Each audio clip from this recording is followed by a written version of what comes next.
Yes. Okay.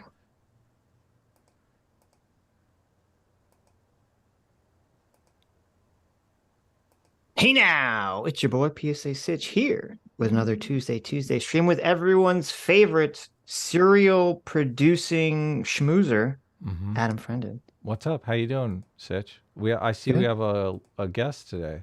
We Who's do. this guy? Hello, nice to meet you. My name is Dylan Burns. I'm the CIA's favorite asset. Oh wow, a Fed on the show. Wow, Yeah, crazy. born and raised in the DMV around DC. I have to be a Fed. That's pretty hilarious.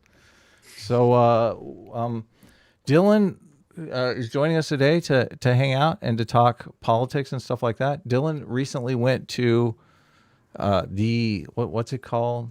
The Rage Against the War Machine rally. The Rage Against the War Machine rally.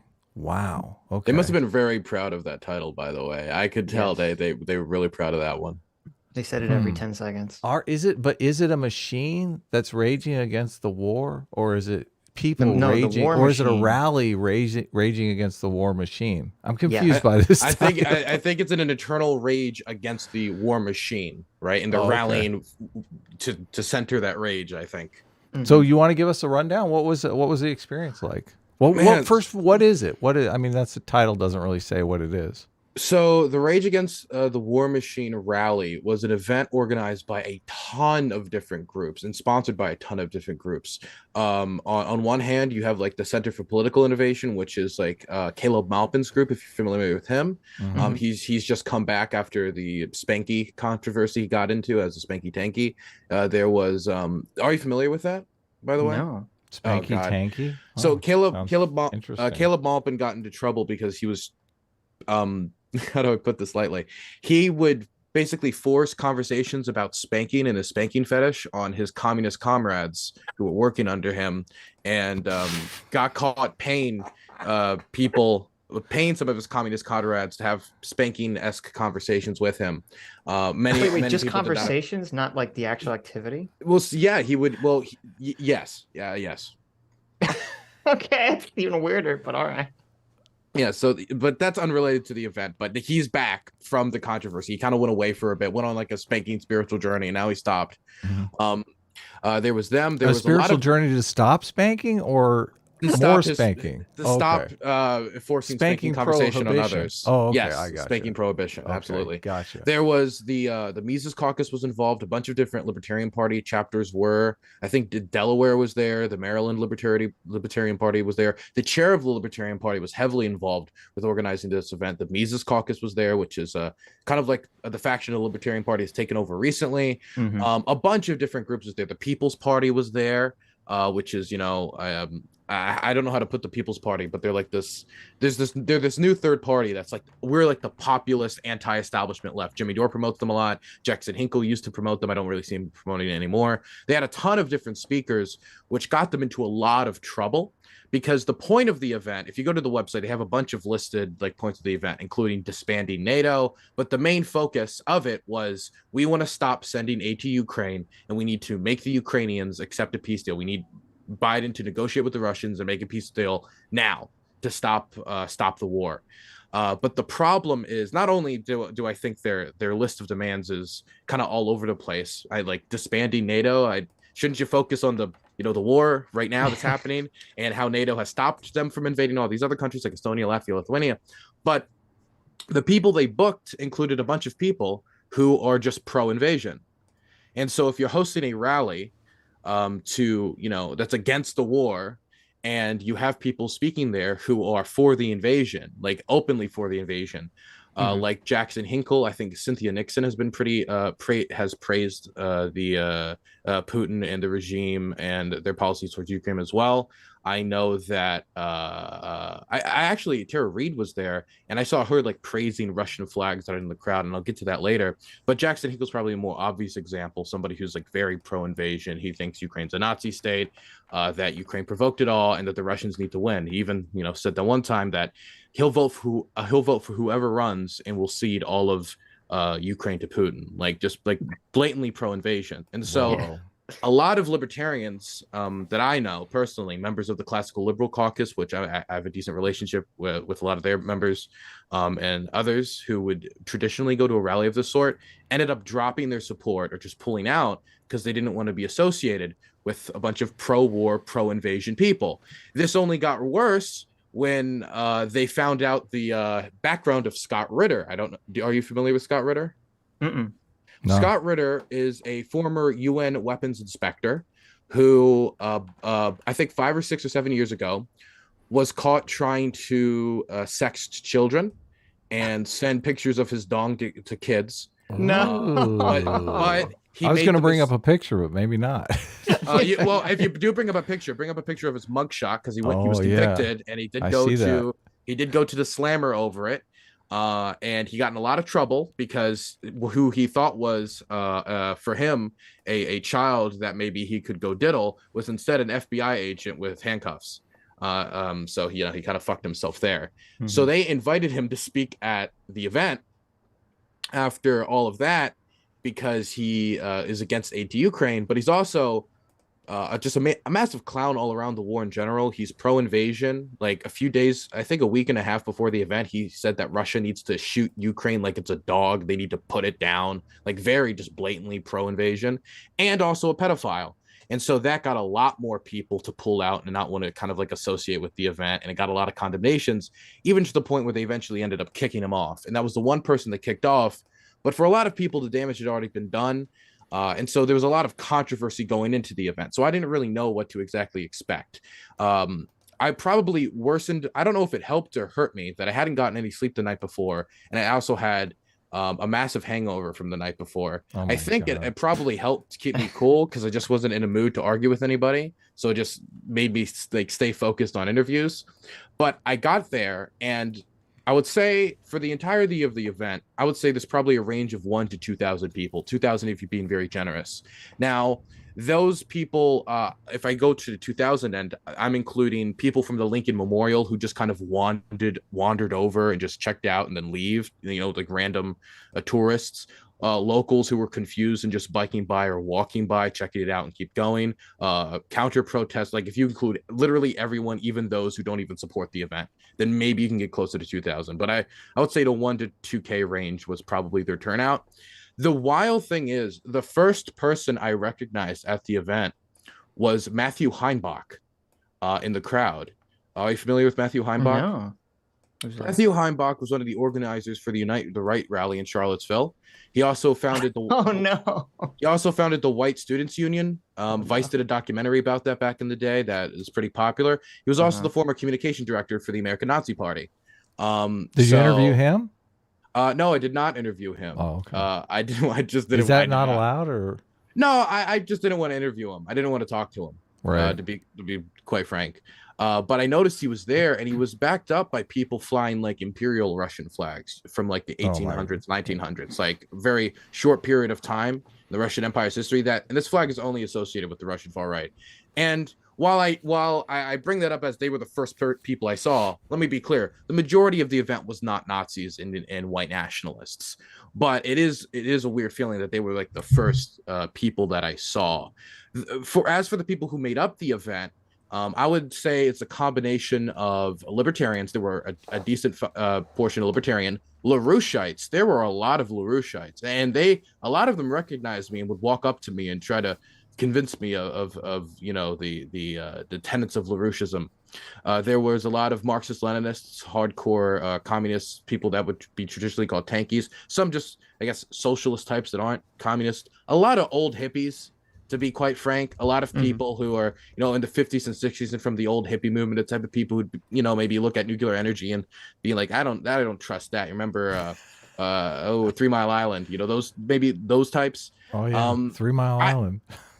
As the event was promoted on Tucker Carlson's show, like the day or 2 days before, I didn't meet really many just kind of like Republicans. It was, I don't want to say it was just all political schizos, because there were people who I wouldn't like call political schizos, but it was people on the political fringes just generally at the event.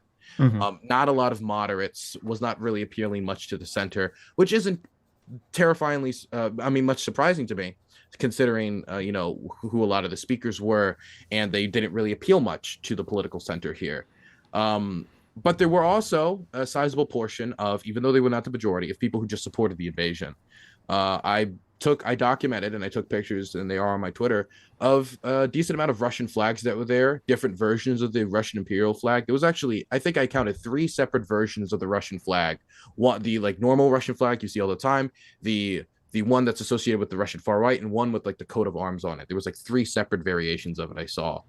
And that kind of, rubbed me the wrong way, because I feel like it was the wrong message to send at an anti-war rally, to be flying the flag of the invading country, including their imperial flag. Mm-hmm. Yeah, I mean, obviously, like, even though I'm in favor of supporting Ukraine, I'm sympathetic to some people like afraid of World War III, or not, being afraid. Let me be clear. And, that was the number one anti-war. concern I heard was from people I talked to, was the World War III concern. That was the only concern, or no? That was the number one concern. Right. Because it's the best Right. rationale for being anti-war. Yeah, exactly. But then it's like, it's so far away from like, oh, but I want Russia to invade. And it's like, they should have really tried to stamp down and kick those people out. Because if you're like anti-war, that's going to make you look horrible. I have a couple questions. What is a LaRoucheite for people who might not know?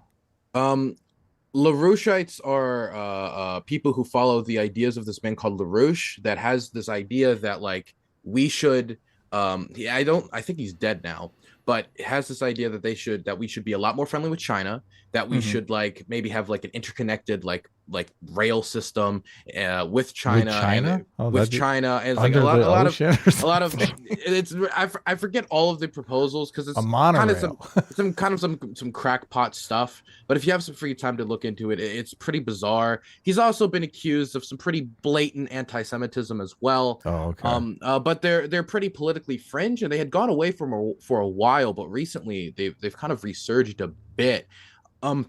Actually, one of their candidates quote tweeted one of the videos they tweeted out from the event, when I interviewed a Russian who was there, who was counter protesting against the event, and was saying like anti-Putin stuff, because a lot of people who are members of the Russian diaspora are people who are gone because they don't like Putin, or they overseas, they have access to information that they don't have as easily accessible at home, and so they're not as supportive of the Russian government. One of their candidates actually quote tweeted me and was like, "You paid this person, you paid them to say this on camera," which was weird, because all the LaRoucheites I met in person, while I still think they follow a crackpot ideology, they were generally nice to me in person. Not everyone was, but I got a generally nice reaction. It wasn't a violent event, which I was very happy about. Definitely, since there were like open white nationalists there, people who were involved in violence at Charlottesville. Well, aren't they all for the NAP though? The non-aggression principle. The non-aggression. I mean, they're all principle, supposed to be libertarians, right? Well, I again, it was like violence breaks out at NAP rally. It's like, what? They were so ideologically all over the place that I would say that there were. I think there were some people there that probably under separate circumstances would be violent, like the person who was involved in Charlottesville. I would say quite evidently. Yeah, I feel like the libertarians very often end up getting unwittingly roped into either like being associated, like not associated, like it feels like a lot of people take advantage of libertarians, essentially, like the far right, the far left. Like they'll use some libertarian cause and kind of sneak in under it, and then just be fucking, they're not actually libertarian. They just side with anti-government ideas at that time period. Yeah, I mean, the whole pitch for this event, and I talked to people about, nobody would defend them booking Scott Ritter. Usually people would dodge the question when I brought up. He's a pedo, so it's kind of yeah, it's kind of like if you're gonna ramble about Jeffrey Epstein, of course, horrible person, but if you're gonna make like say Jeffrey Epstein was involved with all these people and it's a deep state like pedophilic cabal, if you're very sympathetic to that idea, it's kind of hard for you to defend like booking a pedophile on your stage. But the best defense people would give for booking Scott Ritter and booking all of these more pro-invasion people was the idea that, look, our main priority is stopping World War III, and we will work with literally anyone and everyone in order to stop World War III. The problem I have with that, and for me personally, the worse they do these events, the better for me, because I want to send aid to Ukraine. I'm very supportive of Ukraine. I went over there and covered the war. I'm going back next month to film with IED crews. The thing that didn't connect with me was a lot of the locals who were passing by were completely confused at the intent of the event. I remember one person passed by and they literally just said, and I overheard them say, "Is this a pro-Russia protest?" Because they saw the Russian flags. They heard somebody call Ukraine a Nazi state. And then they were like, "Is this just like a pro-Russia protest?" And these are locals, completely like they don't know about the event, right? Because a lot of people live in DC and they're very used to political protests being there. I live in the DC area; you just kind of get used to it. And some of them just, they're used to seeing it, so they just saw it. So no, they assumed that and they just kept moving. They didn't expect it any further. They didn't get much of a positive reaction from locals. I read in on the metro system because I live in the area. And I didn't see anybody from the metro system like coming in. It felt like they bussed in a lot of people, and I looked into it, and they did bust in a lot of people. It seemed to be mostly people from out of the area, and the locals that I did see there were not reacting to it very positively. So I feel like by them allowing everyone and anyone in, and working with everyone and anyone, including people who were pro-invasion at your anti-war event, you ended up kind of, marginalizing or pushing people away who would maybe more likely be willing to support it, which in my eyes is terrible for them, but good for my cause at least. Right. So I looked up Scott Ritter was actually caught twice over an 8-year period trying he went to back solicit for seconds. sex. Yeah. Yes, he's like in 2001, he gets caught trying to solicit some kind of sex from a 16-year who he thought was 16, was a police officer, and then he manages to get by with a low 6-month probation charge. But then in 2009, he does it again. You think he didn't learn his lesson the first time? Yeah, no, it's the exact same thing, and this time he gets like 1 to 5 years in prison. He's a double. Not long enough. He's a double dipping kitty diddler. And the thing is, recently, and like after the event, others still invited him to speak. For example, Caleb Maupin's group invited him to speak at the Center for Political Innovation event they were happening after the rally. So he was still able to, market himself and, expose himself to all these people and build up his reputation off of it. And of course, he kind of like did the whole "woe is me, I'm so persecuted, everybody has skeletons in their closet" type like response to it. What? Not everywhere. Yeah, I forget exactly what he said, but he released that's some a pretty rare like, skeleton, dude. Yes. Yeah, he released some statement along those lines. It was pretty silly. So I want to about the LaRouche thing. I don't know LaRouche. You said he's anti-Semitic, but I mean, like, I think Sitch has been accused of anti-Semitism, and he's Jewish. Like they accuse Ben Shapiro of anti-Semitism all the time. So. Oh gosh, I'd have to go back and look at the specific. Well, no, you don't have to. I want to let it be known for the audience because sometimes they're like, "Look, I'm a LaRoucheite, and that's all." I don't know if he's anti-Semitic or not. So this is the problem with calling every single person on Twitter an anti-Semite. I'm curious though, like if you interviewed some of these guys from the Unite the Right rally who are obvious, we'd probably call them racist. Like if you interviewed Richard Spencer or someone who people think of as I guess classically racist. Like if you posted that on your channel, what would your audience response be? I'm just curious. I think my audience would be fine with it because personally I want to interview bad people or like people who are not necessarily morally upstanding because I think you can get stuff out of it. If I got the opportunity to interview war criminals, I would do it. Right. Because I think there's a journalistic purpose to that. I just had a hangover and hadn't slept the night before. Right. And I didn't feel like talking to the guy who was I didn't think I could properly ask him the questions. Because it was like, fuck, I don't want to have to Google the shit quick and then going over there. I just didn't want to talk to him. So but you're honing in on the left needs adequate pushback on the whoever you interview, otherwise they feel like, oh, you just let him get away with all this shit, right? I can give you what his pushback would be because other people did interview him at the event and I looked at the interviews afterwards. Okay. He says he's no longer racist, and now well, good for him. He's a Nazbol now, which is that's not great. Wait a minute. That's not a great turn.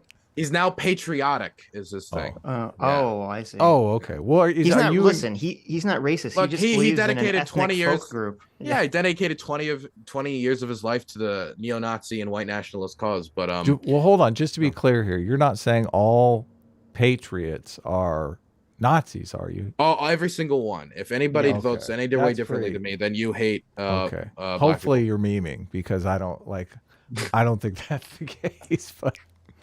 No, This of is the course I'm thing. kidding, yeah. Like, you've been on the show, I think, a couple times now, but I mean, I think you're probably further left than us. Like, we call ourselves centrist, and like, I don't think every single conservative is a racist or a Nazi. I think, other creators obviously do think that, and I think it's kind of a bad stereotype, because you end up lumping a bunch of conservatives in that, they just want low taxes and like the government out of their business, and they're being considered to be racist, which I don't think they like. Right. But if you go from a neo-Nazi to a Nazbol, Well, no, I'm not this guy. Like, who knows? yeah.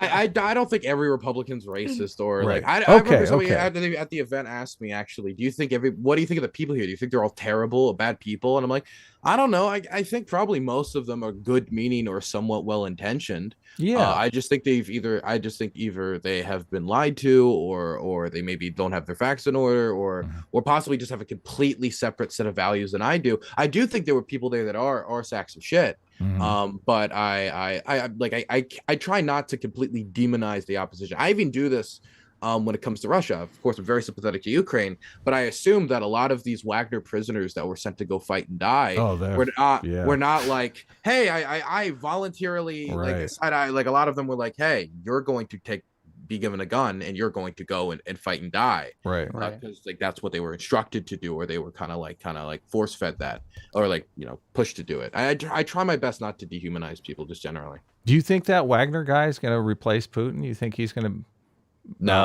No, he seems to be losing ground right now. They seem to they have stopped prison recruitment, and prison population has stabilized, so that seems to be true. They're becoming less and less influential in the Battle of Bakhmut, as their Wagner units are being replaced by official Russian military units.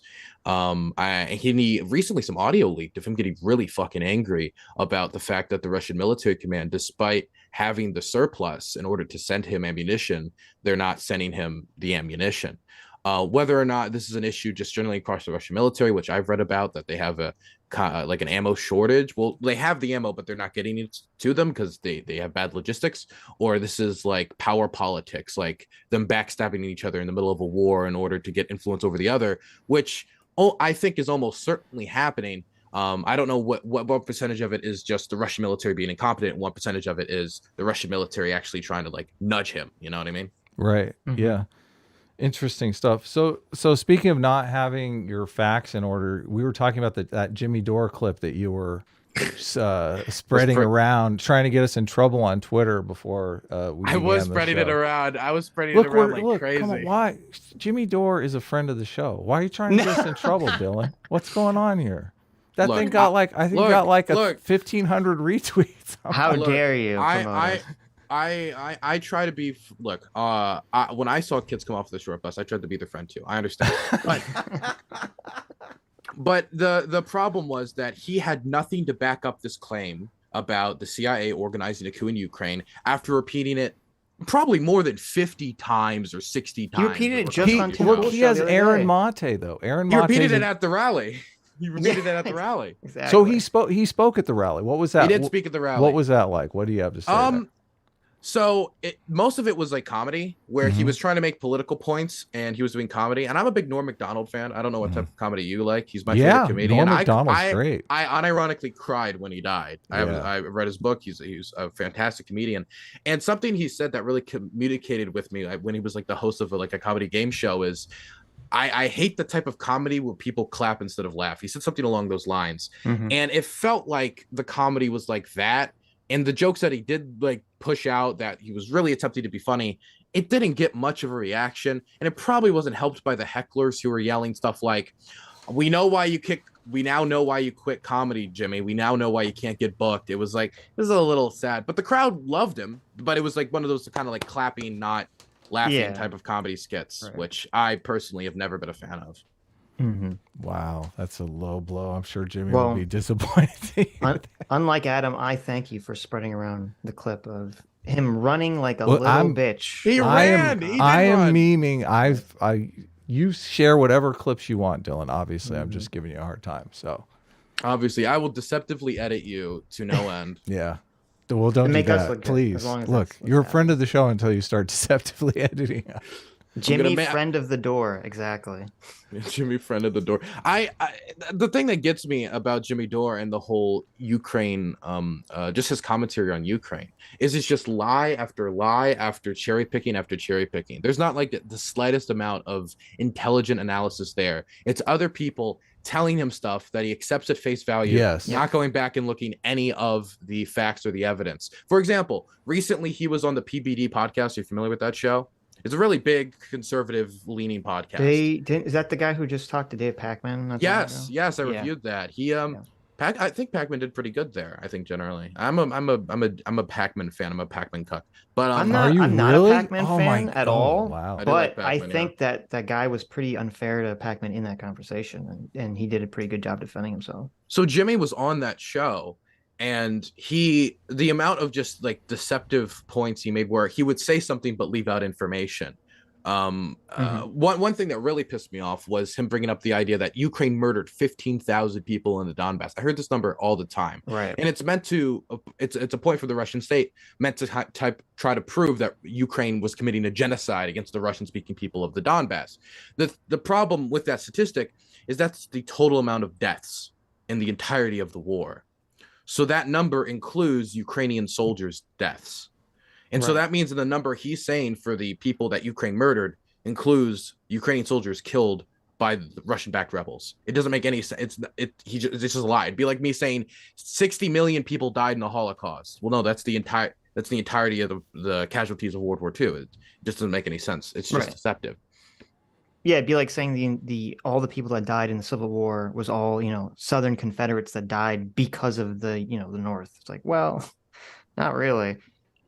I just have never I don't think I've ever really respected him. And this isn't the only issue he does this with. He does this with most of his foreign policy takes. I think he's He does it probably with everything, with all his I don't pay attention to a lot of his other takes. I know he said stuff about but I don't really pay attention to that. I'm a foreign policy nerd, right?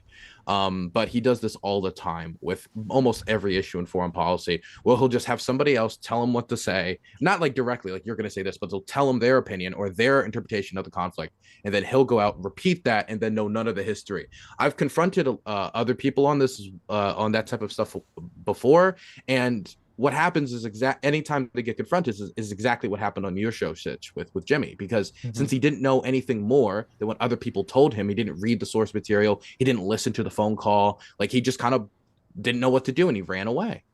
Well, it's annoying because there are people like Jimmy, there are people like our good friend Kurt, who they just memorize they just memorize all these different talking points and they just regurgitate them, as you said. They don't do any research. They don't even think about them in any sort of broader context. They just regurgitate them to you.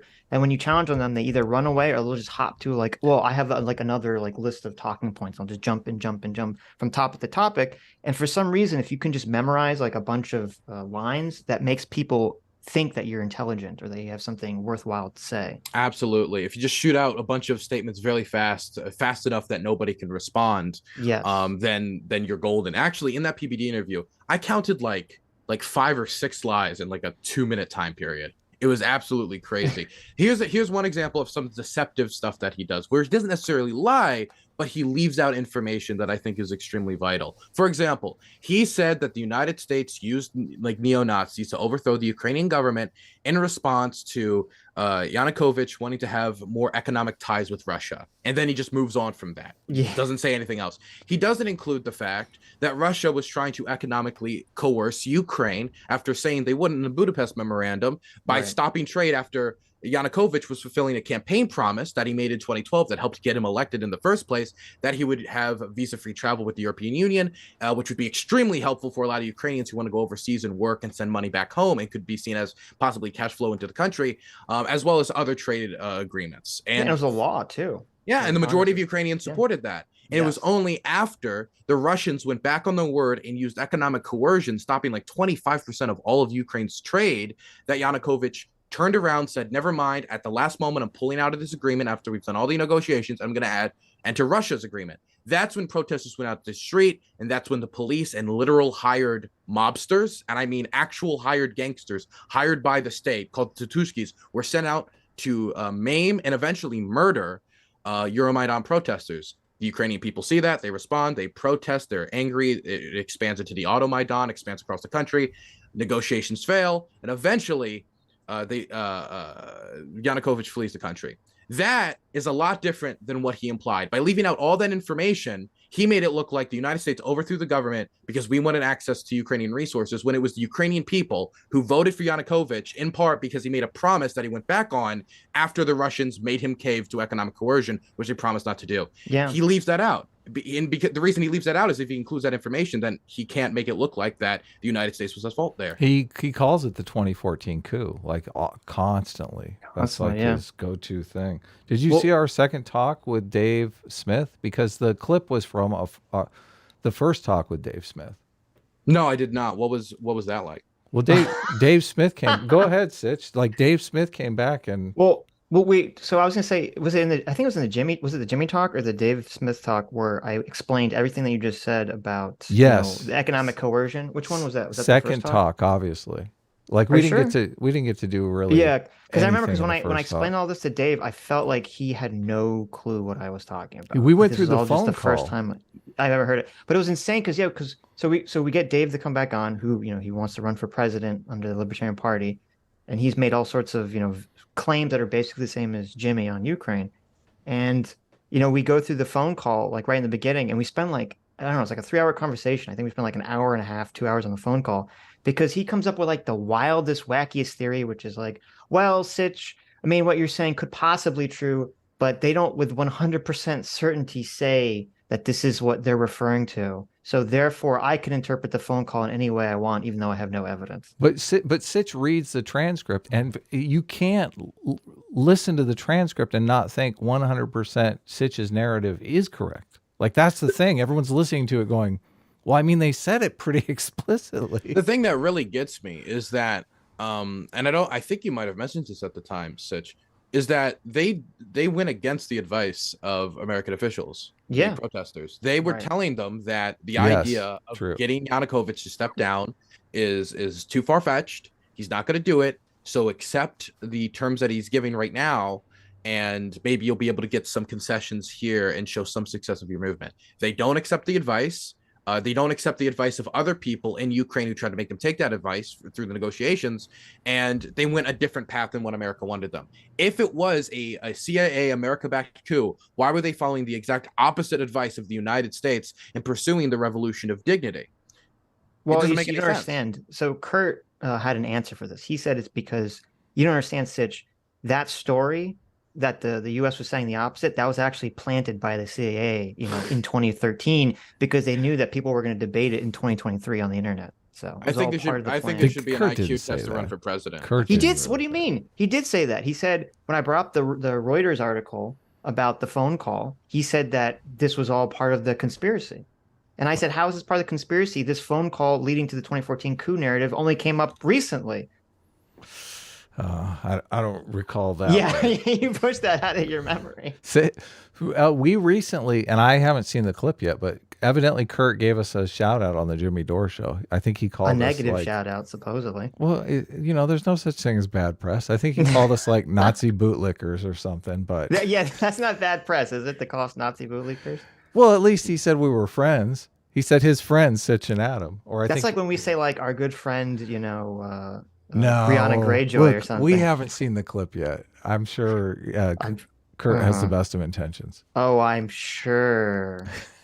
Look, I often call my friends Nazi bootlickers in like a term of endearment. Often. Right. It's like the white version. It's like the white version of saying the N-word. Yes. What's up, my Nazi bootlickers?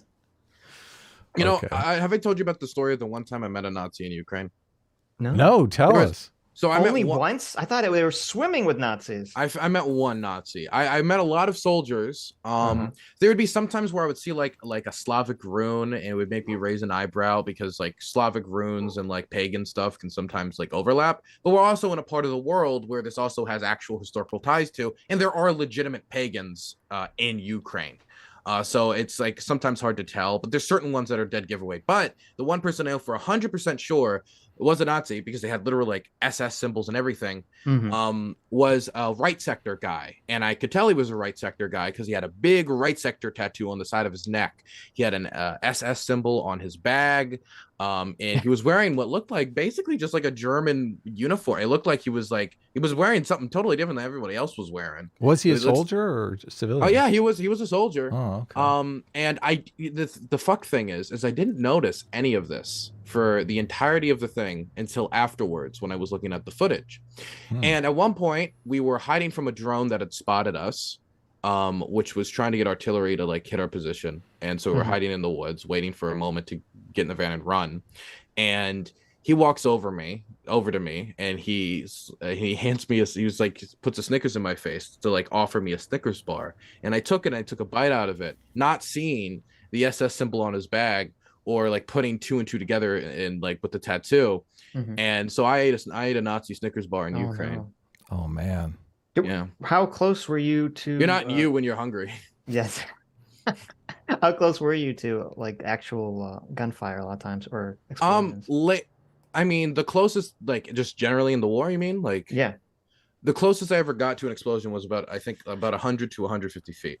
Mm-hmm. I was in the city of Mykolaiv on the day of the Kherson counteroffensive, which, if you know where Mykolaiv is, it's like above Kherson. So this is the direction the Ukrainians are attacking from. And while I was in the city, I was in I actually went to a hospital that had been bombed by the Russians to interview hospital staff and just get footage. And while on the roof of the hospital, can't believe they allowed me to go onto the roof of a bombed out hospital. Very nice staff there.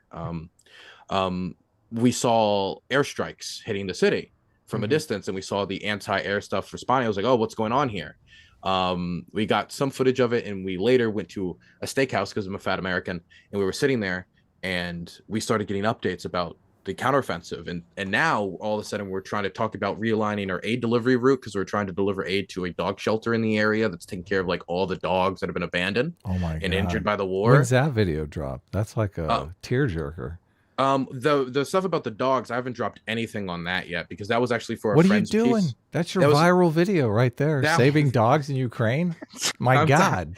It was for a piece that my Polish friend and my colleague Patrick Hilmsman were working on. So I don't want to steal their stuff. Oh my God! I don't want to steal their stuff. I don't want to be cutthroat. I want to be an angel. They're gonna be on CNN, and you're gonna be like, God, I should have listened to Adam. What was I thinking? It was actually CBS.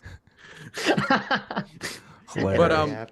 But I was while we left the place trying to figure out what we're gonna do. We had made the call that we're still going to do the aid delivery, right?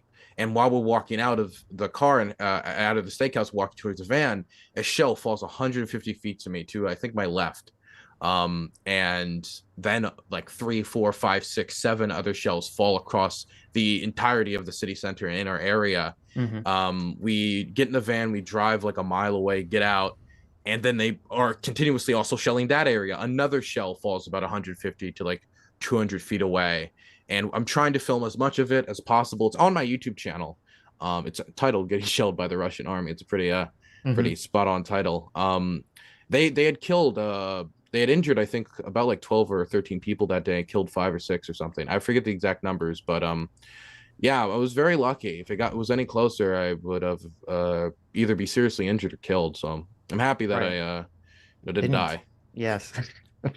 Well, like when you said that the drone spotted you, like how many people were you with? I was with probably like 10 or 15 Ukrainian soldiers.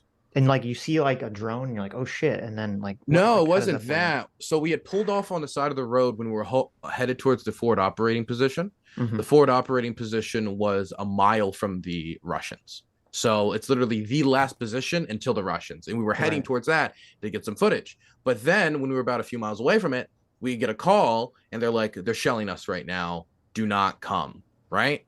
And so we pull off on the side of the road and we're just waiting there for 30 minutes. They set up kind of like an impromptu checkpoint, and they're receiving information from people who are driving by who possibly were scouts. They didn't tell me what they were, probably for operational security reasons. So I have no clue exactly who they were. But then I hear like this weird kind of like, it sounded like a swarm of bees. Or like when your phone vibrates when you turn it off, and it zzz, It Yeah. sounded like that, like a small electrical motor, and it's the slightest buzzing. And I hear it for like a good 5 seconds. I turn to my friend Patrick Hillsman, and I'm like, "Do you hear that?" And he says, "Hear what?" And I'm like, "Never mind," because I'm just like, I must be hearing things, right? Because when I think of like, oh, scary threat, I think of explosion, bolt, like all those types of things you see in media. You don't ever think the slight buzz of a drone as like a scary thing you have to look out for. Right. But then like another 5 seconds after I said never mind, somebody yells drone, and then we run into the forest, and we have to wait in the forest for a bit as the drone's circling overhead. But after 5 minutes, they make the call that we need to get in the van and get out of there because that drone probably knows where we are, and they're probably going to tell artillery where we are, and then they're probably going to bomb the spot we were. After leaving, Patrick Hillsman, I don't know this, but he's adamant that they did probably shell the place, because afterwards we heard shelling that was pretty close. Right. That could have been the place that we were at. Now, I didn't go back and check, so I can't say.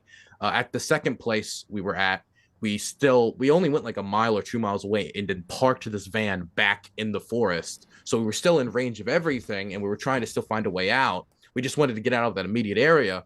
And as we finally were about to leave, the fucking van breaks down. Oh no. It's not turning on. And the thing is, I would refer to it, it's not a we thing, as like those things as like steel coffins. Because vans and cars and stuff, like the stuff that transports the most amount of troops, probably, they have no protection. And somebody could take a Glock to it, and then you could kill people, like, and you could shoot through the door. Right. And so if it hits us in the van, we're fucked. I felt safer outside the van in the forest than I did in the van. Not only because it's very thin, and like any shrapnel could tear you to shreds.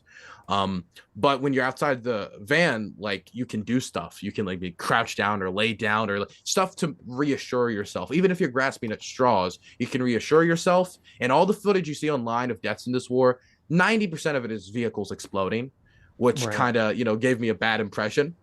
And also when you're in the van, you can't do anything. So you're just thinking about it constantly. You're just sitting there hoping that, you don't blow up. Eventually they get the van restarted, and we drive off to SPG-9 practice, which is anti-armor training. And from that point on, we were generally safe until we later went to the forward operating position, but we didn't get hurt there. But the van broke down again while we were a mile from the Russians later. So that van really a different sucks. car. Oh my god. Yeah. It's funny how, like, psychologically, like, I mean, I don't know what real, like, maybe you'd be a little bit better in the forest just because you're spread out, right? When you're in the car, like, everyone's on top of each other. But it's mostly just psychological, because and I mean, I would be in the same position. I'd be like, oh, I can like look where the mortar's coming and maybe move out of the way. It's like, not really. No, I mean, like, being able to lay it down is good. Being spread out is good, and having the cover of a forest. These are all good things. That's true. But when you're in a van, you're just sitting there, and you're also just doing nothing. And that's the thing that always freaked me out.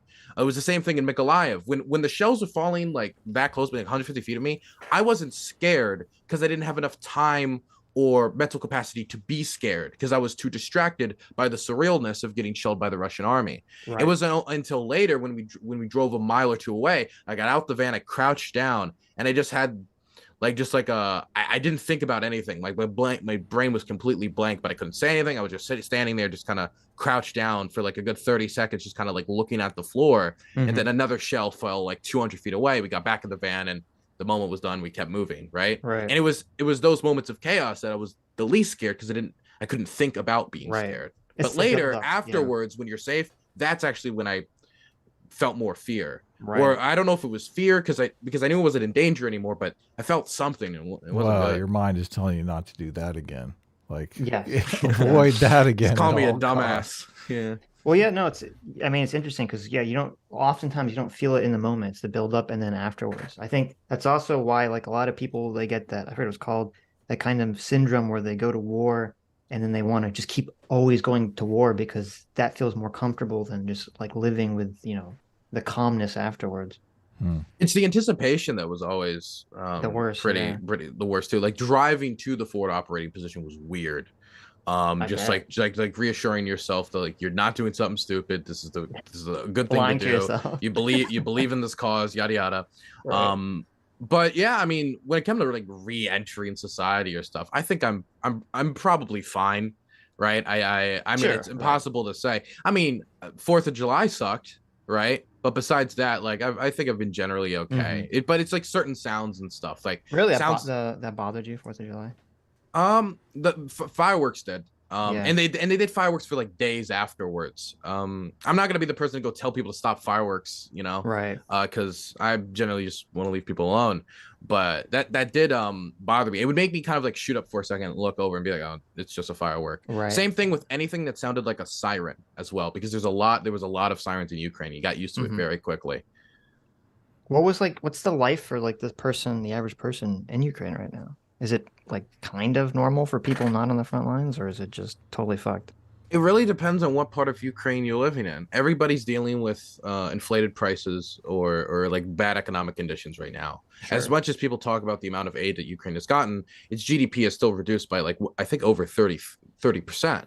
And even though for me a lot of the prices are like not bad at all because I'm used to American prices, for a lot of the local Ukrainians, you know, the prices have gone up. And so for everyday living, that's probably one of the major impacts that touches everybody on a day-to-day basis where they can't avoid it, right? Because your father or your brother or your son doesn't die every day, but the Right. price increase affects you every day. Power outages also something, depending on how intense the Russian bombardment campaign against energy infrastructure and how close you are to the front line can affect you more often than not, depending on how close you are. If you're in Lviv, then you might have a power outage every once in a while. If you're in Kharkiv, it's going to be more common because you're closer to the front line. I've been talking to my friends recently, and they said right now it's calmed down, which is good for me because I still need to stream to supplement my income while I'm over there. So and also I do have some like power generators and friends who can help me out as well. But power outages is also a major issue. And then of course there is the sirens, which are blaring almost every day to some degree. Right. So that's something but just because sirens go off doesn't mean you're gonna get bombed, but it's a warning that you could be. But people have adapted to that very quickly. Human beings are like that, where they adapt to their environment. And I remember like I think it was, I don't know how long I was there exactly. I think 4 or 5 months, something around that length. But like 4 months in, I was at a restaurant just like eating a steak, and a siren went off, and I barely noticed I just finished, and I like left like way after the siren was done because I was like, I'm not gonna fucking get up and leave my steak for a siren that's probably going to lead to nothing anyway. And even if it did hit the city, what are the odds it's going to hit me? I care about the steak more than my immediate danger right now.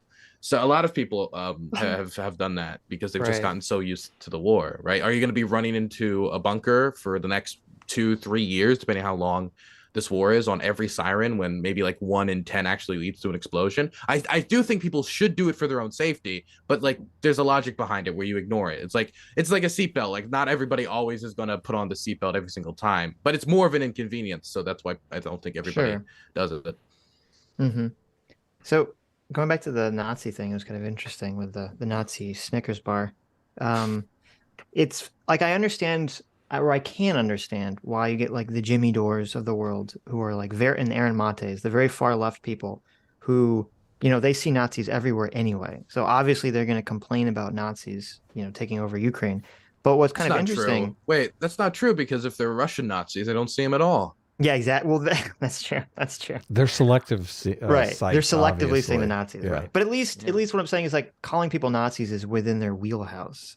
Where it's interesting when you get like, you know, Dave Smith and like the people that are libertarian or far right, and they're sort of echoing this, you know, Nazi claim as well. Like what do you think's happening here with this weird alliance between, you know, far right and far left people on the anti-Ukraine front? I think it's a few things. I think I think there's a lot of just cynical politics going on, where if you call somebody a Nazi, then they're a terrible person, because Nazis are terrible people. Therefore, if you're able to paint the Ukrainian cause as a Nazi cause, then nobody wants to support it, because who wants to support Nazis? I think that is like the most cynical politic version of it. I also think that for some right-wing people, there's a kind of joy out of being like, this time we get to call the libcucks the Nazis. You're the real Nazi. There's like a joy out of that.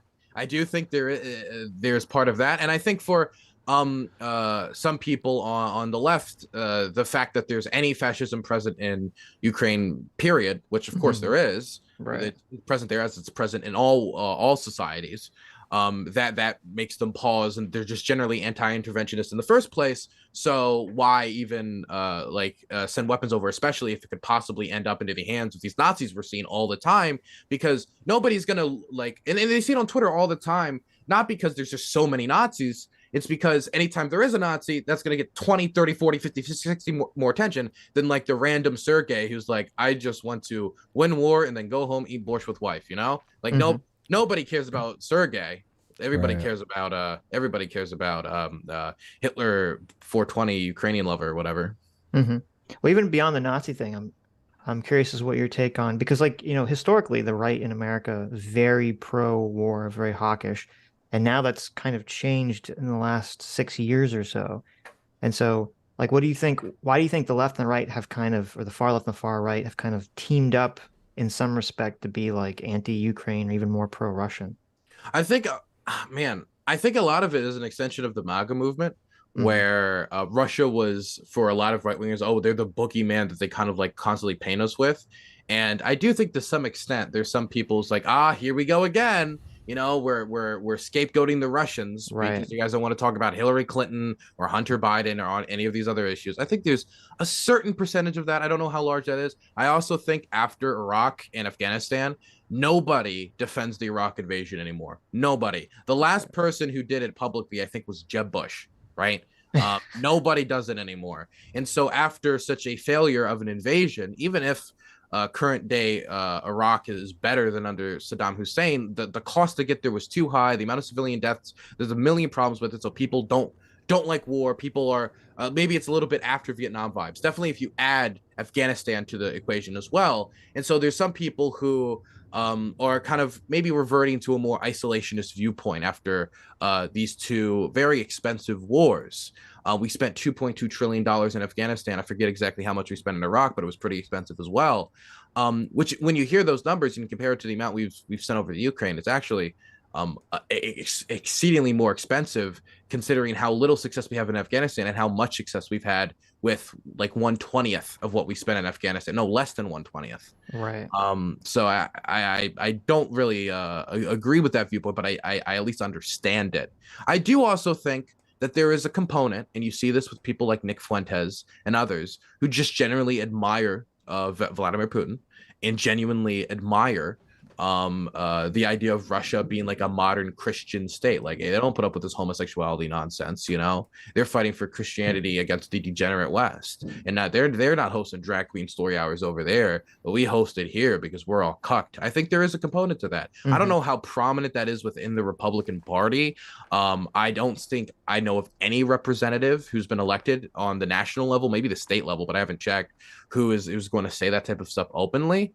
So I would say maybe someone like Wendy Rogers on the state level, but I do think that there is a component to that among the base. Maybe I don't know what percentage, but there is a percentage. I saw them at the event. Yeah, it's. I mean, I agree completely, and I think it's hilarious that you get the far left sort of tankies or the America Bad crowd who's not only just anti the war, but they are supporting Russia.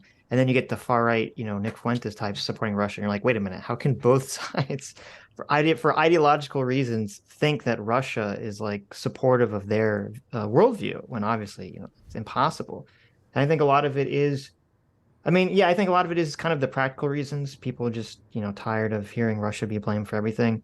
But I do think there is even if people aren't really conscious of it, I think there's a very strong ideological consideration. Like, if Russia was still the USSR, if Russia was perceived of as like a very socialist, woke country, and Ukraine was not, I don't think you'd see any of the right-wing people now, or most right-wing people now that are against the war. I'm pretty sure they'd all be in favor of it. And it's just because it's perceived of as like, well, the Western liberal order right now is promoting wokeness, and that's bad. So why should I support, even if I don't defend Russia, why should I support this ideology kind of being spread across the globe? There's an economic part of it too, because obviously the politicians left and right are both in favor of the war effort. So a lot of times libertarians will say, if the left and right agree that Yes, someone is 100%. getting screwed economically. Right. That's So, that's a really good point. Well, first of all, yeah. libertarians, I think, should always be classified in their own category I because do they're too. usually Yeah. operating and motivated by things that like 90% of the rest of America is Are not not operating by or thinking not about. Yeah, motivating by. Right. exactly. Yeah. And so that is 90% of true. America thinks bipartisanship is good. They Well, think it's kind not of a the question. opposite. Well, I don't think it's that libertarians think bipartisanship is good. And even Jimmy Dore said this. No, It's they like, think it's bad. I'm well, it's saying. not they think it's Yeah. bad. It's just that they're very cynical of since they're very cynical of the government overall. It's like, well, if both parties are doing something jointly, it Mhm. must be super bad or super Right. Yeah, evil. I do. I was actually going to say that. I do agree with that. I think there's a general idea. Well, if the establishment thinks this, then it's bad, Right. Right. There's an idea that the establishment was wrong on this, then this, and it should. So it's also wrong on this. At the event, I actually saw signs that were like they were wrong about Vietnam, they were wrong about Iraq, but now they're right about Ukraine. Like leaving out like all these other, like leaving out World War II, leaving out like 1991, leaving out like Yugoslavia, leaving out all these other conflicts, and just talking about the ones where we feel like cherry picking, like Of I course. don't examples in order to like craft a narrative that is impossible to ever be involved in any conflict anywhere and ever be right. Like Right. it really feels like the depths of fringe politics, whether it be on the far right or the far left. But for me, coming from a left wing perspective, especially on the far left, they had failed to consider and failed to prepare for one horrifying outcome when it comes to foreign policy. What if America does a good thing sometimes? They have been completely of course. unprepared for that reality. Right. Well, that's it's the funny reality that we're kind of embracing, but everyone's Yeah. fighting against us all the Yeah. way. It's like, Yeah, Well, they're gonna kick, punch, and scream until they make sure we do the wrong What's thing. wrong Gotta with keep that America American tradition? what's wrong with America doing something good for once? I mean, come Right. on. Well, Then who will I complain about? it's funny because like, well, I am sympathetic, and I think it's fair to at least have a starting point of like, well, if the government or the mainstream's telling you something, you should be skeptical. I'm like, that's fine, Yeah. but you should, that shouldn't be the end point of the answer.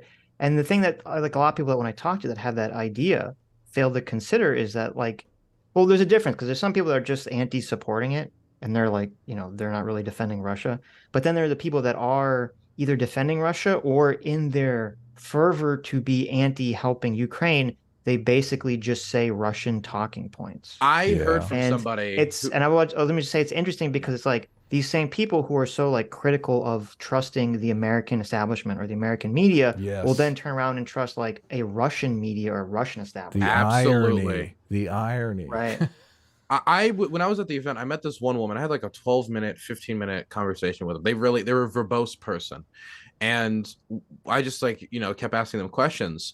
And eventually they said that the elections in Crimea and the recent ones after the occupation were more fair and free than the election in 2020.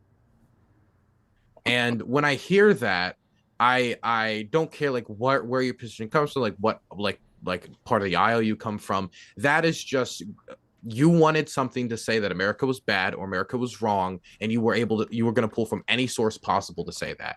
If there is a source out there that'll prove whatever you want to believe, then you will grab it. It's walking back from your conclusion because there's I mean, they hosted that election. I mean, the Crimea one was blatantly fraudulent as well, but the one in the occupied territory was even worse because like they organized it in 5 days after canceling it the month before for safety concerns. They have a very small percentage of the population participate. They have none of the displaced people, which made up a very large percentage of the population of the areas before the war, before the expansion of the war started. They don't let any of them participate because they're not there.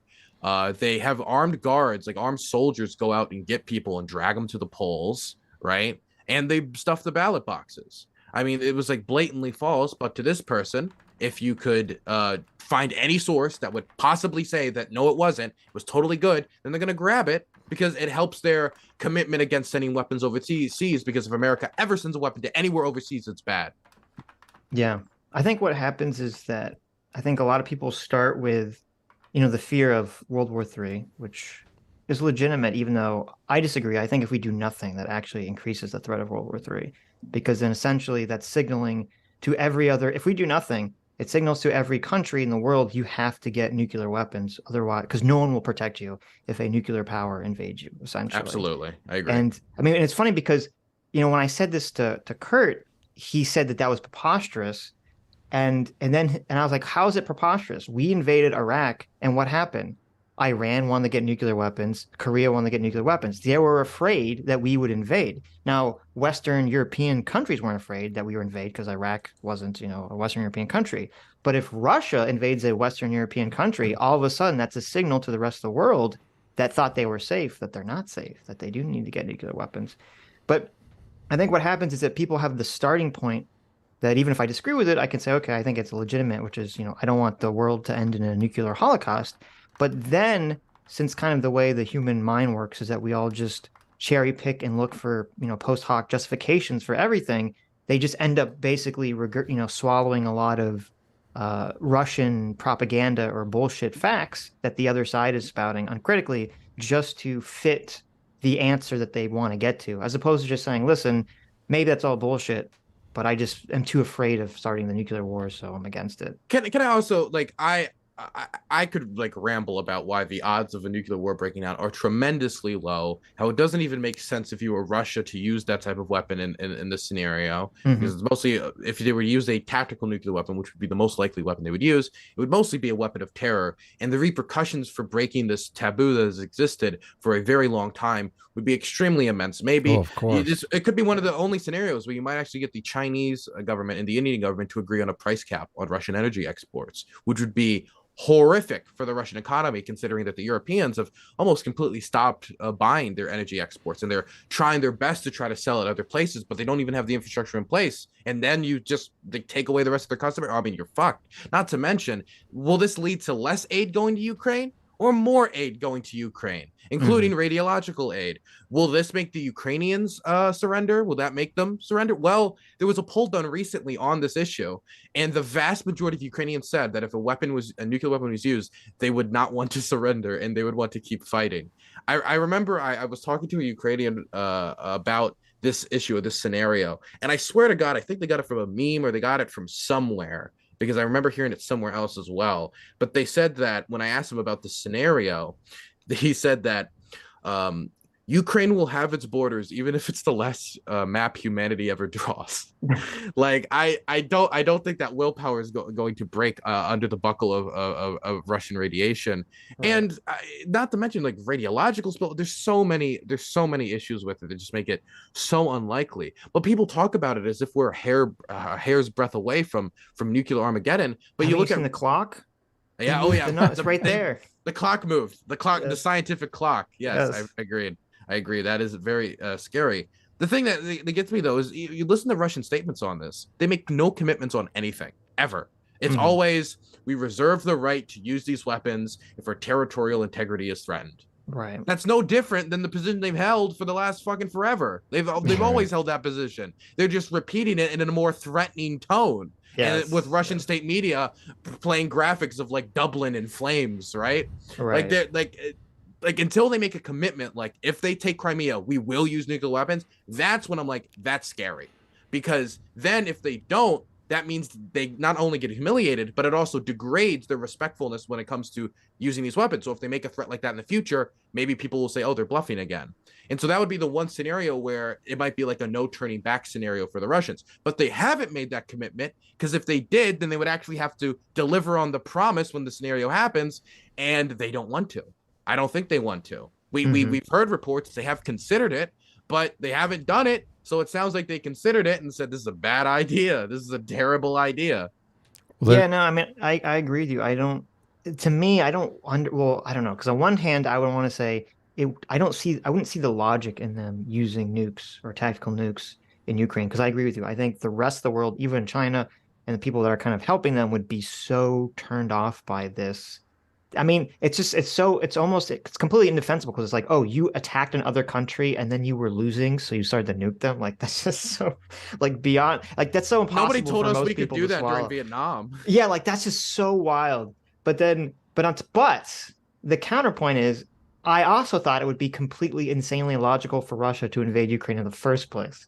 So they would have like a false flag. They would say that the Ukrainians have breached their border. Or they nuke like themselves. That. No. They would have. They would basically make it look like Ukraine invaded their territory and they retaliated with nukes. They're not just going to nuke without some sort of logical excuse, obviously. Right. I don't know if you remember this, but during the start of the war, the Russians actually did claim that the Ukrainians invaded them. Sure. And Yeah. they shared footage, which which showed like soldiers crossing the border. But then when that footage was geolocated, it was geolocated to be in territory that's been occupied by the Russians for the last 8 years. Yeah. No. And it was found to be Russian soldiers I'm not dressed in saying it Ukrainian would uniforms. be real. I'm Yeah, just I'm not saying it's that be they're- real. They're not just going to go, saying, oh, by the way, we were losing, so we nuked you. They're not Yeah. going to yeah, say I'm that. just showing that they have done this in the past, so Yeah. they would be probably willing to do it in the future. I just think the negatives just so heavily outweigh the positives. I mean, I can imagine a scenario where Putin is told, due to their perception of their own military might, which could be completely out of whack, and I think it was shown to be completely whack, that they're like, we can win this war. Because they were told, oh, our military is strong, our logistics will be fine, there's no will to fight in Ukraine. They're working off of a bunch of incorrect intel, and so they make the decision to invade. I think if they knew that this would happen, they would have never made the commitment to invade. Oh my God, there's no way. Yes. But Right. I don't think there's going to be an intelligence officer that tells Putin, oh yeah, no, we can totally use a tactical nuclear weapon and not break, and we'll break the taboo, but it'll be fine. Don't worry about it. Like I think that's a lot less likely, considering the historical precedent, than the idea of them invading Ukraine garnering this much of an international response, because they invaded Crimea in 2014. Obama failed to mount a strong enough response to it, and I think that encouraged their behavior to think, oh, well, that's what they did last time, so probably just add more sanctions and do nothing again this time, and Ukrainians will cave in a week, and we'll have a whole new country to add to our empire. Yeah. Let's that's what they thought. Sitch, let's move on from Ukraine. We got a bunch of questions in super chats though, so Sure. we need to ask those first, and then we can move on. This is turning into like a Jimmy Dore hug box here, where we're just like agreeing about everything. Eric, see, listen, there's nothing wrong with talking to someone that we agree with once in a while. No, it's interesting because we probably have a lot of disagreement with Dylan on other things, but I'm sure. since we're both in agreement on Ukraine, it's just people Eric are like, Cecil, no one's articulating my position. I disagree. Look, it's like three people just arguing. Yeah, but so I understand people that complain about that, but it's Yeah. like we've argued people that disagree with us on Ukraine. Tons. We've talked to people that More disagree than with us on most. Ukraine. Yeah. Far more than people that agree. I think Dylan's literally the only person we've had long I think you're conversations correct. about Ukraine where we agree with on. think So. you're Okay, can I correct. ask you a question? Of all the people who disagree with you on Ukraine, how many of them Ukrainians or have been there? Oh, well, zero. Yeah. Oh, yeah. Wow. Of course. Obviously. But, Big shocker. right. But How I many- mean, to be how many have fair, read I'm the not Newland Ukrainian. phone call nor have I been. transcript? so, Zero. so, yeah. Well, that's true. Eric Cecil for $20. Thank you, Eric. Says, Dylan, what would you say to a Russian-backed Ukraine separatist of the DPR-LPR? Like, what would I say to like one of their fighters? Yeah, that's a good I question. guess, yeah. If I was like asking a question, or like, do you want me to like insult them or something? Like I don't asked know. them a question. I don't know. If I- What do they want, Eric? If I could ask them a question, I Mhm. guess my question would be: is your life better or worse than it was before secession? Do you Yeah. think that the people trying to do the secession have any legitimacy to their claim? Not really. I've not been able to find any polling data that reflects that there was any large majority or any majority period of Eastern Ukrainians that wanted to secede. The one data point that ever somebody brings up to show that they wanted to secede, and Elon Musk tweeted this out. What a fucking knuckle dragger he was when he tweeted this out. He is this election map from 2012 showing that the majority of Eastern Ukrainians voted for Yanukovych. Right. But also, voting for Yanukovych does not mean you want to be part of Russia. Totally. Yes. Yeah. Like if totally. I voted for a president that was very sympathetic or nice to the Canadians, does that mean that now I want to be a fucking Canuck? By God, I'd rather die. 90% I of them voted for Zelensky though in the following election. Oh, Right.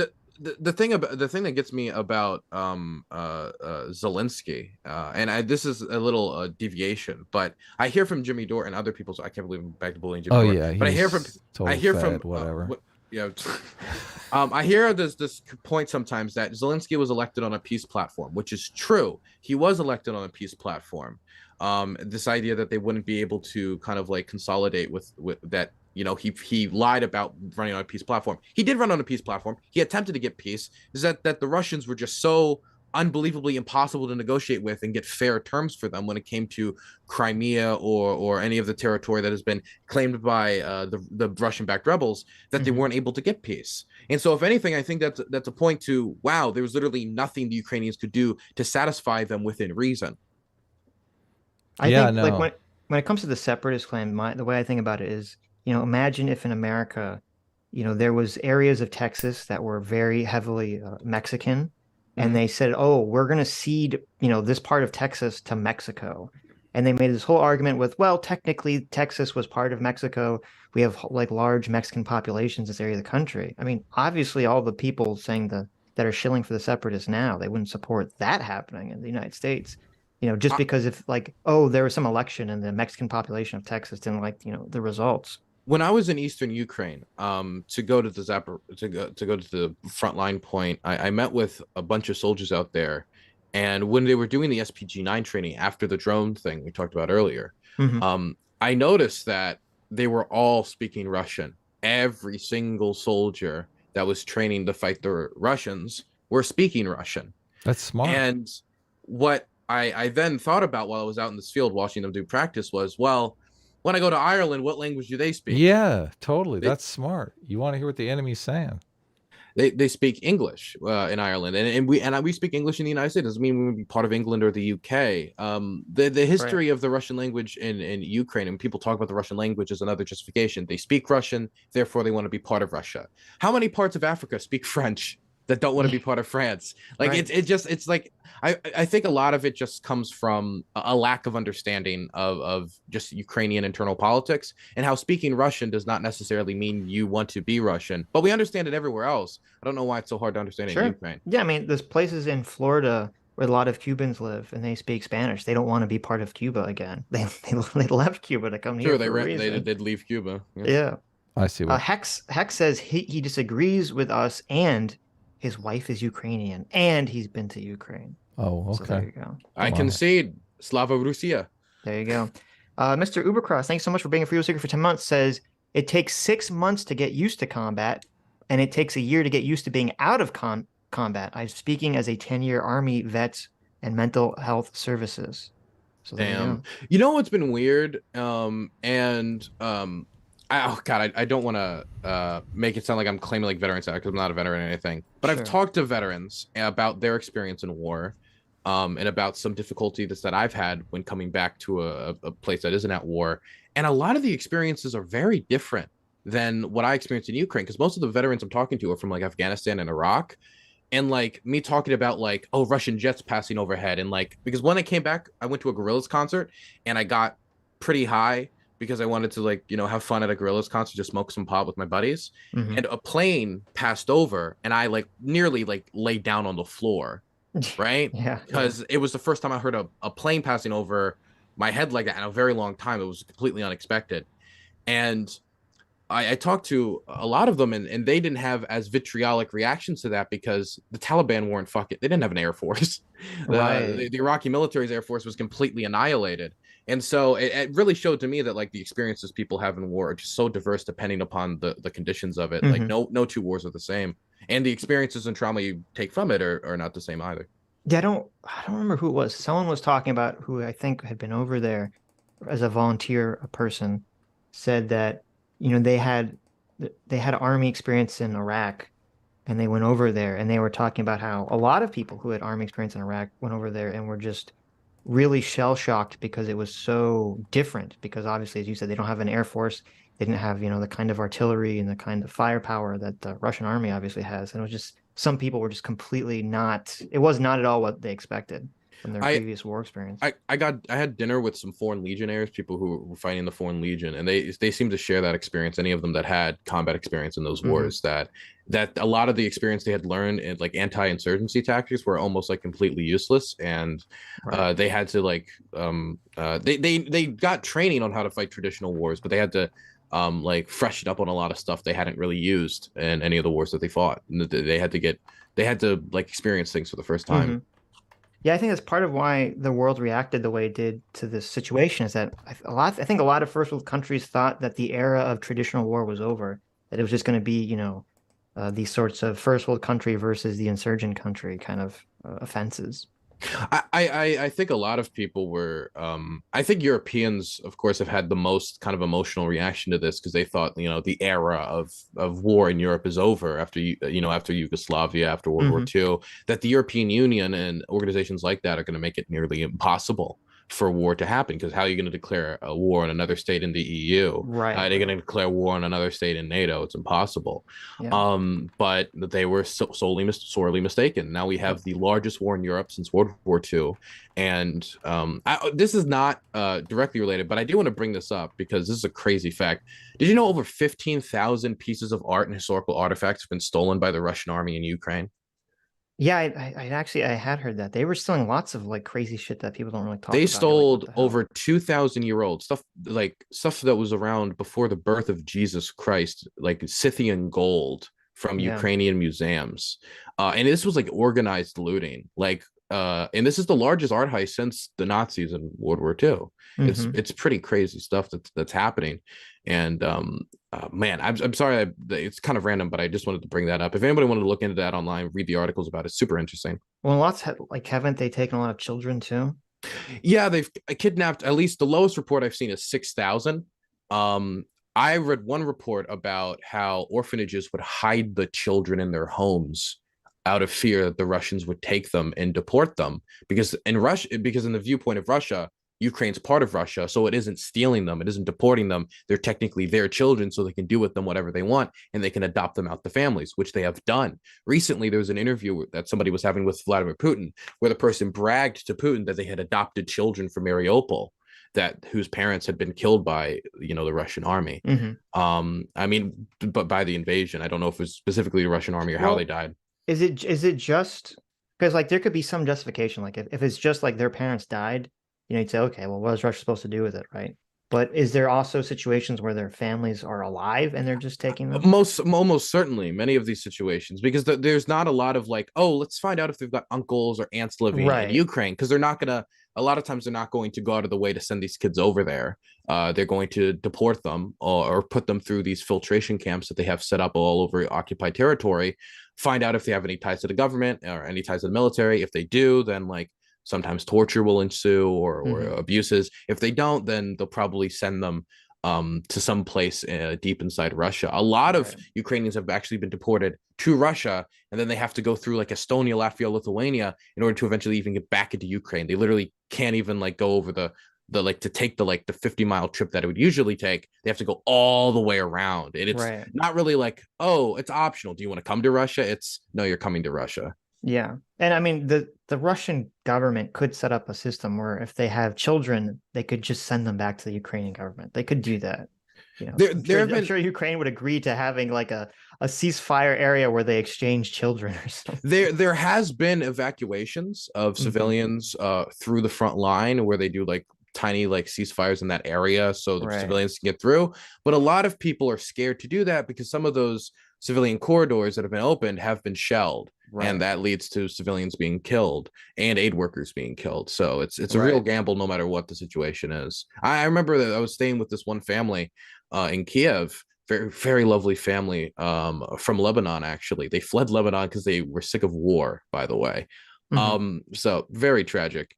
But while I was at their house, they were telling me the story about like the Russian military was a block away from their home, like a block, like they're like a tree, like just right there. And they didn't know whether to get in a car and run because they have heard about other cars in the area just being blown up by the Russians, of driving away. And the Russians have been not shy about shooting people as they run away or in the back. And so some of them ran, some of them stayed in the house, but making those determinations as the Russian army comes is insane. And that was during the early days of the war, where the Russian army still felt like an unstoppable typhoon, almost like a natural disaster, less than a military force. Cameraman 502 for $5 says, Dylan, when debating Laser Pig, Coach Red Pill claimed to be living in Kharkiv. When you go back, would you meet him to prove whether he's lying or not? He's blocked me. He doesn't want to talk to me, I guess, because he said like, no one will debate me, and I said I will. And then I confronted him on his claims, and then he blocked me. Hilarious. I don't think he'll talk to me. From what I've heard about Coach Red Pill is that he is very much scared that he is going to be assassinated by the Ukrainian state or by like Ukrainian activists or something. He's like very scared about that. I don't think he would ever want to meet me in person. Yeah, because he'll be like, "You're gonna dox my Yeah, location." unironically, I think he would genuinely think I would be a threat to him. So I don't think he would want to talk to me. Well, he's mean, talking a lot of shit about the president in a war zone. So I mean, yeah, yeah. I don't know. Not smart. I mean, he was. I mean, it was confirmed that he was detained for a period of time, so he was there at least in the past. I don't know. Was that confirmed? What was their official confirmation? I thought there was. I thought No, I could be wrong, but I don't thought think there was any official confirmation. No? Okay. I don't remember it. I mean, there was official confirmation from Coach Red Pill. I thought there was a. I thought the Ukrainians confirmed it, but someone could look it up, see if that happened or not. I don't remember. If they did, I mean, I would appreciate to hear it. I just haven't heard a confirmation. Libertarian Sasquatch for $5 says, "What is an example of the U.S. doing something with zero alternative motive and just purely doing it out of the kindness of their hearts?" I would probably say never. I'd probably say that's never happened. I'm more of an idealist than I'm a realist. I believe in international state institutions, UN, the power of trade to bring peace, things like that. And but that's within the U.S.'s interest, though. Yeah, but that's the thing is like anytime I could find an instance of America doing something really good, like liberating Kuwait. Well, there was oil involved. What about liberating France? Well, we were attacked by Japan. Every single time you're gonna find some interest because the amount of people involved and the decision to go to war or to not go to war when Congress votes or when the president uses the AUMF treaty to start bombing somewhere is so diverse that there's never going to be no perverse interest whatsoever. From the beginning, why is it a perverse interest? Why do you categorize it that way? Maybe not perverse interest. I'm just saying like no self-interested interest or something like that. Since the beginning of warfare, ever since like people were selling sharpened rocks, they were like an interest to let me make money off these sharpened rocks and make money off of warfare from like people who were making weapons. Like people have always profited off of war. There have been looting. There have been all these different ways that since the beginning of humanity that human beings have gone through interested reasons to go to war. That doesn't mean there aren't good moral reasons as well. And other people who are trying to do this for moral reasons. I think the Ukrainian lobby are doing it for good reasons. They don't want their homes to go away. All the activists that I know that are working on this issue, I think they're doing it for good reasons. I think the majority of Americans who support sending aid to Ukraine, which I know that really angers a lot of the populace when I say the majority of Americans hate what you're saying. I think they're doing it for moral reasons as well, because when they see what happened in Bucha, which was a horrific sight both in person and online, they want to send support. They sympathize deeply with the Ukrainian cause. So I think there are going to be self-interested reasons and motives and actors that push us towards war, and there's going to be good moral reasons depending on the conflict. There might be more of it on one conflict and less of it on another conflict, but you're never going to find any war that has no self-interested reason to it. It's impossible. Right. I don't understand why that's a bad thing. So well, I think the framing of the question is a little off. I think there's something implicitly being asked there, because yes, obviously everything a country ever does is for its own reasons, even if it's purely ideological. It's still for its own reasons, right? They think, oh, the world will be safer if we have more liberal democracies versus, totalitarian governments, et cetera, et cetera. And most people would agree with, okay, well, that's good, to help people, right?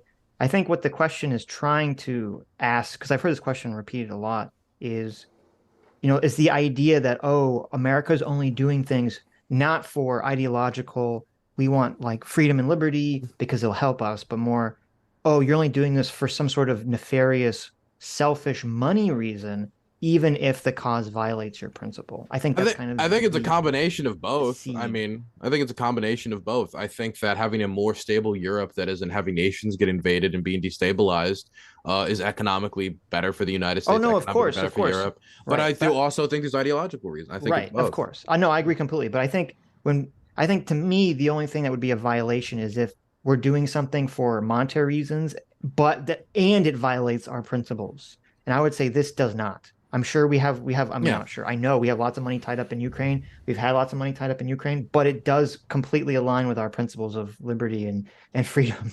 So I don't see it as a violation of any of that. Yeah, I would agree with that.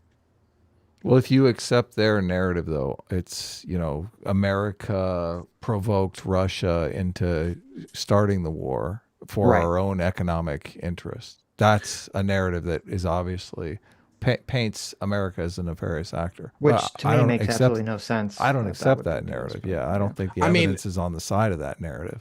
the thing that really gets me is this whole war started out of Russian economic coercion. Of course, it's like directly, yes. like directly them saying our economic interests are more Yeah. important than your sovereignty, so we're going to invade you, we're going to bomb you because you chose the more beneficial economic deal that you wanted. Since you chose that over us, you're going to pay for it. What That is natural like the resources was most she direct wearing? example. Yeah. What Yeah. natural Well, I mean, that's what annoys me so much when, talking to Dave Smith or Jimmy Dore or something is like, they go, oh, we went to Iraq for the oil. And it's like, wait a minute. They like the largest, or like one of the largest oil deposits was just found off of Korea, in the Crimea coast, like 2 years before. So you're going to say that Russia didn't invade Crimea for the oil? And now, like, I think one of the lines that they want to draw for the separatist is like, just happens to coincidentally include like a massive lithium mine or something. Like, obviously natural resources is playing a Lithium huge for all those motivation. batteries. Yeah, I know, for Russia. And then that just always gets thrown out the window. So it feels very hypocritical. How are we doing? Are we almost ready to move on? RBGH fan for $10 says, any credence to the position the U.S. government cares more about money laundering to military contractors, see the Middle East, and doesn't care about causing more deaths to Ukrainians and Russians in the long run? How's that? I mean, how's that money laundering? I mean, you're just paying them for weapons. Well, I guess where's it the would laundering? be. Yeah, I'm not sure the laundering. I just would be more like, oh, do you think they just want to make a bunch of money for these companies? I Of don't course they do. believe there's any credence to that whatsoever. Oh, really? You can sell. No. Well, no, Well, that's the they motivation. obviously. Well, it's like it's a dual motivation. Obviously, they're doing it a lot. See, when Dylan was talking about the economic conditions of the Ukrainian people, like a lot of people think that the aid is going to the Ukrainian people. No, it's going to military contractors to buy weapons to send over. No, to no, no. I Ukraine, understand, so. but the question was, is there any credence to the idea that the U.S. government, all they care about is like they're just doing this because they just want to make money for military contractors? I mean, it all depends on like what's the U.S. government. If you see the U.S. government as like a single entity, right? I think you're like analyzing it incorrectly because when we talk about the Lend-Lease Act, for example, which we signed, which was voted on by Congress, because when I was at the Rage Against Machine rally, I was told again and again, like there's been no debate on this. There was a debate on the Lend-Lease Act, and it passed overwhelmingly. The vast majority of Congress was clapping for Volodymyr Zelensky. If you want to have a vote on supporting Ukraine, like again, I'm pretty sure we all know how that vote is gonna go. And the reasons all those people have for supporting Ukraine, like, do we really think that the reason AOC voted for aid is because she wanted to fill the pockets of military defense contractors? No matter what you think of AOC, I find that highly unlikely. And I think a lot of these politicians also don't even have lobbying deals with military defense contractors. Some of them might have defense contractors in their district, and so they want to be able to have jobs. So if you make weapons, then you have jobs in your community. They could have a self-interested reason, and people who take money from defense contractors could have a self-interested reason. But those were not the only people who voted in favor of sending aid to Ukraine. So again, there's a diverse array of motivations for why the United States is involved. Yeah, some people are just bleeding hearts, like Sitch, like me. D528, thanks so much for being free. Here for 1 month, says no YouTube for Lent. We'll miss y'all the most. We'll miss you too. Love Dylan's Ukraine work, even though his social views sound like a chubby Antifa chick's diary. Amen. Amen. There you go. Gene the Angry Payment for $5 says nuclear war equals a nuclear winter, which equals increased sea ice plus fewer humans. As a representative of penguin kind, I would say go for it. Oh, amen. Wow. True. Penguins are the best animal. They are amazing. Are penguins fish? Is that the next question? Instead of owls or birds, are penguins fish? It popped into my head, but I like it's a good one. That's a good one. Are penguins birds? Maybe that will be the next question. That's a trick question, isn't it? It's not, but it feels like it. George De Gennaro for $10 says, Dylan, how old were you when you learned about Azov? I learned about them years ago watching Jimmy Dore reporting on Czech's Notes, The Washington Post. I was probably like 18 or 17 when I first heard about them. It was when I was studying the history of the Obama administration's position on Ukraine, and I was looking into like where these weapons go, and I found some articles online talking about these weapons are going to neo-Nazis in Ukraine. That's probably the first time I heard about Azov was when because there was some legislation on trying to stop weapons from specifically going to Azov. It was probably around that time when I first learned about them. I'm 21, so I'm very young. So I remember sometimes people I get this a few times in my chat, like, where were you when we invaded Iraq? I don't know, probably shitting myself. Well, I think what George was trying to get at is one of the talking points is, oh, the Washington Post, they're the ones, that first brought up the whole Azov Battalion thing. And therefore, now they're saying it's not a big deal.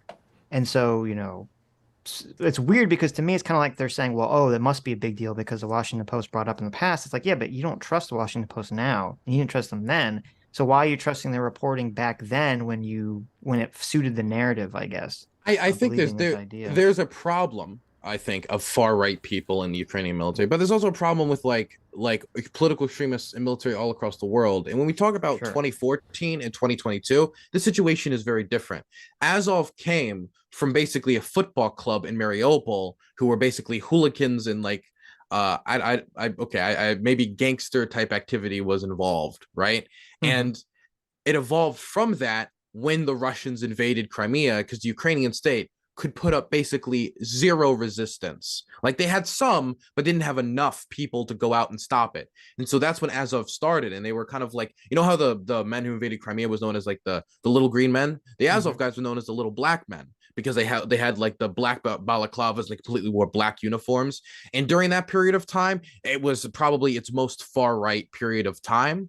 And over the last 8 years, I do think it's become more milk toast over time as it has been more and more integrated into the Ukrainian military and has to Right. abide by certain standards. And as it's gotten more international attention, has been delved into more controversy. A lot of its original political leaders have gone off to do different political projects, which have all failed.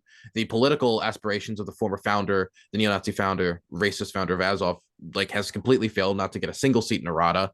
Mm-hmm. And I would say that there are still far right people in Azov, absolutely. But the organization is also very different from what it was in 2014. Right. Right. Well, to me, it's ironic that like, kind of goes back to what I was saying earlier that in 2017 or whenever this was that the Washington Post was talking about Azov.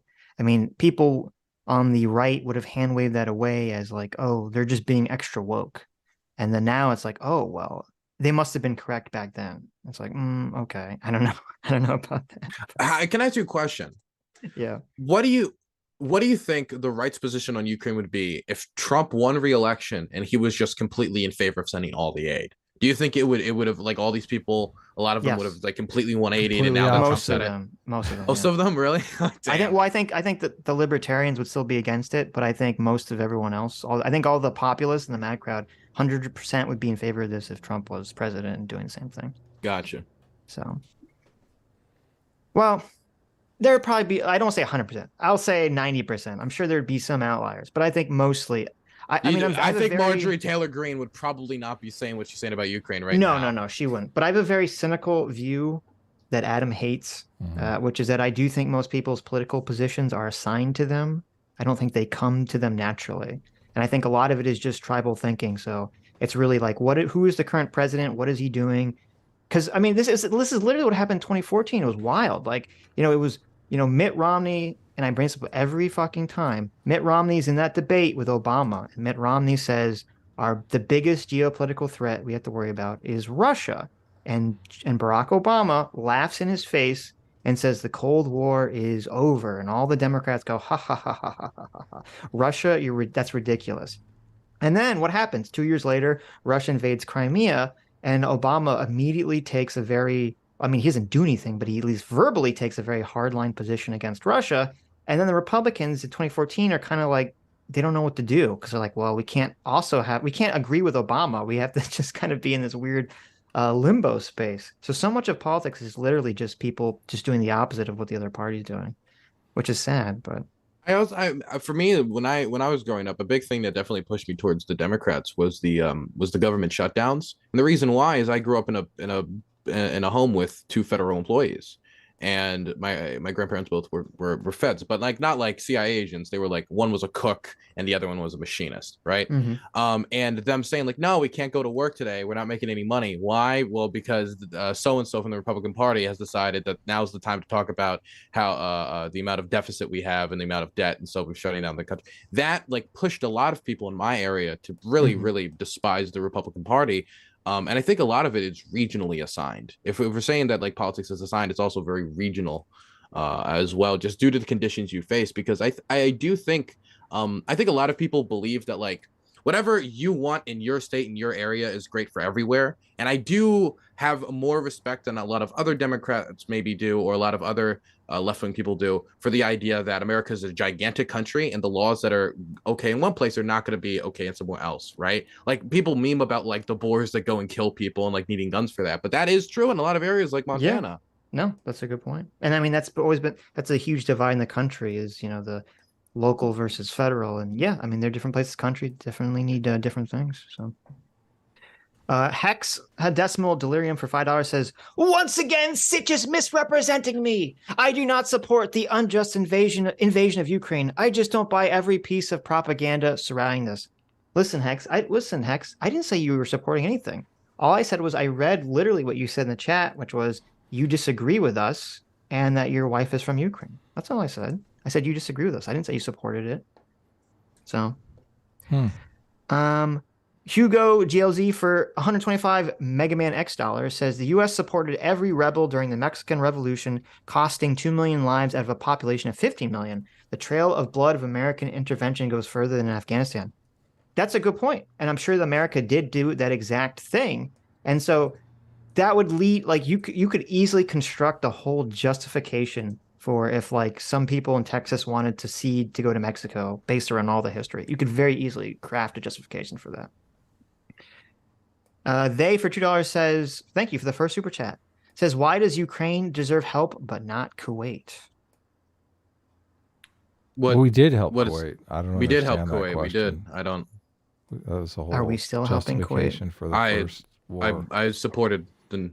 Well, I wasn't alive, but I would have supported the intervention. I mean, basically everyone supported it. Like even like China abstained. Like everybody was either fine with either neutral on it happening or were fine with it happening because like Saddam very clearly overstepped boundaries when he invaded another country because he couldn't pay his debts. Right. What is wrong with helping people strategically, and not helping other people who just would not be worth helping?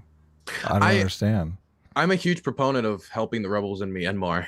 I'm a huge proponent of more sanctions on military companies in Myanmar and supporting the rebels. But the problem is it's not as strategically useful as helping other countries. And I do think that's a big problem. And it does make the United States look hypocritical. It's part of the reason why I support international institutions and strengthening them like the UN is so if it's not in the nation's interests, then international institutions can be the ones to try to intervene and we can have an international response, since it might not always be in America's interest to go in the middle of Timbuktu to fight random villagers.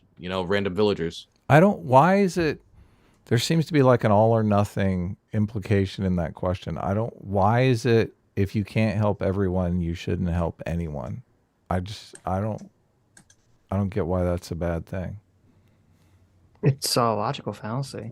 It's just an argument thing. Well, no, it's supposed to, I think what's supposed to do is they're supposed to be saying, see, the selection bias for America is because of some nefarious reason. They're saying you're doing it because it's in your economic interest, which all of us have already said, hell yeah, it's in our economic interest. Sure. What's wrong with that? So, well, I mean, the Kuwait was the first Gulf War, right? I mean, wasn't everyone in favor of that? Who was against that? There was some protests in the United States. Oh yeah, I went to one of those. Remember, I went to pick up chicks. So. Yeah, there. Did you? I did. Yeah. Were you successful? Well, I went with 3 chicks, so I was off to a good start already. They're like, hey, Adam, you want to come protest this evil military, giving money to the military company's war? And you're like, hell yeah. I ended up in the LA Times at that protest. So there you go. That was great. But anyway, yeah, no, of course. Look, I was a young kid. I thought war is bad. I know killing people bad, okay? There you go. Very simple. Yeah. Didn't know much about it. I knew girls. Good. Very good. Lots of girls will be there. Joe the Mig for $5 says, good on you for all your work here, Dylan. I disagree with you on some political stuff, but your work here is #based. Well, thank you. It's okay, man. Whether or not you're wrong on the few occasions that you disagree with me, like I still appreciate your support. I'm kidding. I'm kidding, of course. Thank you. I appreciate it. I do. Thunderstorm for $5 says the Azov symbol is the Slavic god of wind and protection symbol against wolves and danger, called the Wolf's Angel. It used to use that symbol. As far as I know, they changed their symbol earlier this year because it had so much controversy around it. Because there's no defense for the Wolf's Angle, in my opinion. Like I only see it used by Nazi groups. I don't see anybody who actually cares about like Slavic stuff to use it. And I think it actually originated from Heinrich Himmler. So I don't think I could have sworn that was his origins. If somebody knows the pagan religion more than me, can correct me, I would appreciate it. But as far as I know, they've changed their symbol to keep the N and the I, which represents the national idea. That's what they say, but I don't really trust that's the origins, even if they've changed it to mean that now. I guess that's good. But I'm very happy that they're changing their symbology. Mm-hmm. Solo Doge, thank God I can finally fight the aliens. Thank you for 6 months. Says, nothing wrong with taking away the rights of people who, quote, belong to the enemy. That totally doesn't lead to things like Japanese internment. I mean, I don't remember a part in the conversation where anyone here advocated for such a thing, but Only Serbians. there you go. Yeah, there you go. It's joking, of course. Fondue for 11 months. Thank you. Says there's a video by Matt Kolov called The Politics of War that I keep coming back to. It's a D&D video, but it's relevant. Pride, fear, and self-interest. Yeah, I mean, I think it's what Adam's saying. You know, there's always... I don't think you can separate all these things out to make these clear things. You know, these clear delineations between, you're just doing it for your self-interest when that's, obviously at play in every situation all the time. Magor for $2 says, while we're crapping on libertarians, I want to say that libertarians need to accept that there are far more Karens in the world than libertarians. Most people want you to live like they do. Okay. Andrew Clark for $2 says, for all the people who say Ukraine must surrender some land to Russia or there will be World War III, I would say Russia didn't launch nukes when the Berlin Wall fell. I was having a debate about this yesterday. I find it hard to believe that the Soviet Union tore Afghanistan to shreds over 10 years. I don't know if you ever looked at population gap of Afghanistan during the war. It just like boom. In Russia? No, the population graph in Afghanistan. It is No, I mean during the Russian war. During the Soviet invasion of Afghanistan. Yeah. I did because I remember we watched some Hassan video where he was basically ignoring this, and it was something like, well, first of all, it was like 50% of all villages were destroyed in the Soviet invasion of Afghanistan, and I think they lost like 20% of the population, or no, it's too high. It was like 9% or something. Like, it was like 2-3 million people out of like 15 like died. It was like astronomical. It was crazy. They dropped a lot of bombs in the country. They basically tried to turn the entire country to a fucking parking lot. Yeah. And that was their strategy and how to deal with the Mujahideen, and they failed. And after 10 years, they pull out before the Soviet Union collapses. It's hard for me to believe that after fighting all of that and be willing to go to the worst ethical limits and how you bomb a country, that they still wouldn't use a nuke and literally would rather lose the war, withdraw, and then have the Soviet Union collapse rather than use one of those weapons. So I think people are just really overplaying it when it comes to the likelihood of this type of weapon being used in this conflict. I mean, it's not impossible, and we should still be concerned that Russia announced today that they're suspending the participation in the New START treaty. Like, that's bad, but again, most of that most likely is posturing and chest beating, like odds are. Mm-hmm.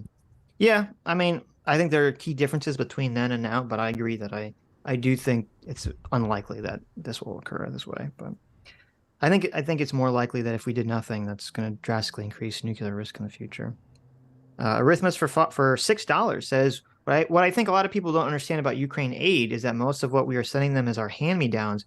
We're replacing most of that hardware anyway, so it's not really costing us much to send it over. That's true. So there you go. Okay, Adam, we're through the questions. All right. Are we moving on to... We can talk about something else. Kidology FD signifier debate over... Now, do you have any relationship with FD signifier or Kidology, Dylan? Do you know these content creators? I know FD signifier. They do video essays. I've never watched any of their content, but I know that they do video essays, and they've been beefing with people recently over drama or something. I have no clue who the other person is. I've seen their face once or twice, but I don't know who they are. Okay. I'm assuming you haven't seen any of his videos because you are in fact a racist and an Azov Battalion supporter. So I went to Ukraine and they set me right. Yeah. So what is this clip you want us to watch, Adam? Because I'm not familiar with this. Well, we can pull the clip up. It's FD signifier. The background is Kidology made a video that was kind of centrist in orientation, although she did call Jordan Peterson and Ben Shapiro alt-right anti-Semites. So, I mean, there is that. But FD Signifier, this video was a critique of the left and the left's kind of backbiting mentality, and kind of a critique of the idealism of the left and their inability to talk to people of different political persuasions. FD Signifier found this video very offensive. He has crafted himself a circle of leftists that he basically works with and interacts with, and likes to keep his circle very pure of other content creators. So I guess Kidology wanted to have a conversation with him, and he declined. He did come on the Sitch and Adam show, which, I mean, he's called us a right-wing echo chamber, which I just like. I don't know how that sticks. Neither one of us are very right-wing, and I mean, we talk to everyone. So echo chamber doesn't seem like a good, doesn't seem like a fitting thing, but whatever. Well, So, I mean, I believe he's an open revolution, leftist revolutionary. So I guess from that perspective, everyone is to the right. When you say like open leftist revolutionary, does he like want violent revolution? Like, what is it? What does that I mean? don't believe he wants a violent revolution, but I do believe that he's open, that he thinks capitalism and liberalism should be replaced by some form of socialism in this country. Gotcha. Okay. and this, one of the reasons why I thought this would be interesting to watch with you, Dylan, is because Dylan, you've been on the show like 3 times, but I don't think we've really talked about Have I been on the politics. show 3 times actually? I thought it was only on twice. Well, two times previously. This will be the third. This Yeah. will be the third. Okay, Yeah. I have short-term memory loss. But we've never. Well, you were on. I think the first time you came on was our 200 show, and then Maybe. and then I believe you came on again once. Yeah, you just came to, on once by yourself, and then you came on once when a bunch of people were on. So. You're right. I forgot just to about hang that. out with us. Yeah, and like we've never really talked politics before. I don't know that you know where we're at. Like, we're constantly getting mischaracterized as like, far right radicals, which just doesn't seem remotely fair to me. I think we're like pro-capitalist, and we're kind of harsh on the anti-capitalist crowd because I don't feel like they have a really good understanding of the forces at work in economics or politics even. So, but I don't know where you're at. I mean, obviously you're pretty young. So how do you describe yourself politically? Man, I guess I would describe myself. I mean, the word social democrat is probably what most people would think in their head. Like, I'm generally in favor of social safety net. I like means kind of somewhat like time-tested institutions more than I care about the individual. I believe heavily in institutions and improving institutions. So, well, see, that's a very conservative mindset, right there. I mean, you can call it a conservative mindset, but I would say like most liberals or people who are of liberal ideology believe that you need institutions. Yeah, to protect the rights of the individual. Absolutely. That's not a right-wing mindset in my belief system. And as Right. far as I know, if it's considered a right-wing mindset, I think that's silly. It used to be, but it's kind of switched now. Yeah. Yes. Now, like all the institutions that used to be protected by the right, it's almost done a little bit of a switch, kind of like a switcheroo. If it was ever protected by the right, I don't know. But like the idea that it has made the switcheroo. Now it's the institutions are corrupt, deep state, need to be smashed. Yeah. Well, I think so much of it is very tied into the fact that a lot of these institutions and a lot of businesses seem to either become woke or just signal wokeness, and so that turns off a lot of people on the right automatically. That's true, but I don't know how much of it is from the actual party elites, quote unquote, using the word elites. Ooh, scary. The party elites of the Republican Party actually care about wokeness and is actually more of a means to like just like slowly deregulate these types of institutions. Like if we're talking about labor relations, is it that it's so woke with Starbucks and all these like Amazon strikers who it's just so woke, or how much of it is we want to deregulate labor relations in the United States and make it so companies have more power when it comes to negotiations with unions? Yeah. Well, that's a real interesting perspective. I think it's kind of the same thing with like US supporting Ukraine. Mhm. Everyone's doing things for multiple reasons. Like yeah, if someone's trying to like bust up a union for woke reasons, I would say that's probably just they want to bust up the union, right? But then there are, but then you get like, with the Stop Woke Act in Florida from DeSantis, it's like, well, I mean, it's just purely ideological. It's not really union related. But obviously he's doing it because he wants to run for president and he knows this is like a good virtue signal to his base. So it's kind of like, well, there's a bunch of like mixed reasons for why these things are happening simultaneously. That is true, and I think also you can look at the origins of a lot of the legislation, where it originally came from, who wrote it, so you can get an idea of where the motivations come from. But I do think there's a lot of overlap, almost like, hey, we can bust the union and also deal with these SJWs at the same time. Like there's Mhm. like these two factions kind of align themselves with each other. Um, and I think that's probably it. I think it's a combination of both. But I've seen a lot less talking about the actual value of like what the institutions provide, and a lot more talking about the wokeness of the institution, which I think allows them to have better grounding in the conversation, because if they talked about the value of these institutions, I think it'd be a lot harder for them to advocate for them being abolished. Yeah, no, that's a good point. That's a good point. What are you using for a definition for woke? Oh God. Yeah. Well, I mean, just just Anything that ballpark. I believe socially. Anything I believe socially. Right. Okay. Well, because obviously we use the term woke to in criticism, and we just had a debate where people were saying, even if you use the term woke, you basically mean, I don't ever use the term woke. And the reason I don't use the term woke is because everybody has a different definition for it and it's become completely useless, right? Like, But so it's a good search term. why do I Like- even use it? It's a good search term, but What?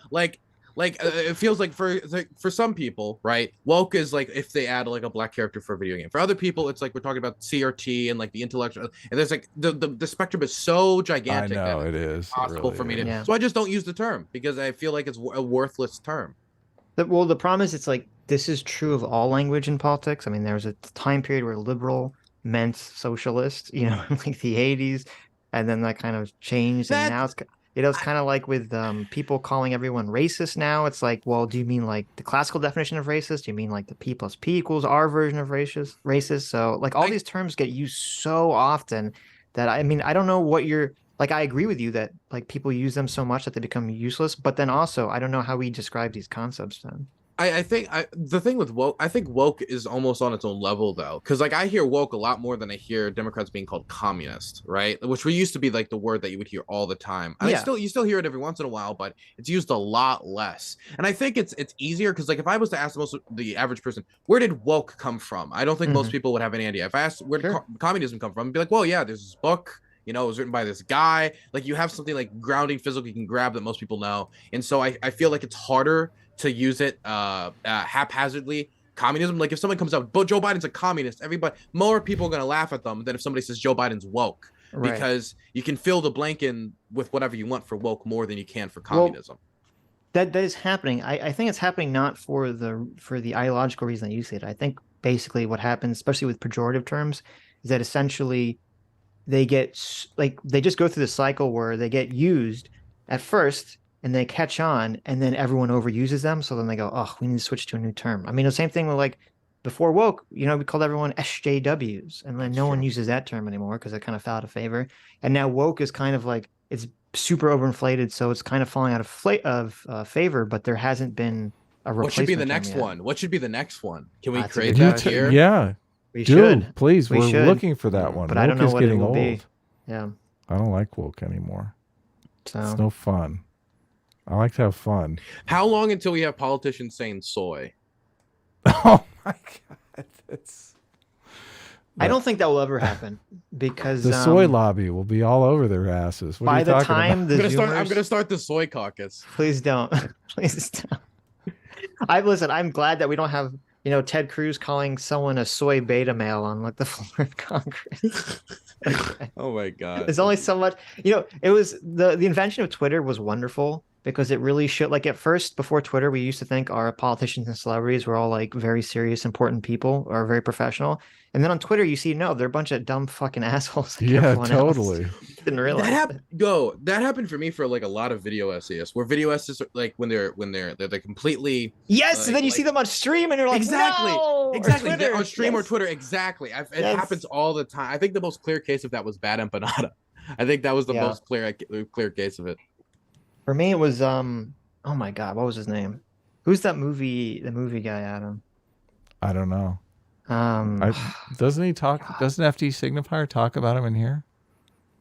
The guy from Channel Awesome, Doug Walker. Oh no, Doug. No, I'm not talking about Channel Awesome guy. Oh, okay. I love Doug Walker's hilarious. Just as a concept, not as his jokes aren't funny, but as a concept, he's hilarious.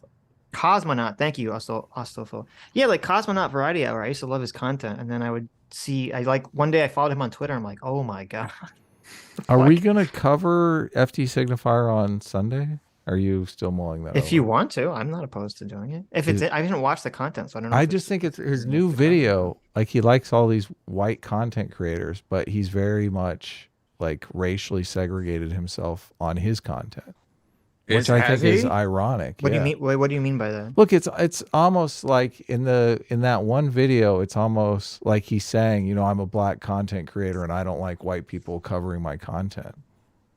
Like I'm just, that says to, I mean, as a white person, I feel a little dirty just watching his content now, why would you want to do that to the audience?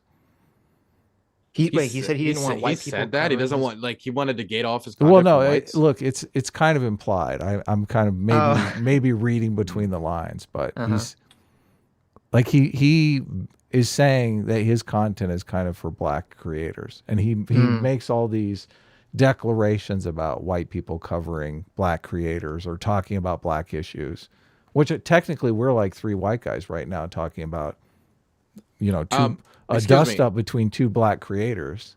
I'm Irish. Oh, okay. Well, Dylan is ultra white. Yeah, what? How do you get whiter than Irish? Irish and German. It's like is Finnish. The background. You're like you're one step away from being like, just, I guess, who'd be whiter than that? Like the Swedes or something? Yeah, I don't know. Like Icelanders. Yeah, you're way whiter. Listen, I'm like Jewish, Russian, Romanian. You're way whiter than me. Okay.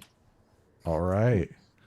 Yeah. So I mean, this is like an interesting controversy. So that's why we're covering it. What is the controversy? Because is it Hogwarts?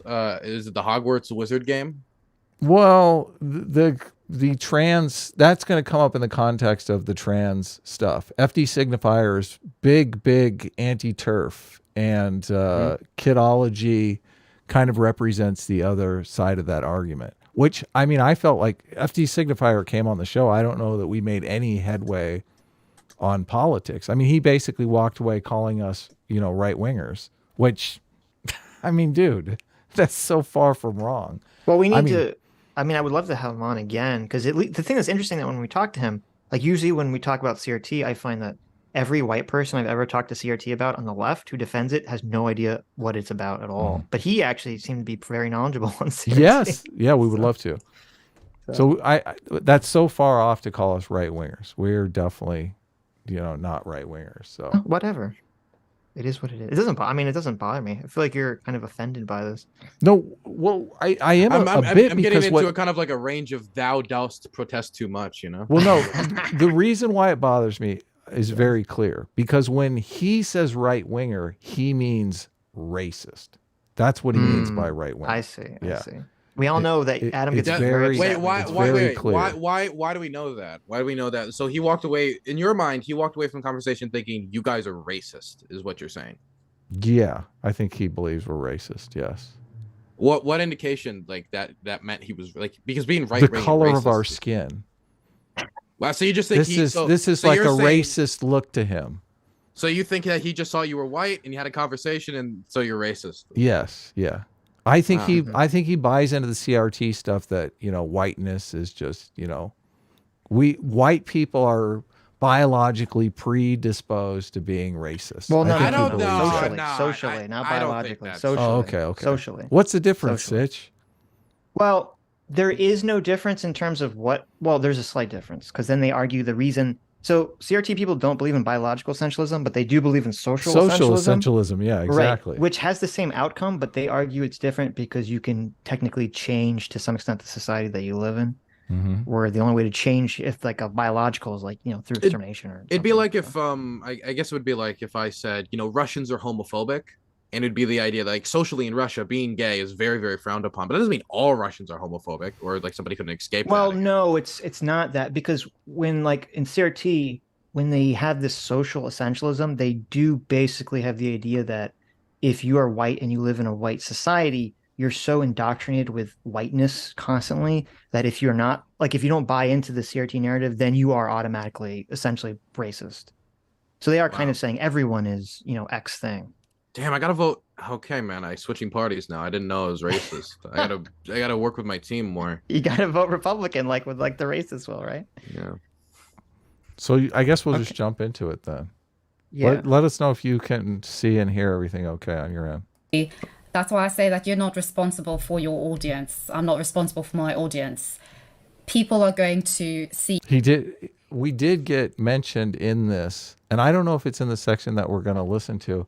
It's funny that she's saying, you know, she's telling him, you're not responsible for your audience. I'm not responsible for my audience, because his audience went and started calling Kidology Candace Owens. And basically, you know, she ended up like a bunch of people left her Patreon and a bunch of people unsubscribed to her channel. So she's basically calling him out for doing that. And she's so far from Candace. Look, she literally called Ben Shapiro an anti-Semite. Like, Candace Owens is not going to do that, okay?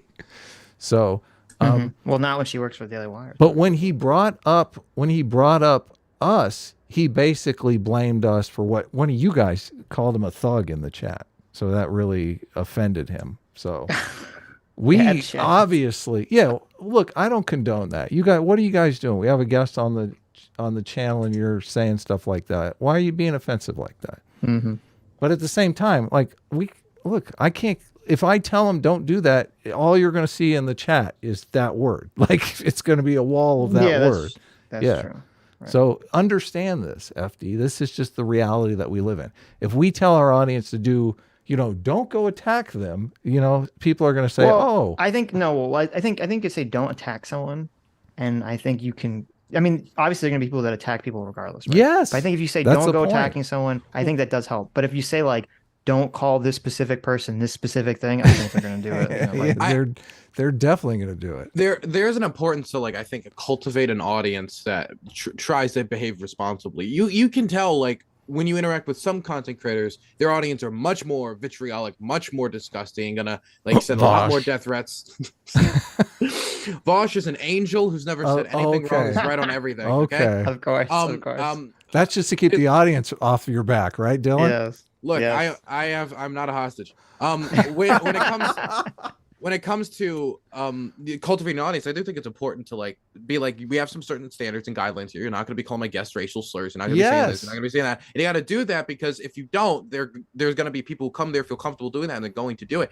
But even in my community, there'll be people who are pro-Russia in my chat who are allowed to be there, because I'm allowed disagreements, fine, right? But once people start crossing lines and start like throwing slurs for Ukrainians in chat, like you're immediately going to get booted. And that type of standard, I think, needs to be upheld. So you can't cultivate an audience that it will treat people better generally. We do our best. We definitely do our best to do that. So I haven't received any death threats from your community yet. If anybody wants to be the first one to do it, you got an opportunity.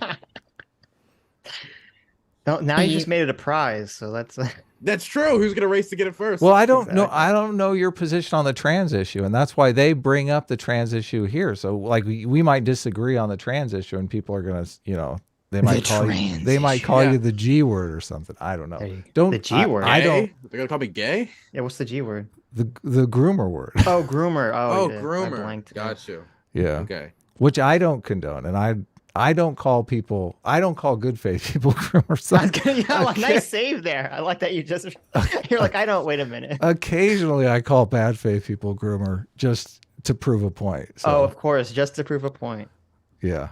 What they want to see, and they're going to take what they want to take from what you say and from your content. But I think the important thing is to try as best we can, when we can, to try and see things from the perspective of the person who is actually saying the thing or doing the thing. So I do think that the idea of I'm sorry. So what is your perspective on J.K. Rowling's transphobia? And like, do you think she should be platformed in major newspaper publications? Wait, pause this for a second. You want to know how I know who's the real left winger here? Is because of his shitty fucking audio. That's how I know he's the real left winger here. True. That's it. Sorry, you can continue. Yes, I do, but I don't think, for instance, what has J.K. Rowling done? I'm just asking this just as a question because I actually don't know. I've looked. I don't actually know what J.K. Rowling has said that is transphobic. She's never denied the existence of trans people. She's never said that trans people cannot have rights, cannot have autonomy, cannot exist. But she has a particular ideology which is very much invested in the experience of feminism in its very traditional sense. This idea that biological sex matters. And I can respect that. It's fine. I don't see that as being genocidal. I don't see that as being J.K. Rowling responsible for the very precarious existence of trans people in this world today. But I think that I need to hear, and which is why I'm very excited for J.K. Rowling being interviewed, an interview or podcast interview of everything that she has to say is going to come out next week. I can't actually say that J.K. Rowling is transphobic because I haven't actually heard her say, in her own words, without the influence of Twitter and the internet and everybody else's perspectives, what she actually believes. So I need to wait and see. So after FD Signifier made his response video to her original video that was kind of centrist, she got labeled a transphobe. So one of the, I think it's passed in the conversation, but FD Signifier's audience is calling Kidology a transphobe and being kind of caustic towards her. So that's where she's coming from. I never saw her original video. Does she have a stance, or is it just that she said she doesn't think J.K. Rowling should be canceled? Well, I think the stance that she just gave right here is, enough for them to call her transphobic. Obviously, if you're not like boycotting Hogwarts Legacy, then you're a transphobe. So, do you have a position, Dylan?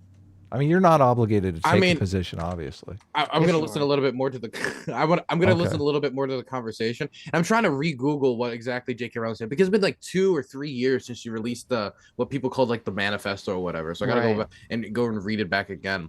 Well, I just don't remember because I never give a fuck about Harry Potter. I'm going to be for real. I was not a big Wizards kid. I was big into Dragon Ball Z and shit. I never liked Wizards and stuff like that. But for my position, I released a video on Hogwarts Legacy, and my position is like, there are so many game companies that produce such terrible ethical standards in how they treat their employees. When it comes to crunch time, when it comes to union busting, when it comes to Blizzard, it's the fucking sexual harassment stuff that went on there, and like all these companies, and people buy up their games like it's nothing. I saw backlash for the Blizzard stuff, but people still went out and bought those games, and nobody went out and said, if you buy a Blizzard game, if you're continue to play Overwatch, you want to watch people get raped. Nobody said that because it's silly. And so I think a lot of the backlash was people who just wanted to play what, from what I heard, was a pretty fun wizarding of Waverly Place like experience, right? I'm not going to go out and condemn people for that. Definitely, if you take a socialist point of view, you could also say that there's no ethical consumption under capitalism. Yeah. Well, FD Signifier is a big time anti-capitalist, so. But you're not an anti-capitalist, Dylan. No, right? I'm not an anti-capitalist. I do. Now, this is my most socialist position, is that I do think that capitalism is not a perfect system. I think that it's going to continue to, we're going to have to continue to change our economic structure. And I don't think capitalism is the end of human development. I just don't know if we've developed to the point where we move past it yet or not. And Marx was obviously wrong when it came to his predictions about, when the revolution was coming in, and it's going to happen in the UK because, this is where the conditions were set. Russia, it was completely off base when it came to where he thought it was going to happen in Russia, which was a much more agrarian society. And it just, like, most of his predictions were wrong. So I don't know if we've reached the point where we're going to evolve past capitalism. God. Well, it's funny, all the he thought all these liberal countries were going to evolve in the communist countries, and it was like, no, it was the monarchies that evolved in the communist countries. So because they were the most oppressive, yeah, and yeah, they had agriculture was their main thing. So people were generally happy in living in a liberal democracy. Yep. So yeah. Well,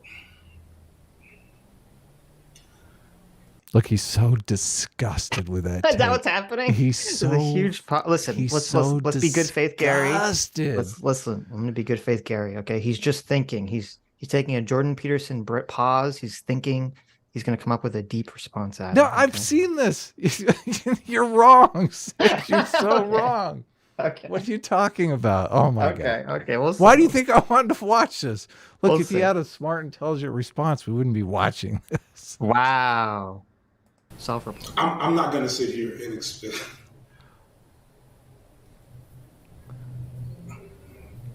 So I made content that engages very, very lightly with J.K. Rowling's transphobia.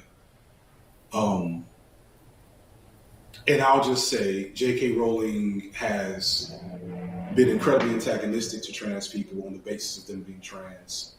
She supported legislation to limit the rights of trans people. And she's been outright insulting to trans people in numerous ways. And I'm going to leave that as just an effort to provide a perspective as to why one might see J.K. Rowling as transphobic. But I'm going to challenge you. Like, have you watched ContraPoint's video about J.K. Rowling transphobia? Have you watched, again, Philosophy 2's video about these things? Not as of recently. When they came out, yes, but not recently, no. I just want to step in here just to get my position clear, because like one of the things that bugs the shit out of me is that, he's saying J.K. Rowling is not taking trans people into trans people's perspective into her perspective.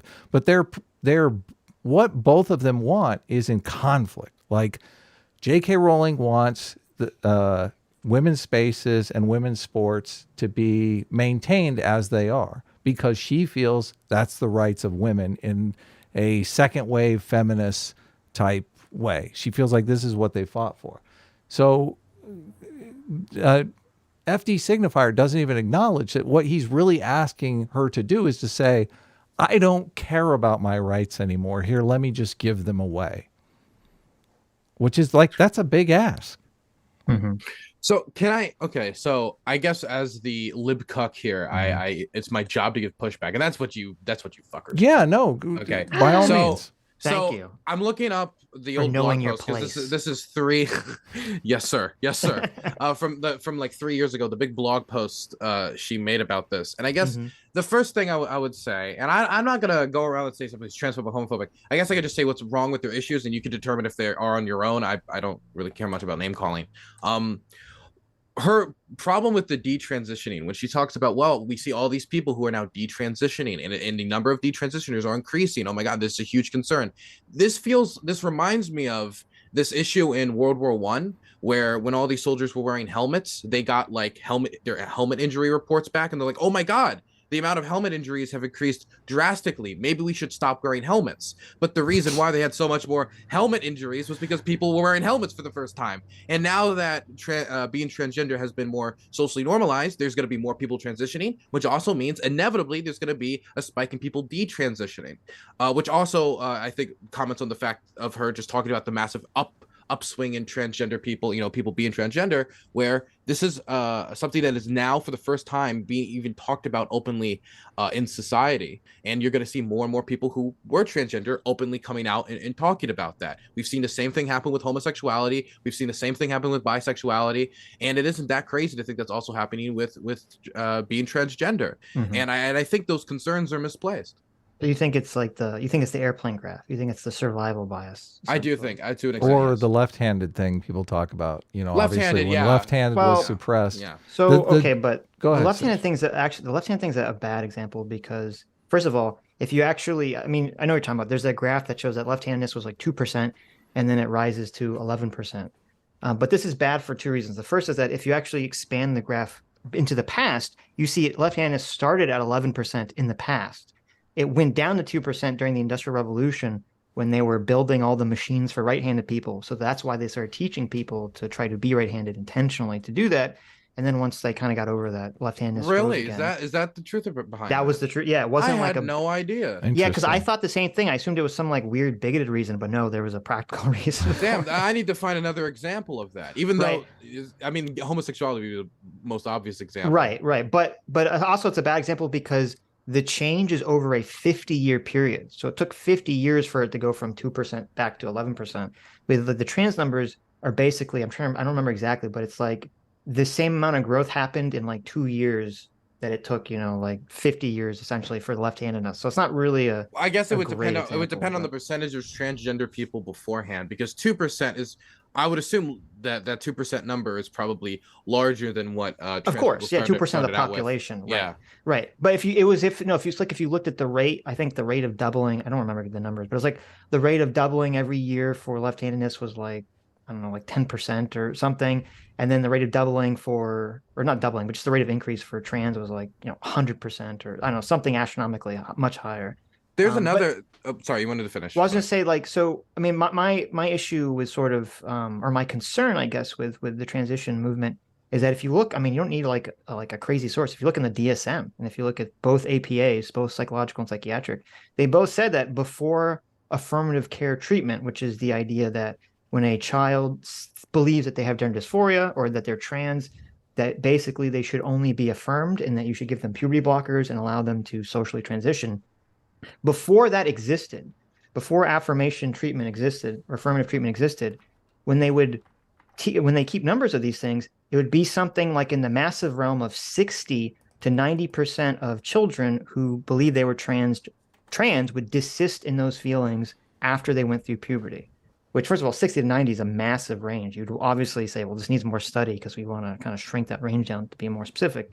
But then once affirmative care came into being and you had the social transitions and you had the puberty blockers, that number of desistance shrinks from 60 to 90 to 20 to 30% desistance. And to me, that's scary because that leads me to believe that the combination of social transitioning and the puberty blockers may be preventing people who would desist naturally from doing so. Do you think that the experience of going through puberty is like a heavy indicator of whether somebody wants to feel like being a man or a woman, or do you think it's more psychological, the decision that's being made? Because trans people always talk about it's psychological, like in their brain they feel like a woman, they feel like a man, they feel like this gender. Right. Well, gender dysphoria, I believe very strongly is biological. There's something, twin studies, it's like the average person that's going to be trans is like, if you're male, is like 0.0162 or something. It's very low. But if your fraternal twin is trans, you have like a 2% chance, which is a massive increase. And if your identical twin is trans, you have a 40% increase. So I do think, and they've also done brain scans and stuff of that nature. So I do think it is biological and I do think it's real, but I do think that it should be conceptualized as a mental illness, which it is currently, gender dysphoria, or a biological medical condition if people don't like the mental illness label. And so, if you do have gender dysphoria, like I don't think people grow out of it. I think people either have it or they don't have it, but they think they have it. And going through puberty essentially makes them realize they don't have it. I don't know how much puberty, I would love for you to send me that study or something when you have the time. I don't know how much puberty plays into it. I know for me, when I was growing up, I am bisexual. When I was first finding out I was attracted to men, in my mind, because of the way the environment I grew up in, I was like, okay, so you're straight or you're gay, because just like the whole spectrum of everything, right? Like that wasn't discussed. So the idea that I could like both, it was like you're either Pepsi or you're Coke. You can't drink both. It's just not allowed. So I was like, okay, I guess I'm gay now. But like over time, I more accepted the fact that I was more comfortable with both. I think it's like a growth process that people go through. The problem, I guess, a lot of trans people would have with like the idea of like, for example, stopping puberty blockers or not allowing certain underage people to use puberty blockers is the amount of changes you go through with puberty. If you go through those changes, that could make your existence as a trans person much worse for the rest of your life, because you can't reverse a lot of that. Like a lot of the things you go through puberty, like, I mean, there's some surgeries you can go through, but you just can't reverse a lot of it. Whereas if you take off the puberty blockers, the vast majority of changes of puberty, you're going to go through once you remove them. It's something that's reversible. And so giving that option to doctors to give to patients, I think is a valuable resource. Yeah, no, I mean, I am completely sympathetic to that. I understand that's the thought process. And if we had a way, like if they knew exactly what made someone have gender dysphoria, and they could put you in like the brain scan machine, and they could say, oh, this person has it, this person doesn't have it, blah, blah, blah. Then I'd say, okay, give them puberty blockers. Like if that's the only treatment we have so far is, transitioning, and that's what the best outcome to prevent people from killing themselves, which is, another problem with this conversation is that this, trans becomes an identity when it's not really. It's a medical treatment that's supposed to prevent people from killing themselves. Like that's the only reason essentially that our society and the medical community does this thing. So if they could make those determinations, clearly and medically, and not just rely on basically self-reporting, then I wouldn't have a problem with them giving kids. Okay. I think when we talk about like trans, so trans identity, I do think there is there's definitely a culture around being trans. There's media around being trans. There's an experience that is shared with being trans that isn't necessarily shared with something that you would call like disease. Like there's no like sickle cell art. Like I don't know about that. I've never seen that before. Nobody's right? Like I guess, but I think that there's a famous artist with sickle cell anemia, but continue. How dare you, how dare you not acknowledge his existence? He did sickle cell based art for 20 years. But I guess for me, it's like that type of shared experience of being trans, I think is very different than a lot of the other medical issues that people face on the day to day. No, I do think it's distinct because the way you dress like is heavily impacted, and there's a lot of it's very mental that plays into the psychology of it. So it's not like just like maybe losing your legs. Like I don't know if there's wheelchair clubs and people go out and they do like wheelchair events and like wheelchair basketball, but it's just that mental capacity, I think, makes people a lot more emotionally tied to the experience. One last thing, there's also a lot more discrimination that can be centered around being trans that isn't necessarily centered around other medical problems, right? Like I don't know much about like cancer discrimination or anything like that. No, I agree with what you just said, and I think that's why it is the way it is. And I think discrimination is the main motivation or the main thing that causes kind of these identity groups to form, because they're kind of like it's like a defense mechanism. It's like, oh, you're going to attack me for being this thing. Well, I'm going to like be proud, essentially of whatever it is that you're attacking me for. I mean, we've seen this very commonly all across time, and I understand that, and I'm sympathetic to that, and I understand that's like a psychological strength essentially. The problem, though, is that it can lead, like I'm not opposed to that, but the problem is it can very often lead us down bad pathways. And a good example of this would be with deafness. There's a which I think it could be comparable to trans. There's like a strong, identity of deaf people that deaf people have. And some people, not all, but some people in the deaf community are very against lip reading, and they're very against cochlear implants because they feel like you're stealing, the deaf identity away from the child. And to me, that's like, well, that's like the wild version of this. And we would see the same thing. Like, if someone tomorrow comes up with a cure for gender dysphoria, I mean, that'd be very controversial, for people in the trans community, because it's like, well, do you take the cure or do you transition? Are you, but that's the problem, is that once you rope it into an identity, it kind of demedicalizes it, and I think gives people the wrong way of thinking about these things. I think it is a little, I think when it comes to something like being trans, definitely when it comes to sexuality, for example, because I've been asked this question before. If you could, like, when I thought I was just gay, I wasn't bisexual. If you could take a pill and it could make you straight, would you take it? And I thought about this, and I thought, like, let's say this pill is developed 30 years from now, and I'm married to somebody, I'm married to a husband, and they're like, hey, you want to take this obviously pill? Why would you take now it you've then? lost your husband, you've lost your community, you've lost all these people that for this reason. And for a lot of people, I think that becomes the difficulty.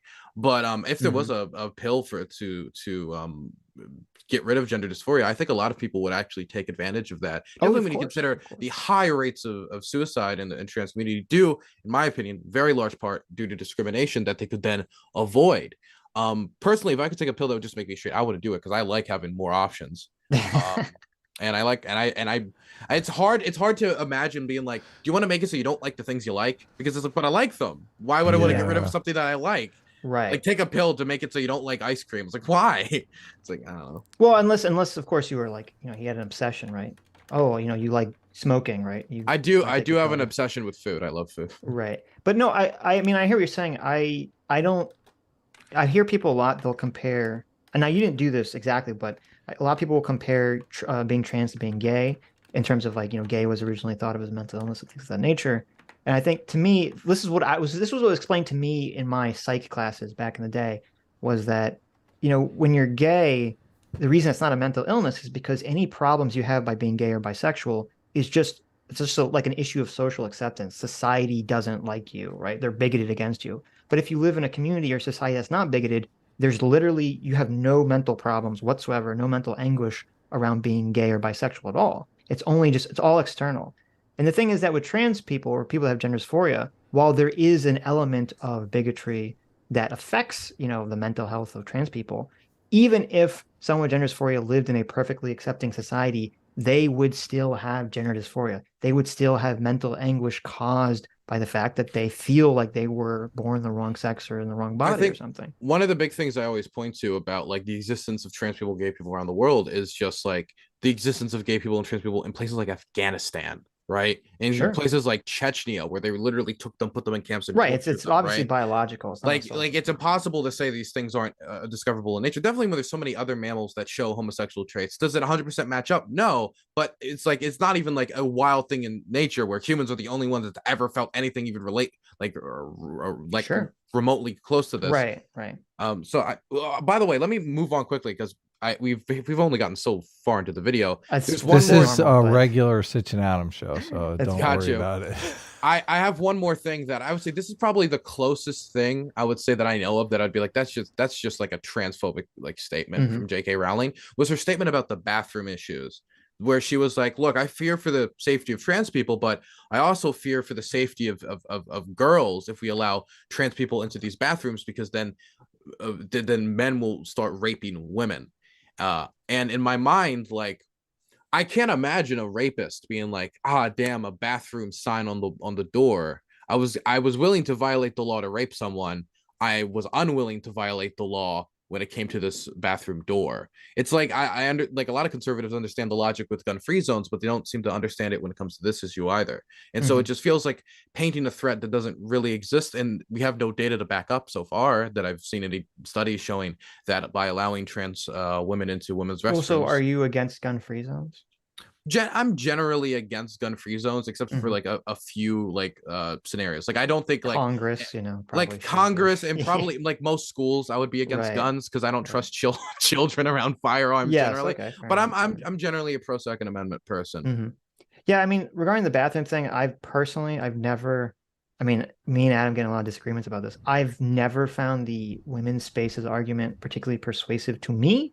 I understand the sports argument. I don't really care about the bathroom argument. I understand. That's because you're a dude. It is because I'm a dude. I understand more so like the locker argument. Like, you don't necessarily, a woman maybe doesn't want to see a penis, in the locker room or something. I guess I'm a little bit more sympathetic to that. But I guess where I differ what you said is that I wouldn't call, her, like J.K. Rowling having that opinion about being very concerned about female-only spaces. Even if I disagree with her, I don't think it's a transphobic belief to have that. I just think she's concerned with something that I don't see as like a real concern. Can if it's not a real concern or it's an imaginary threat about a community, that it can be like a bigoted concern. For like, is she saying she thinks the trans people are going to do the raping, or just that like straight men will pretend to be trans? Let me look up the. She's afraid get back to you. Straight men are gonna pretend to be trans, which they're doing. That happening. It happened a couple times, yeah. But it's okay when you say it's happening. It's happening. Like, are you telling me that it's happening on a statistical level? Like, we can actually see a statistical increase in rape. Like, this is somebody who wasn't gonna rape before, but now has found his avenue, is now raping. Even if it's a small level, it's the fear that is persistent with everyone. That's the thing. It's like, just very few people are being killed by the serial killer in town, but everyone is afraid.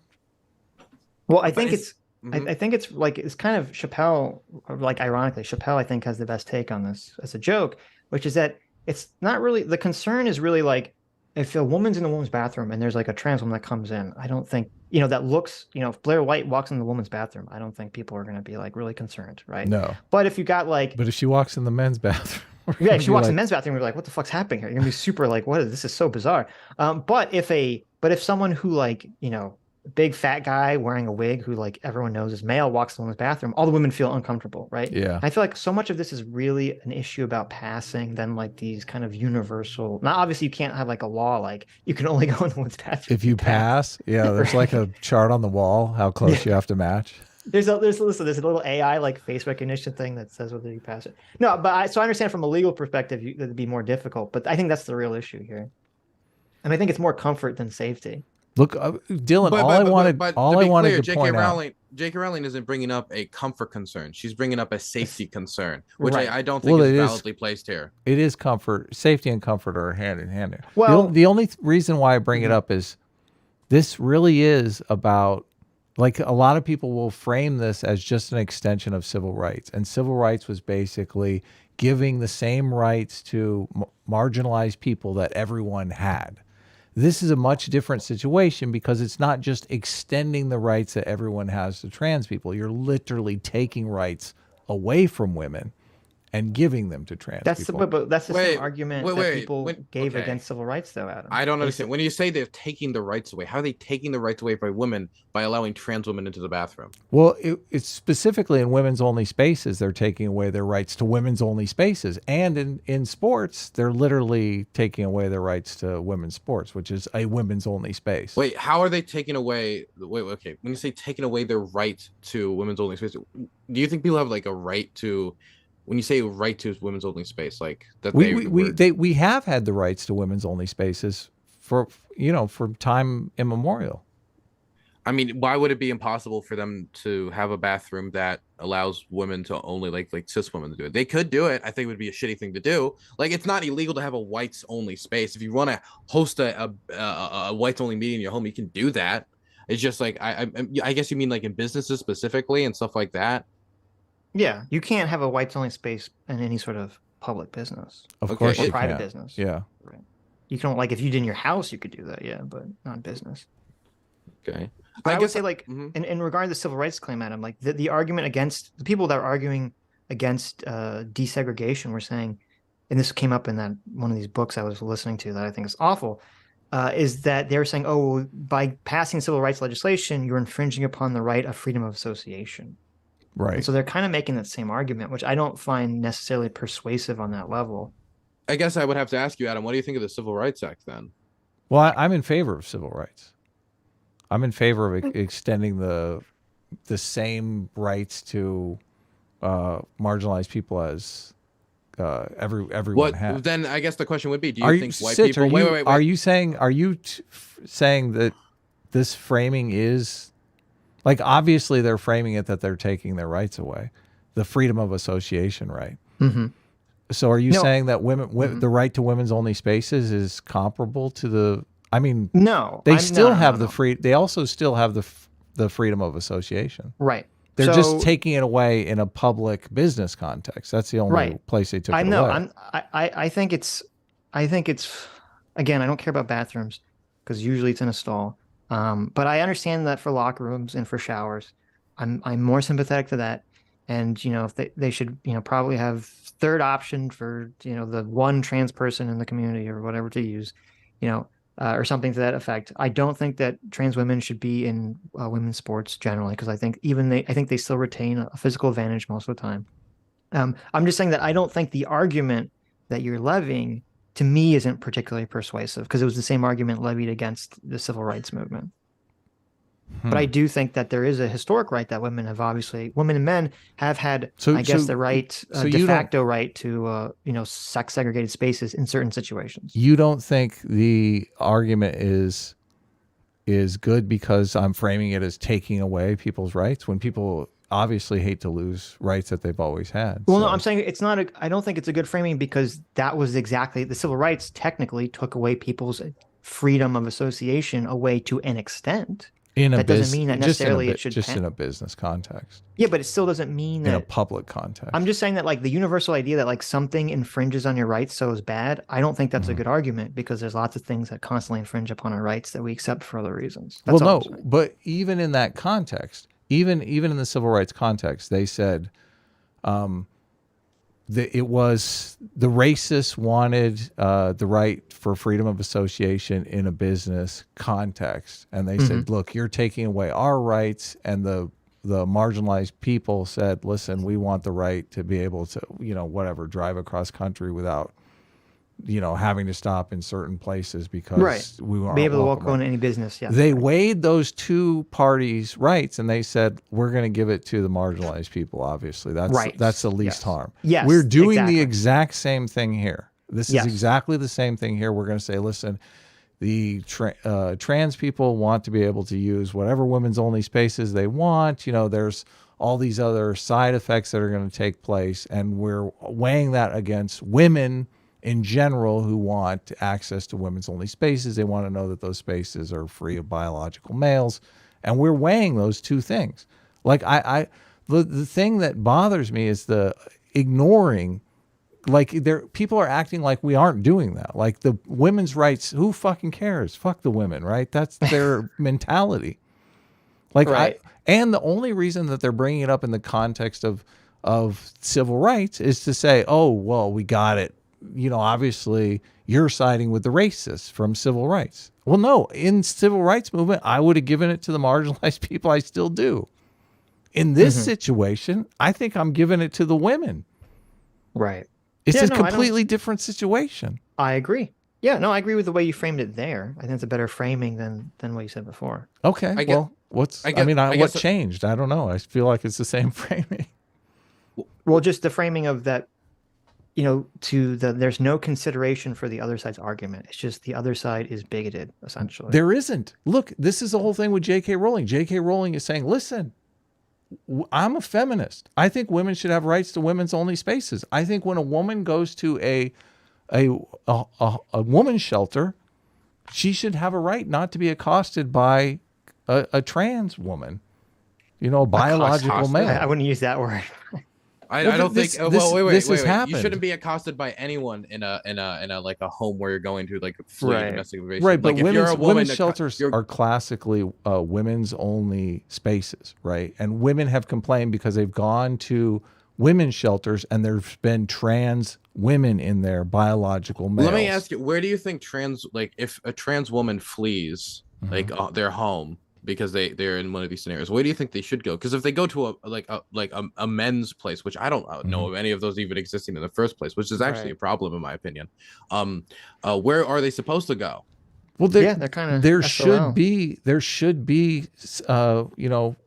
situations set up that are specifically for trans people. So specifically just trans, I guess. Do you think the resources exist to be able to establish those completely separate from that? That's a completely different. Well, I'm asking about this. Well, I'm just asking about your position, like in practicalities terms. Like, it feels like these institutions exist. They're able to help people. Trans women want to be able to flee their home and get help if they need to. There's certainly, even if they wanted to go to the men's space, they couldn't, because they don't exist. It's no longer a women's only space, though, and I just want people to acknowledge that. Obviously, like you got to acknowledge that there's a trade-off here. Well, I guess like a lot of people would say, well, trans women are women, right? That's the mantra. This is why they say trans women are women. It's because they want everyone to turn their brains off and just go, trans women are women. Women are women.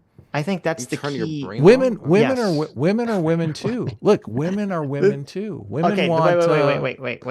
I think that the key factor here, and this is kind of what gets to the bottom of the J.K. Rowling question, is the trans women are women talking point or argument, and that's one side wants to basically make the position that women are not, that cis women and trans women are different, and one side wants to say no, there's basically no difference between, or we should conceptualize no difference between cis women and trans women. Of course there's a difference between cis women and trans women, but there's also like a difference between like a tall woman and a short woman, or a fat woman and a skinny woman. There's but not when they go to the bathroom. Wait.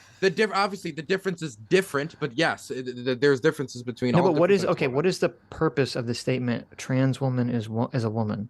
It's to assert that it's like affirming their gender identity. It's saying, yeah, they are a woman. They're a woman. But Exactly, there's different types of women. right, but it implies it's saying something deeper. It's saying that from a societal perspective, we should view trans women and cis women as basically interchangeable. That's how I interpret that statement. I think generally on a societal level, you should. Obviously, Right. there's going to be certain areas like medical care, and there's going to be certain things. Like I do think, like when you talk about sports, when you talk about direct physical, like I think if I was to find out I was a trans woman right now, right, and for whatever reason I wanted to enter the MMA tomorrow, I understand there being some concerns there due to just the natural changes my body's went through, and we can have that conversation. I think that's a fine conversation to have. But when we're talking about trans women being women, I don't think people are literally, if there are people saying it's silly, but I don't think there's people literally saying that they are completely the same. There's no biological differences whatsoever. I think trans women have experienced those biological differences to their own detriment throughout their whole life.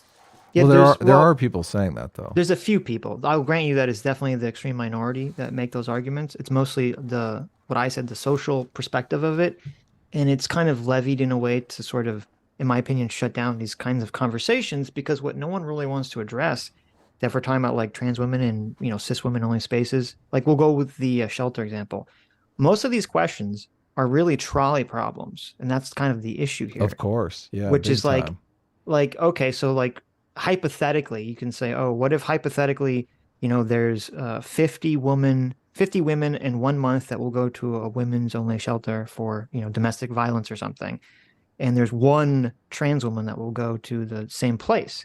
And when the one woman goes to the place, you can say, I don't know, let's make up some number, like 20% of the women currently there will become psychologically uncomfortable, and it will trigger their PTSD about domestic abuse, not necessarily just because they're bigoted, but just because they look at the trans woman and they perceive them as male, right?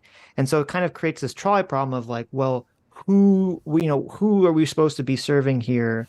The minority, the majority, even if the majority maybe is acting off of some bigoted belief, what exactly is happening here? So I just think it's a complicated trolley problem that is not really being discussed properly. Would you expand that to other issues as well? Like if somebody feared somebody for either their race or their religion or stuff like that, would that also be as equally valid? Like I don't want any Muslims or Christians or etc. group in my women's shelter because exactly, a Christian who beat me or something, like something along those lines. Exactly. I would be very uncomfortable, because then like where do you even stop? Not only because I feel bad for the trans women who are going to be left out of, I think, much needed care, definitely because trans people on average are more likely to be kicked out of their home. They're more likely to be homeless. They have face a lot more economic problems on average, but also because what about the other people where we can start making these standards next? That's why I say we should expand this issue to include men as well. That's why I think there should be men's shelters, because men have nowhere to flee if they're in an abusive relationship with somebody. The differences between men and women are far greater though than the differences between races.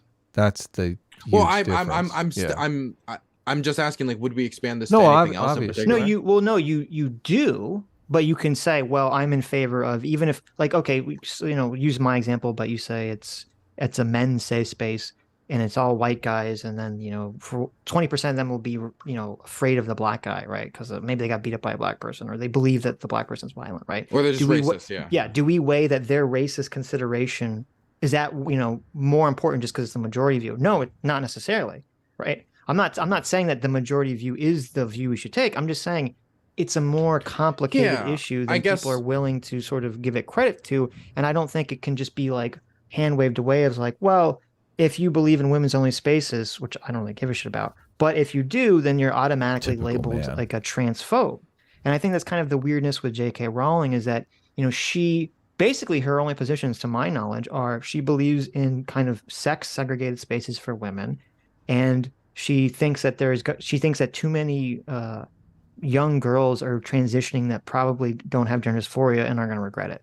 And to me, you could have an issue with that, but to get that labeled as like a transphobe, or like on the same level to act like basically she's running around trying to say that no one should transition and she wants to send everyone to Jesus camp. I mean, these just seem like completely, incompatible ideas.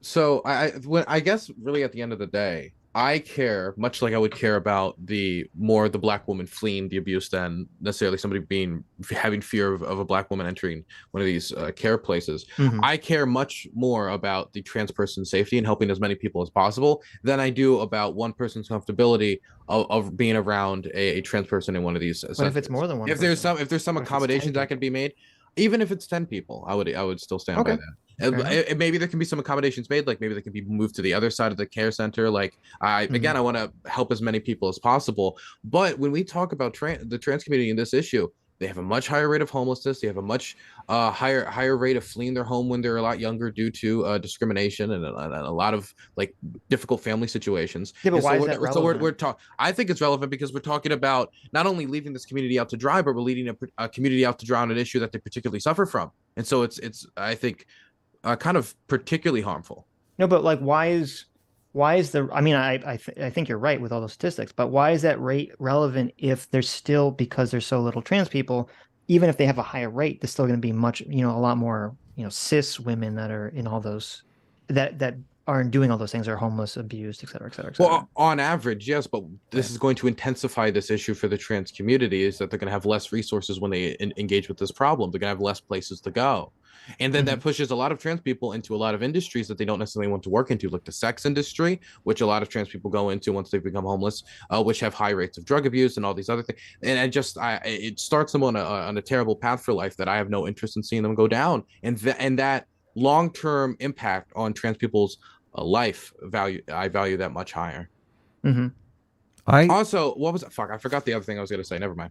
I think obviously, I think racists have a fear of other races that I think is misplaced, and I think culturally we've trained ourselves to not do that, to see other races and not be afraid. So there's not really this internal fear that a lot of people have. I'd argue that people who are still racist still experience that fear, and that's probably why they are racist. But just superimposing that onto the men and women thing, I think women are internally afraid, and this is based in a long evolutionary history of being preyed upon by men, and they have an internal fear of men that culturally I'm not sure if you want to get rid of. What is your feeling on that? Do you think that fear that women have innately of being preyed upon by men is something that they should have?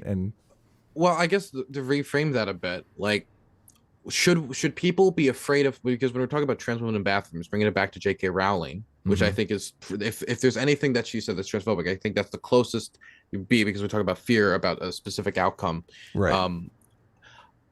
Do we in a way coddle somebody's fears if it's not bared out in statistics? Because it's not bared out in statistics. Right. So should we really coddle this fear and say, oh, well, even though it's not happening, it's not really a massive issue, and it hasn't seen any statistical uptick in women being abused in bathrooms, we should do this specifically just because, there's an unfounded fear. Like, I don't think that's something we should do as a society. I think that's gonna, because then you could justify a bunch of insane, nonsensical type of security measures that are completely unnecessary, expensive all across the board, that I wouldn't be comfortable with. But you acknowledge that certain men do prey upon women, right? Of course, yeah. And that women have a caution about being preyed upon by men. I mean, I could just replace that easy with, like, you acknowledge that black people sometimes commit crimes. Yes. And so you would understand that, like, some people would be, like, yeah, but it's like, I don't see the difference between saying that and that.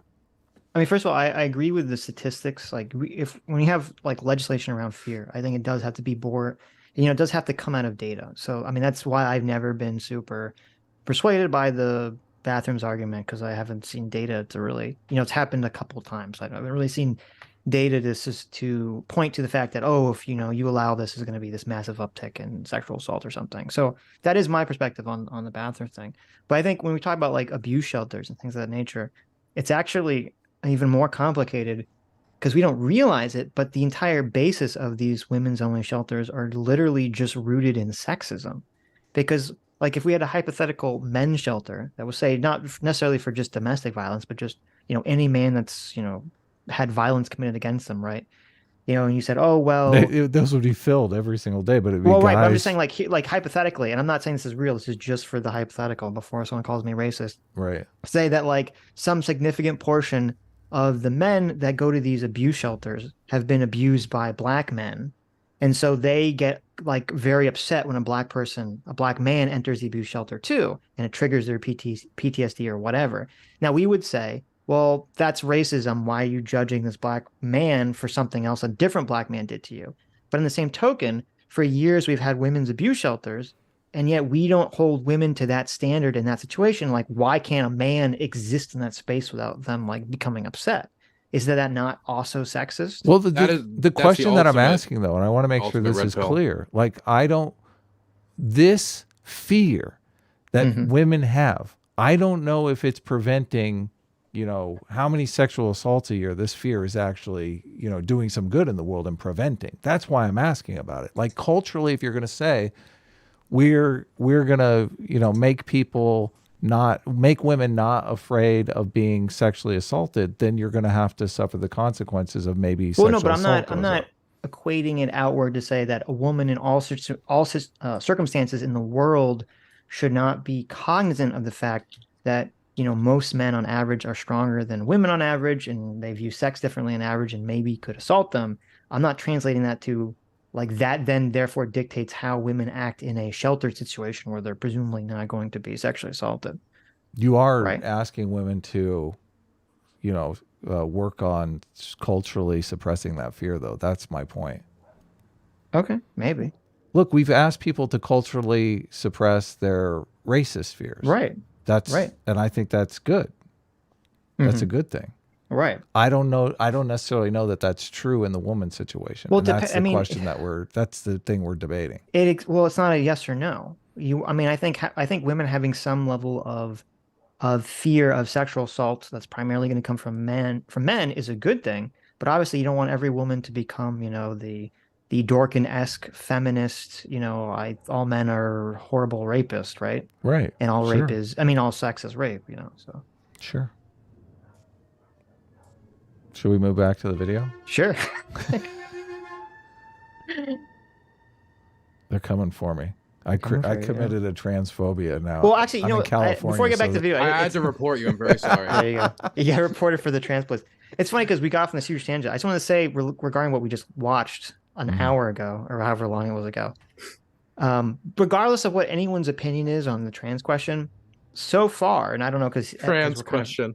the trans question, the TQ. But before anyone's feelings on the TQ. Now we kind of interrupted FD Signifier here, so I don't know. Maybe he'll save himself.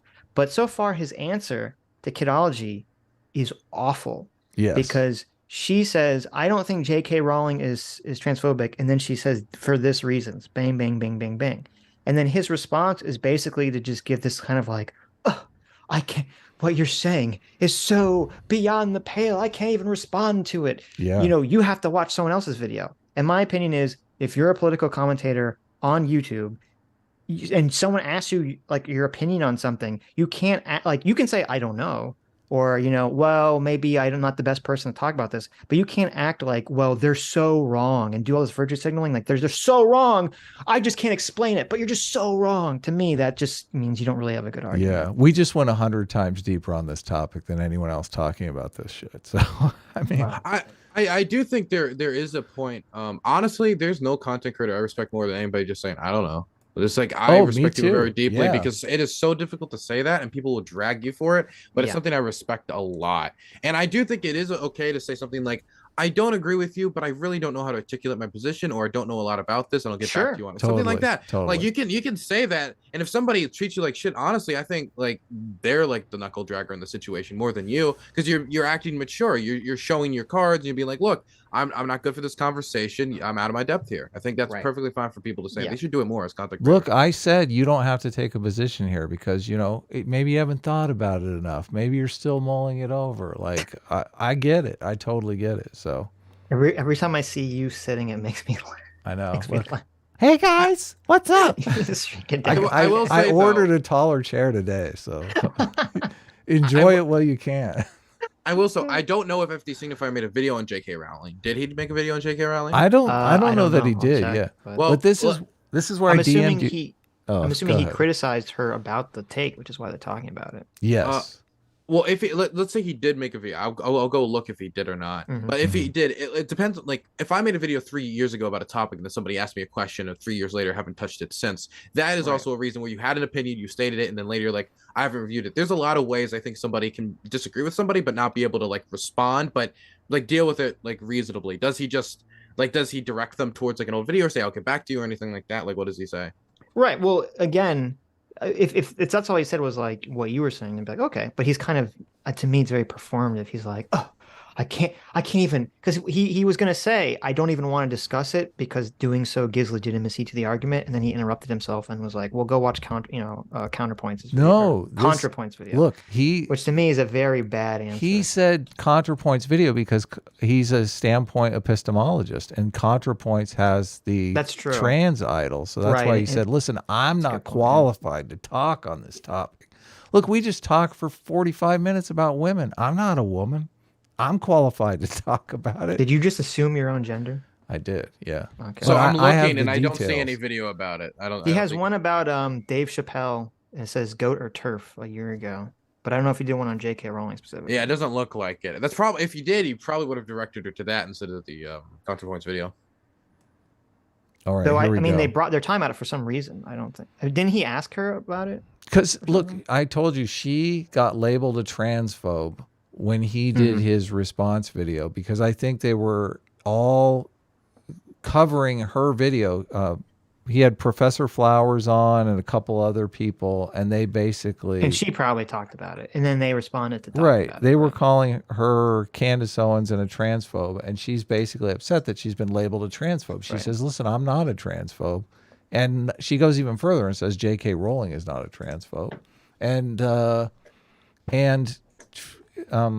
Signifier is basically saying, well, you know, if you're saying J.K. Rowling isn't a transphobe, then you're a transphobe, obviously, right? Is everyone up to speed? Let's go. So I would say if we can't call J.K. Rowling transphobic, who is transphobic?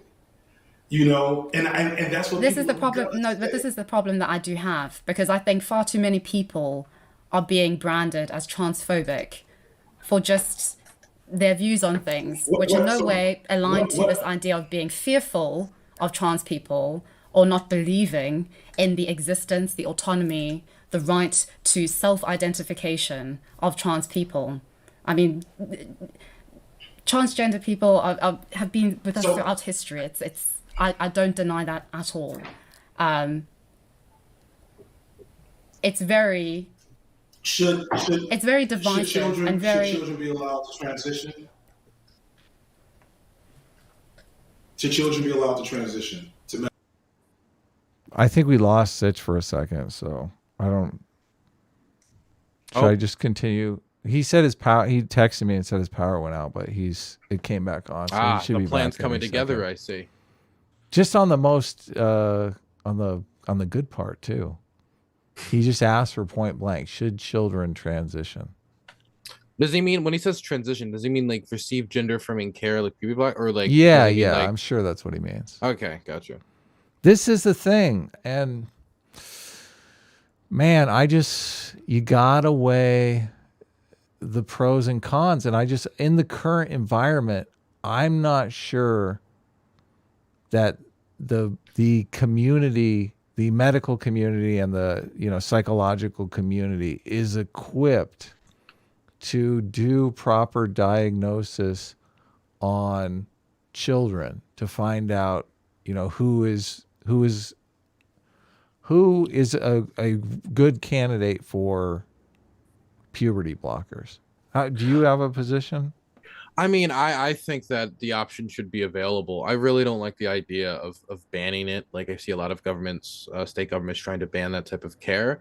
And knowing how high the rate of suicide is within the trans community and the studies showing that gender affirming care can have positive mental health impacts on them, if a doctor in his expertise is able to make that a decision that this child has gone through enough tests or enough conversation. We've had enough interviews to figure out that this is probably the best treatment. I think that option should be available to them. I'm really in favor generally of a doctor's discretion when it comes to medical issues across the board. The same way I'm happy with, like, I don't like laws that like tell a judge that you generally have to have this amount of years for this crime a lot of the time, because I trust generally a judge's discretion. They go to school for these things, they study these things. I generally try to trust experts. Well, the thing that I worry about in the current environment, though, is, you know, let's say you have a minor who, you know, believes they have gender dysphoria. In the current environment, can a psychologist go in and really question that and find out if it is really gender dysphoria? The affirmative only care model, I think the therapist would probably be labeled some sort of conversion therapist. That's what they would call them. I would think there's most certainly. I think I would have to assume there has to be a way for them to like question stuff like that. Like, let's say tomorrow I went to a doctor who was like, I woke up and I feel like a woman now, right? And I said that to a doctor. I assume they would ask the question like, so yesterday you didn't? The day before you didn't? Like, what changed? What, like, I would assume there'd have to be some interrogation of that to some degree from a doctor. It would be strange if that wasn't the case. Yeah, did you watch Jordan Peterson's interview with a transitioner? No, I have not. In that, I mean, it's super interesting. In that, I think she went to one therapist and the therapist was just like, nah, I don't want to touch this, basically. And I felt like maybe that therapist had the dilemma, you know, I can't really do my job here, so I'm just going to bow out. I feel like it would. I think it would be better if that is the case, which I don't know if I necessarily think that's the case, because people can prescribe the wrong treatment in other medical situations. Sure, as well. Totally. Happens all the time. Like, I would not say that because somebody they made the wrong decision on surgery in one instance, that now we need to stop the really successful type of like heart surgery or something like that. I would think if that was the issue, then I would want to improve the testing. I would want to improve the testing quality. I would want to improve the research on how to properly diagnose, rather than get rid of the treatment that has been proven to be helpful. Yeah, but first of all, I completely agree with you. My problem is that I think a lot of the people who want to do the research or need to do the research have kind of been driven out of the industry by trans activists who are just, you know, affirmative only model. So really, I think that's a problem. Okay. If you have any resources on that, I've read Helen Joyce's book on this. It's called Trans. But I mean, obviously, if you ask anyone on the left, they're going to say, oh, she's a transphobic bigot who is lying and all this stuff. I was under the implication that, like, we are for the first time in a long time entering an age of like a lot of experts being really able to dive deep into this topic now that a lot of these social pressures surrounding it have been somewhat lifted, not completely, but somewhat lifted, and there's a lot more research into it. For example, the same thing is existing now with LSD and psychedelics, where for a very long time there was a very strong stigma about it because people like basically let people make up rumors about what LSD would do to you and what these types of psychedelics would do to you, and it restricted access to research. So I was under the implication that we're entering like a golden age of research. Yeah, I don't think that's the case. I think because they're worried that the researchers are going to find things that are not acceptable to the trans advocates. I mean, there's two books that I've read on it, and I read the Irreversible Damage. I can't remember the name of the author, but that's another one where people say, obviously, she's like a transphobe and it's all lies and it's against the trans community. Like, I'm not against people transitioning. Abigail Schreier, that's it. What's up? Welcome I'm back. back. My power went out. I think the trans police came by and they cut the line, so. They got you too. They got me, yeah. So we're getting, I didn't miss much here. We were talking a bit about, FD Signifier has just asked Kidology if she's okay with children transitioning. And there was like a long pause. Okay, so we haven't heard her answer yet. It's a pretty, So we were just Okay. kind of talking about that. It's her version of his long pause before. So it's a pause off. Well, that framing. It's What like, framing? are you in favor of children transitioning? I mean, I think Is it's a like- fair question. Of course it is, but Yeah. I mean, there's a big question on whether or not you should be able to transition without gender dysphoria, Mm-hmm. which Well, Sitch and if I he- disagree on. Wait, you think people should be able to transition without gender dysphoria? Yeah, people should be able Why? to transition if they want. I think that's wild to me. Oh, Team does that America. really? Wait, I mean, doesn't that probably conflict with like ethical guidelines that like medical Yes, personnel of have to course. abide by? Yeah, that's why I think that's why it's crazy. But come on, mean, freedom. No, listen, it's something. I don't buy. Freedom. Listen, If I don't. If I I don't went buy into a the- doctor's office and asked them to cut off my arm, a doctor's going to say no for ethical reasons. Like Right. they're not they Yes. cannot a purposely pussy. cause harm Yeah. because I- the yeah. type of mental issues you would go through if you took my brain and took it to a woman's body, like I feel like I would feel a lot of mental issues that would come with that, and I couldn't understand how a doctor could willingly do something like that. Yeah, what the hell? Listen, Adam? How can you have a woke position while Mhm. Dylan, our libcuck here, That's not even doesn't? that's not a conservative position. That's just like a basic medical ethical standards position.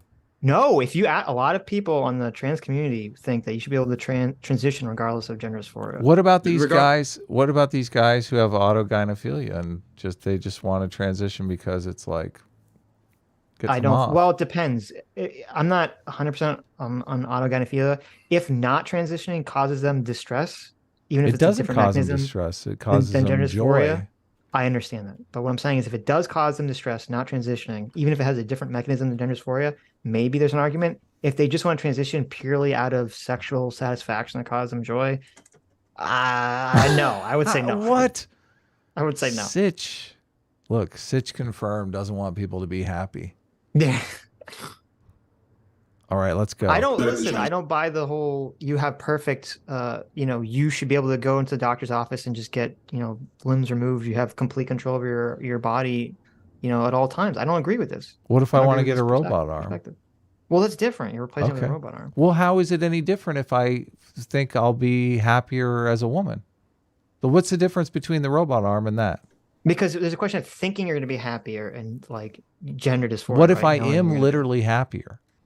Well, then, but that's the problem. We don't know, right? If Well, we they had- do listen, know. There's no, enough no, people. stop. There's enough of these people who there's enough. Look, there's two different types of trans people, and Dylan and I were talking about whether or not this was being researched. I assume you agree with me that the research has kind of been stifled by trans activism.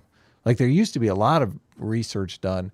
I think the book is Galileo's Middle Finger, was written by a feminist who had realized that a lot of the people who were doing good research in this area were kind of driven out of the industry Well, okay. by Let me. trans Okay, activism. I can cut to the chase here. Yeah, Okay. do it. It's just if we lived again in the future, if we live into a society where you can walk into your Fallout New Vegas booth and Mm-hmm. you can customize your appearance, and there's no you can just change yourself to look like whatever the fuck you want, then go nuts, right? Then it doesn't matter. Except we don't live in that world. It is very difficult, painful, expensive to transition, and it can be very difficult, painful, or impossible to transition back. So I don't think it should be something that'd be taken lightly. I'm just saying autogynephilia is not the same as gender dysphoria. I agree with you. Yeah. Yes, but we don't have a clear medical understanding of either of these things. Right. And we need to do more research, but it's being stifled by Me mostly. no, Dylan, yes. no more FD signifier, but Dylan is a Personally. little guilty. Personally, Position. To medically Do you transition. understand what medically transition? Here, I'll back it up for Transition. you. Don't deny that at all. It's very Should divisive children, and very should children be allowed to transition? Should children be allowed to transition, to medically transition? To medically transition. Do you understand what medically transition? yes, Yes. to medically transition.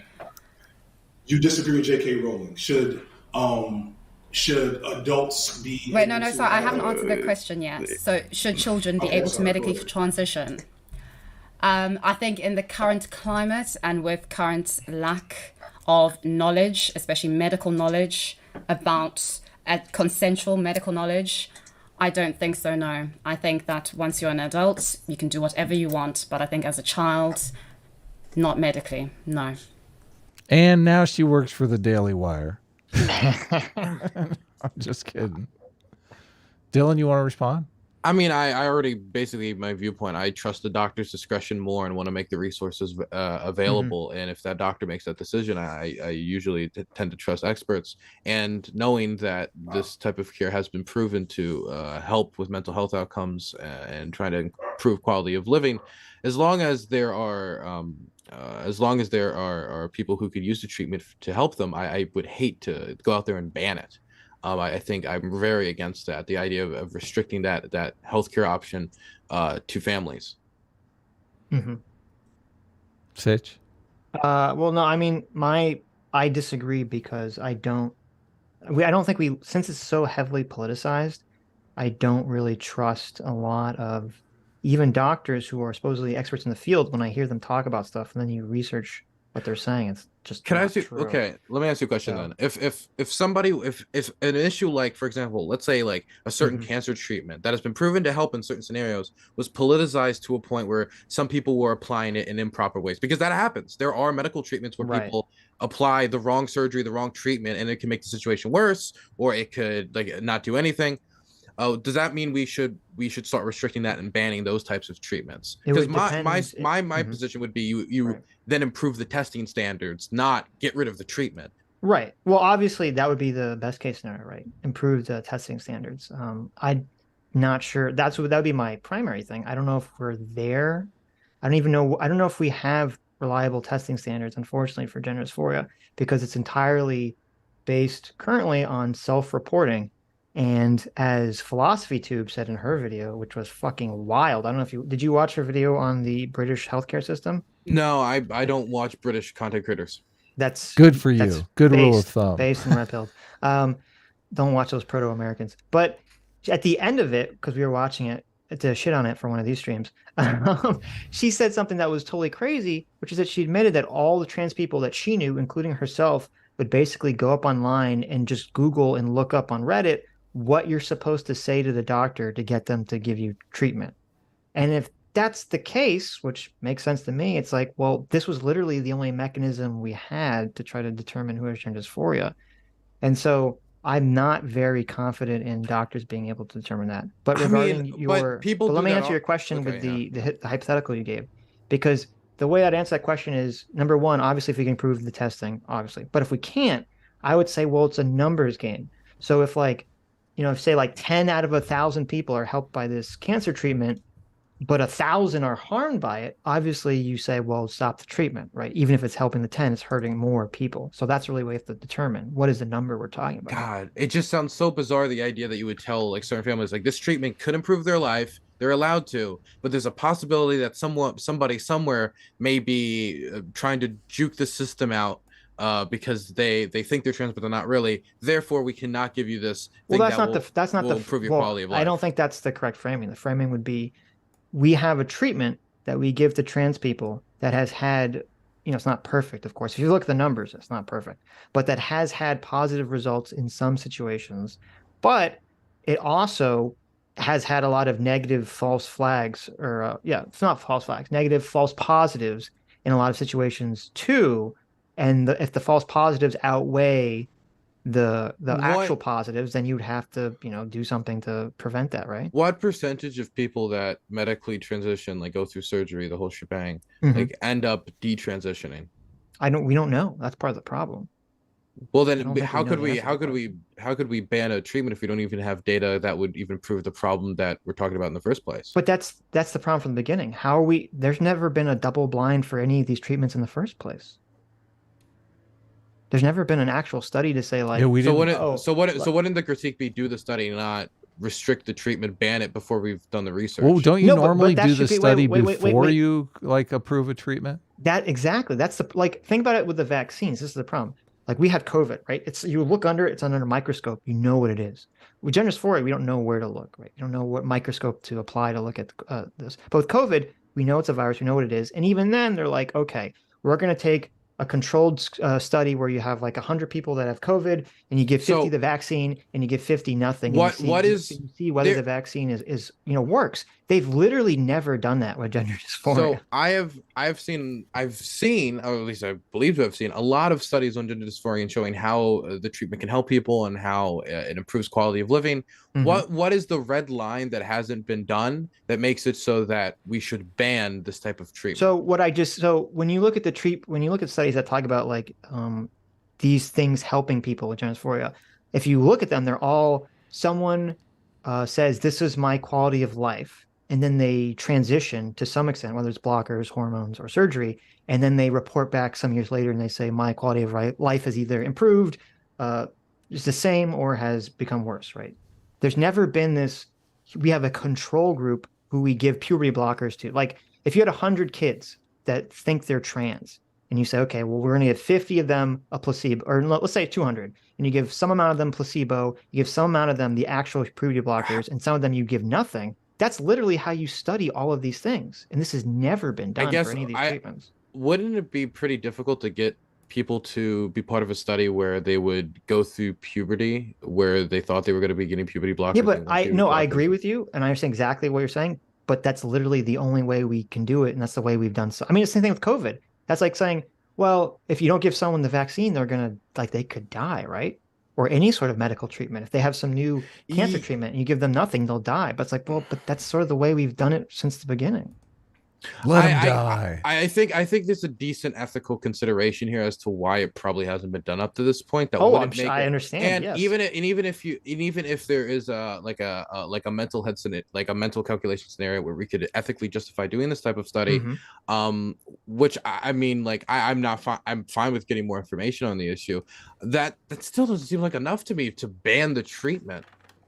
Well, it comes down to, well, again, so we have to remember, the giving kids puberty blockers and cross-sex hormones is new. This is a relatively new thing, and they've stopped doing it in 3 European countries, including England, because there isn't really scientific evidence to support it, and there's contradictory evidence. And the two contradictory things to the treatment is what I said in the beginning of this conversation about how the desistance rates for children once they get puberty blockers plummets, and that's very concerning. The second thing is that before affirmative care, before they give kids puberty blockers, they noticed that the pattern of people that came out as trans or had gender dysphoria, it was something like, in males, the rate of a male having gender dysphoria was like 0.0152 or something to that effect.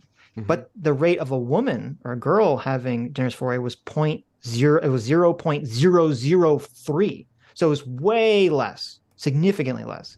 And now what's got people like all alerted is that the amount of girls coming out as trans has actually gone past young boys, which makes absolutely no sense according to the previous data. And so that's where the whole aspect of the social contagion question enters into this equation. And so that's why some of these European countries are looking at these numbers and they're saying, something's going on here. We should halt, doing this treatment for children until we can figure out what exactly is happening. I guess, like, for me, it would be a question of like how much you trust the doctors, and I guess I trust the doctors more than you do, I guess, to make these types of decision. Well, the thing is, I'm more trusting of the data that was collected before this had any sort of political implication to it than now, or it's so saturated with politics that first of all, it's a problem because, one, it's saturated with politics, but then two, also, if we want to be very cynical about it, it's within a doctor's financial incentive to prescribe, expensive treatment for you that they can provide. So I'm less trusting of that nowadays. I mean, I guess that's just assuming incentive. I mean, it's going to be very hard to prove anything like that, right? No, sure. But I mean, it's even like was it the Dutch model? I think it's the Dutch model where the affirmative care idea comes from. And even like two of the scientists that created that have been criticizing America and the rest of the world for basically saying, you guys need to do your own research to confirm or, figure out whether we're right or not. And they just feel like everyone's just kind of blindly accepting it. So isn't it terrible that Sitch knows all this information, Dylan? I mean, it's kind of embarrassing how much he knows. Well, it's annoying because it's like, Jesse's signal is a great source, I think, of this information. I think he's one of the few people who has really dived deep into this and dived deep into it in a fairly neutral, objective But that way. guy's a transphobe, man. And yet, yeah, he gets attacked constantly as a transphobe, and you know, Jesse's been on the show before, so and he's he a knows friend all of the this show, stuff. obviously. Okay, Yeah. I have no clue who he is. He's a journalist that's really dived super deep into a lot of the trans medical claims and stuff. Yeah, he's pretty big. He's been savage though for trying to do objective journalism on the trans question. So Yeah. So anyway, here we go.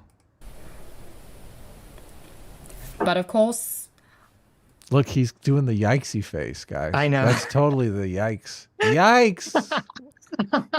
Hold on, someone screen cap that. We need that for the thumbnail. there's your thumbnail. There's your perfect thumbnail. That's the ultimate. Oh my Yeah. God, that's amazing. Okay, now we can continue. Did you save it? I did. Yeah. Okay. Oh wait, I did the wrong one. I did this. They both look like they're soy jacking. That is true. Yeah, different ways. Yes, it's perfect. Okay, I got a bigger one now. All right, Okay, let's nice. go. I think there are extenuating circumstances. I don't think it's a universal thing. Medical professionals, I have to leave it up to them because I, like you, to be perfectly honest, and everybody else with very emotive opinions about this, don't actually know everything, especially not about individual cases, which are very much between medical professionals, the individual themselves, and their families, and what is going on between them. I don't think this is a political thing. It's a very individual and personal thing. And I don't think that my opinion on it. This face that FD signifier is making is just, I imagine him hearing his whole audience just screaming at the top of their lungs in his head right now. Yes. He's just so, oh my God. If he had his chat up, you'd just see he'd be like, bah. Dylan, we talk about audience capture on the show from time to time. What is, do you understand that? Do you use this concept, audience capture? Explain it to me. Well, no, it's the idea that, certain people, they say certain things to cater to their audience. And they avoid saying things. Of course, it happens all the time. Yeah. But I would say that you're probably not in that camp because you said you would post the racist interview just to, and your audience would give you a pass. I mean, for me, like I have and I think I've developed this personal thing a lot more recently. I really care about now, like contributing to the historical record. Right. That when human beings look back, I would really like it if for just a moment, any picture I took in Ukraine could somehow contribute to painting a clearer picture of exactly how horrific this war is. That's something that means a lot to me. And I don't feel like you can give somebody a clear picture unless you understand the other side of the equation and what the viewpoint of even the Russian soldier. Sure. I talk about, and this is off topic, but can I talk about an example? I actually talked to a class about this when it comes to like the perspective of the Russian soldier. So when people saw Bucha, people find it like impossible to comprehend how the Russian soldiers did what they did when it comes to the mass graves that were found, the people that were shot in the back of the head, the torture, like everything that happened. It was horrific. But in my mind, it's a lot easier to understand when you first look at the type of state media propaganda that's being pumped out, the type of stuff they're consuming probably on a daily basis about these are Nazis. And in the Slavic viewpoint, that's a genocidal force against you. So you're being told that the people you're going to fight are literally the worst people on the planet and that you're going to be welcomed as liberators. It's going to take like a few days. Some of them aren't probably even told they're going to invade, that it's a training mission. When they do, they get ambushed left and right. A lot of them probably lose like half of their squads. Their equipment's getting blown up. They were told the whole thing was going to be over in a week, or they weren't even told it was happening. It was a training mission. And now they find Bucha, half their squad's dead. They're out of fuel. They're out of food. So they're looting from local stores. And then they capture civilians. They get these civilians who their commanders are telling them these guys might go to those people over there and tell them where our location is, which we heard that from Russian communications back to their wives and phone calls that were intercepted, that's the reason why they executed a lot of the civilians. They were scared that they might tell the Ukrainians where they are. Mm-hmm. And so now they've explained it like that. Now it's a lot easier to understand the perspective, and now a clearer picture of the war has been painted. What they did was horrific, but it's more, you're able to understand it more. And I think that's important. And so that's why I would still interview a Russian soldier. Something that, like, one statement from the war in Chechnya that really connected with me and made me care about this a lot was there was this footage from this one journalist from St. Petersburg who went with Russian soldiers to go fight in Chechnya. And some of the footage was of them mistreating some Chechen, like, captures, some of the Chechen fighters. And they were face down in the mud, they were beaten, they were bloody, they were wet, their face was like in a puddle. It was terrible. They looked beaten, and they were scared to share the footage. But one of the Russians said when they eventually agreed to it, because they really liked the journalist, was, you have to understand what it's like to have somebody murder your friend and then the murderer falls in your hands. That statement connected with me so hard that it really, like, had a large impact on why I think it's important to interview people who are even doing horrific things, because it really, I think it painted the picture of the war in Chechnya a lot better from that perspective. So just to bring it back to the audience capture thing, you're more interested in the truth and like appeasing your audience.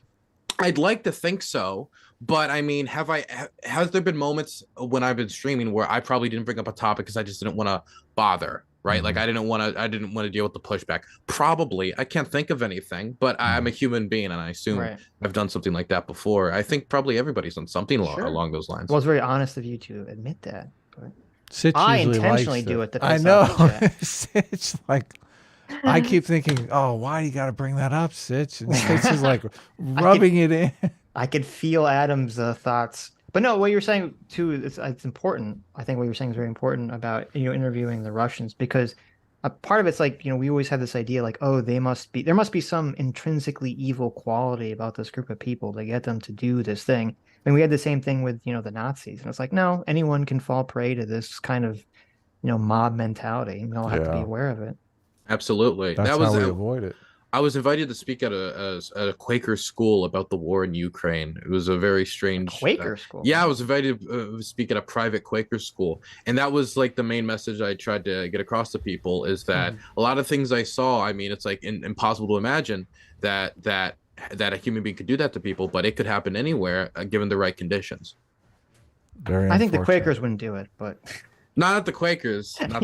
No. That's why I'm telling them to be vigilant, because the Quakers, they're pretty based. Right. I think the Quakers, though, would pick up a gun, even though they're not supposed to, if their village was invaded, obviously. They'd be like, okay, we're updating our technology now. I don't know. If it was an existential situation, hell yeah. I mean, I actually, when I went to the Quaker school, there's a Russian teacher that invited me to speak to them about the war in Ukraine, because he wanted to make sure that they were getting like a perspective from that country, from people from considering how much like talk there is about the war. It's kind of impossible to avoid if you're teaching a class on Russian history in the Russian language.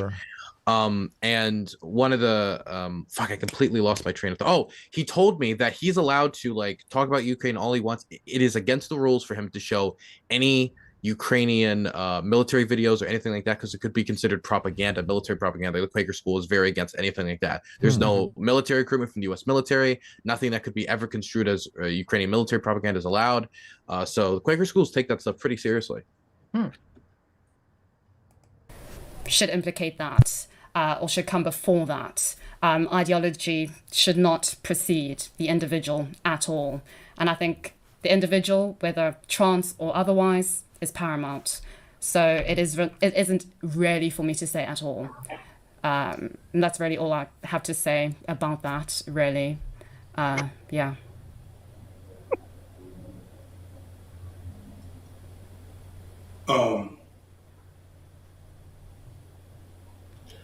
I am not interested in debating the nature of transphobia and the rights and needs of trans people for content. I'm just not. So I don't want to move too far forward. I'll just say the thing I want you to understand is that the reason why people are going to now label you a transphobe is because you're speaking to opinions that are explicitly harmful to trans people. I'm not, and I'm not a like, transphobe. I understand that. I understand that. So like when you say that we should listen to the doctors are very clear. The doctors have been clear, at least in the U.S. for a while. Wrong. It's very good that you point out trans people have been with us since the beginning of history. Doctors have been pretty abreast of trans issues and trans needs for generation at least. It's only recently in which trans people have gained greater visibility that all of these things are coming into question. And the fact that there is even when I say that's wrong, I'm saying it for this reason that Sitch articulated, that we've never had that double blind study. We've never really, like, to say that this is like settled science and there's not disagreement among the medical community is just not true. There's tons of disagreement. Well, I think the existence of trans people is settled science, right? There are, obviously, and there are people who continue to deny that trans people that it's completely made up, it's completely all like just degenerate nonsense. And so there is aspects of it that is settled science. I assume, but the context for here was about transitioning children, which is transitioning right. children. When he says transitioning as a child, I guess it depends on like what aspect of it. Like when we talk about when we talk about gender affirming care, I think a lot of people assume like there's a pill or something, or there's like a shot you take or something, where a lot of gender affirming care is a lot of times just like the way people dress. Definitely when children are younger, right? When they're like at age 5 or 6, it's like, and like a doctor said, actually that could be contributing to the problem just as much as it could be, you know. I would assume like if you're allowing somebody to like dress a different way and they're starting on that level of treatment, you're allowing them to kind of explore themselves and find out if like this is the way they, not only if this is helping with the issues they're facing from gender dysphoria, but also if it's the way they want to live their life. Well, no, but there's a question of whether or not there's like a social reward. Like we talked about the left-handedness thing, and the left-handedness went up to about 11%. But if there was a social reward for being left-handed, if people were celebrating, oh, I can't believe you're left-handed. There's this, a left-handed person. Oh my God, this is amazing. I don't know how much I buy that there's much of a social reward for being trans when we look at the rates of suicide, when we look at the rates of homelessness, when we look at the just like general commentary that we see, like very negative commentary that a lot of times we can debate whether or not the social reward exists, but you do admit that if there is a social reward, like left-handedness is not going to 11%, it's going to 30%, right?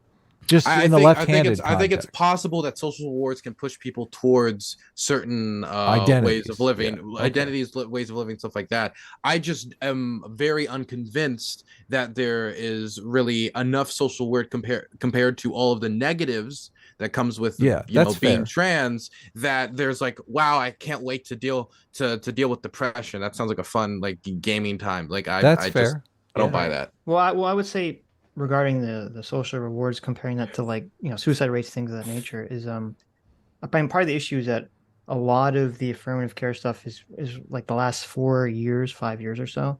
So a lot of the statistics that we draw from are kind of before this time period, and then it also doesn't really necessarily contradict the idea, because I mean, we could very easily envision a scenario where someone believes they're trans, they're go through an affirmative care model, and say, like, hypothetically, we have perfect knowledge and know that they don't actually have gender dysphoria.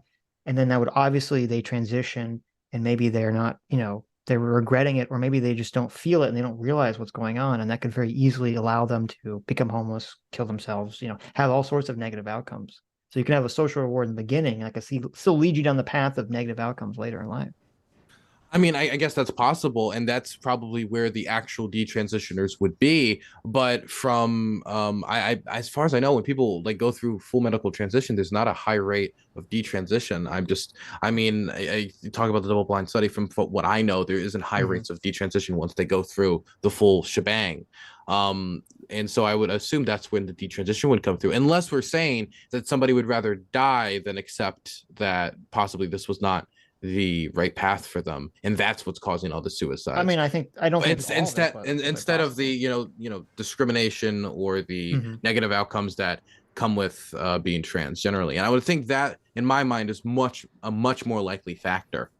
Well, the biggest factor is just, if you've ever, it's like, when you've had your kind of negative anxiety experiences, with fireworks or planes or something, it's like, if you have gender dysphoria, you can imagine like having that feeling, but like when you look at yourself, right? Or like more constant. And obviously it's completely I don't think I'm understandable. that ugly. But it's completely understandable why someone feeling that emotion would, seek suicide, because they just don't want to feel that way anymore, right? So I think that's the primary suicide factor, rather than that is. But we could also say that the body changes that people go through that makes the after feeling puberty worse, can make it worse. Yeah, sure. Yeah, because they go through. That's why puberty blockers are Right. such a vital tool for a lot of people. And I'm also scared about the fact that I don't think that if we ended up banning these treatments, that they would just go away.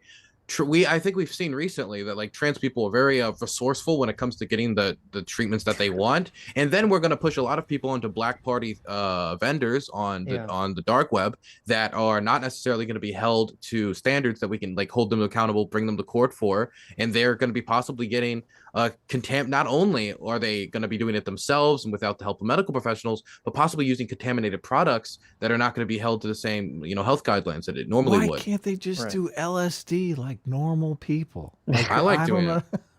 Yeah, LSD is fantastic. Let's do shrooms. We're only gonna do up until FD Signifier outs himself as a standpoint epistemologist. Okay, but I just want to say it's almost done. Right. But I just want to say, well, it's kind of, again, the whole thing with the affirmative care for kids. It's another trolley problem, and the issue is we don't know. We're kind of blind here. We don't know how many kids are on each side of the track. Like, we've never done a study where kids who believe they're trans, and you have one group where you have them socially transition, and you have one group where they don't. That's never been done, and that's kind of my issue here. We're kind of flying blind, but I'm gonna go to the bathroom quick. Okay, I really need. I've been holding in for a while. I'll be right back. Take your time. Take your time. Hurry up. The choice is yours. Okay, let's get back. Where's that tab? We'll just continue. A debate, like me not, and I want to be clear. Me not. When he's saying I want to be clear, he's like, listen, I'm not taking a position here because I'm terrified my audience is going to slaughter me. What is, okay. Yeah. Like, well, okay, first of all, what is up with, it's so weird because like when he does his videos, his audio What's up with his terrible audio? Yeah, his audio is crystal clear when he does his videos. But when he talked to us, whenever I've seen him in any stream, his audio is like tin can. Because he's not picking the microphone. He's picking the computer monitor. Well, that's what it sounds like. Yeah, but does he? I mean, he has to know that, right? Is it just because he doesn't want to have the microphone in front of his face? Not if the mic is going into the headphones and the audio is going into the. This is every live stream he's ever done, and he's got to listen back at some point and be like, "Oh, I'm not going through my mic. I'm going through like the laptop or something, or the computer's mic." But he has to be aware. No, he's not. It has to be a choice. Look, debating you on this. And here, let me. Well, I'll read How about we read some super chats until Dylan gets back? Okay. Thunderstorm for $10 says all forms of socialism is anti-ethnic and anti-humanity and pro-slavery, wanting to create the new man. They argue over which flavor of socialism is best, but they all suck. True. Yeah. True. Well, that's what's kind of bizarre. When I was arguing with people on Twitter about, we kind of argue about, are the Nazis socialist? Are they right wing, left wing? They are socialists, but yeah, but it's weird because it's kind of like they're like the right wing. I always say fascism is right wing socialism, essentially. Right. But it's weird because socialism, as on its its origin point, socialism is very anti-ethnic and very anti-race. But now we have this kind of weird version of socialism, like CRT, which is basically like, where's the line? Because it's socialism, but socialism around race, and it's like, well, wait a minute. Isn't that Nazism? And it's like, where exactly? How do we delineate these concepts? Socialism around race is Nazism. Yeah, so it's kind of like, I don't know. I don't know the answer to that question. I would be very curious if we get to talk to James Lindsay again to ask him about this, because I know he has some theories about this that I would. I mean, I'm going around with Stephen Hicks's checklist now, and it's like they check all the boxes, like idealism, authoritarianism. anti-capitalism. The woke people check all the Nazi boxes. They do. Mm-hmm. Yeah. It's kind of crazy. It makes me more scared of the woke thing. Right. All right, he's back. Back. Welcome back. I had to go yell at Welcome the back. trans police because they didn't arrest you. They Welcome tried, but they back. failed. Well, look, He's furiously texting for them to come get us. I'm with Kidology here. I like that she pushed back and said, "No, I'm in favor of trans people and I'm not a transphobe," because she is. A transphobe. No, she's not a transphobe. I just noticed Dylan's name in the watch together is CIA agent 123. Really? I'm sorry. I'm sorry. I used the company account. I'm very sorry. problem. I think he changed problem. that, but that's cool. We're almost done here. Left not wanting to debate things isn't an issue of arguments and ideas. Yes, it is. Why? Come on. Look, you guys don't. None of you have your shit together, okay? This is just an excuse. Okay. It's fucking respect. Oh, it's respect. Oh, I'm sorry. Oh, I'm sorry. It's I don't respect. I don't buy that. I mean, because you can label that accusation on anything, right? What do you mean? Oh, it's because about respect? anything. I don't have to debate anything because it's about respect. Like, Right? Well, I mean, yeah. You could be a white nationalist and say, "Well, you should respect my ideology." It's like, well, I don't. So Right. fuck yourself. You know. It's the You whole. have to defend your ideas in a liberal society. I mean, that's really the end of the road here. Well, and you should, if you really want to defend your ideas, you should know the arguments against them. So therefore, you have to understand the other person's argument too. So yeah, sooner or later, you got to step debate is outside. extremely important. I mean, I feel like you should be able to defend most of your idea. Obviously, if you find a random person who's like, I need to debate you right now why the Civil Rights Act is like, then obviously like that's different. But I think that most people should rationalize why they believe what they believe. Sure.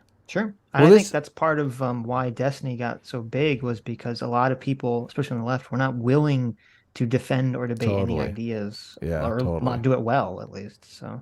Well, it helps. You're kind of in like a good faith environment here, Dylan. Like, we're truth seekers. We're not trying to own you, any of that stuff. A lot of times, there's different forces at play here. People are not really searching for the truth. So they're just, virtue signaling or trying to get content.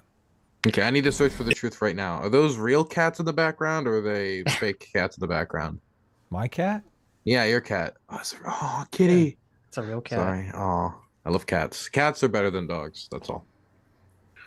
I mean, I'm not that I'm audience captured or anything, but Adam was like, I have to take a perfectly centrist position on the cat. I've had both cats and dogs, and I obviously love cats and dogs both. But I'm a cat person all the way. Cat. I mean, for this, I think Jordan Peterson makes a good argument that cats pick the person. And dogs pretty much are just like the whores of the animal kingdom. Like they love anyone. Did he use that language that Jordan Peterson say? No. You're the whores of the animal kingdom. No, obviously that's my personal interjection. Okay. But you get it, right? Cats are kind of finicky. Like sure. This cat follows me around like a dog, which is like cats don't normally do that. Right. But Cats see, that's are the the problem. Everyone wants a cat that's just a dog, right? It's true. I'm so sad because Wormy's getting old. Right. This is like, we were watching the Jordan Peterson video the other day, and he was talking about how, like, well, if a woman, tells a guy no, that increases her status, right? Right. And then makes him want her more. It's the same thing with the cats. You're like, these dogs are all whores. I don't care about its love and affection, but the cat, well, that's where it's at. It's true. Look, you go over to your friend's house and your friend's dog is all over you. It's like, come on, I don't know you that well. Get away. There you go, ladies. Take lesson. Take heed. And it's like being the type of, like, I would be, and I have been very annoyed to watch two white people debate racism. Uh-oh. Guilty. He's talking about especially if one of those persons is in community with black people that they can platform to have that conversation. So I want to be clear, like the reason why I don't want to go further is a matter of not wanting to participate in the debate of the existence and humanity of people I call peers and friends. Yeah, I'm not debating that at all. But I think that in this day and age, Well, okay. Well, first of all, beyond the whole, you should be able to talk about things that aren't directly affecting your race, class, gender identity, etc. I don't like this framing of like you can't question anything about trans people without questioning their humanity. Yeah. Because to me, this is a very obvious, it's a very bad faith. Like there's things you can talk about without questioning someone's humanity. Well, I'm I gonna would white argue knight for him here if Okay, you want you me do to. it. I'll You do do it it. because no one else will. Okay. So while I do agree that everybody should be able to explain why they believe what they believe, and if need be, defend what you believe, not that you need to go out and debate people, but that you should that you've done the logical processes yourself, so you've questioned it at the very least. I've definitely felt from experience of really getting angry seeing how many conversations about the war in Ukraine happen without Ukrainians in it at all. And a lot of people speaking on behalf of Ukrainians claiming that they believe something which is usually the exact opposite thing that most Ukrainians believe. I've seen it a lot in American politics. I've seen it a lot on political panels, and I do get annoyed at that. And I only imagine how annoyed Ukrainians can be. And when I ask them about it, they do seem to be quite miffed about it. And I think it's for good reason, because they don't feel like their voice is being heard in a conversation that's primarily about their future. And so if you're talking about Black issues, it would make sense to want people who have held that personal experience themselves, that like something they've dealt with personally, and can explain from that perspective in a conversation. That doesn't mean white people can't discuss race, or non-Ukrainian people can't discuss the war in Ukraine, of course. But I think it is a valuable resource to have those people in the room for the people that are affected and for just the quality of the conversation. Yeah, I mean, I don't disagree, and I agree that, well, there's also a difference between like speaking on behalf of someone versus just speaking on like your opinion of something. That's like, I mean, I'd say it's a huge no-no if someone's saying, I'm speaking on behalf of the Black community as like a white person, or I'm speaking on behalf or as a of like Black the person, Ukrainians. you're not speaking on behalf Yeah, of the or Black vice community. versa. Jeez. Well, that's true. Or no, I shouldn't say the Black community. I should say, like, I wouldn't say, oh, I know what the quote unquote, like, I have some experience being Black, like, and therefore I have some, opinion about that. Like, Well, right. this is I don't have that. The same thing with like Ukraine. You shouldn't be saying like, oh, I'm speaking for like the Ukrainian people or whatever. Obviously they're not a monolith, but can I give you an obviously they're example not. of something here all the time? It's like, Washington, you guys are willing to fight to the last Ukrainian. You're gonna throw all these lives away. But if you would have Ukrainian but you hear it all the time. I heard it all the time at that rally. God. If there was a Ukrainian in the room, most likely they're gonna say, we are willing to fight for our freedoms. And you're basically telling them, no. We know what's good for you. Like, okay, like so Ukraine. But if you condescending. had a Ukrainian in the room, they would be there to push back upon that. And I feel like that's probably the experience a lot of Black people have to deal with as well. Right. But the same token, that doesn't equate to, you can still, again, have an opinion about the war in Ukraine, even if you're not Ukrainian. Of course. Whether it should be supported. Same thing about, trans issues, Black issues, any sort of issues, you can have an opinion on it. So I believe it sounds like, at least the language that he's using here, he seems to be mentioning a much more broader, you just shouldn't be talking about it unless you're part of that community, which I completely disagree with. That's my problem. Like, we're all citing wrong ways that you can have these conversations, and he's basically saying because there's wrong ways that you can have these conversations, we shouldn't have these conversations at all. No, we should have them the right way, the correct way. People shouldn't come out, and this is my problem, because a lot of times, trans people do act as though they're speaking for the entire trans community, and it's like you're one individual in a community. I don't think it's I think it's unfair for you to come out and assume your experience is the same experience of every other trans person, right? That's just as bad. Well, that's part of the weird racism of standpoint theory in the first place, is that it has like this weird universalization of everyone's opinion based on race. So, Sitch, I know this is completely out of left field, but do you consider yourself a rantsona? A what? A rantsona. Are you familiar with that term? No, I've never heard that in my life. So, those people that have like characters to represent who they are as they made arguments. It was really big during the SJW era. There was like Baring, there was other people like that. Oh, you mean like me? Yeah, okay. So you are, so I guess. I have a little character. Is that okay? Like yes, then you're a rant. So I just want to know, do you ever show your rant face? Is that like I have not shown my face yet. Ever? Never. No, okay. no. Do you ever plan to, or is this like I do plan to, yes. What are the metrics that have to be hit? What is the guidelines for you to show your face? Do you have to any not plan? be lazy. Have you seen the movie The Elephant Man? It's so mean. I'm only joking. That's just listen. I know that when I show my face, it's just so hideous that everyone will be so disgusted that we'll lose all our viewership. Look, That's the real I reason. was calling Sitch Brad Pitt too long. I had to like. He was getting. No, you're putting up people's expectations too high. We gotta lower them. We gotta Look, have a I higher just level. lowered them. I can't Yes, go thank lower you. than the elephant. No, We're honestly, like it. Well, when it started, it was because like, oh, I don't want to get anyone I know in trouble. I don't get family members in trouble because speaking out against wokeness. And now it's really just laziness of like, I don't want to have to like look presentable on camera. I don't want to have to like have a nice looking back. I literally have bedhead. Look, So- what are you So talking? yeah, I know. I just got to get my shit together and then I'll come on camera eventually. So.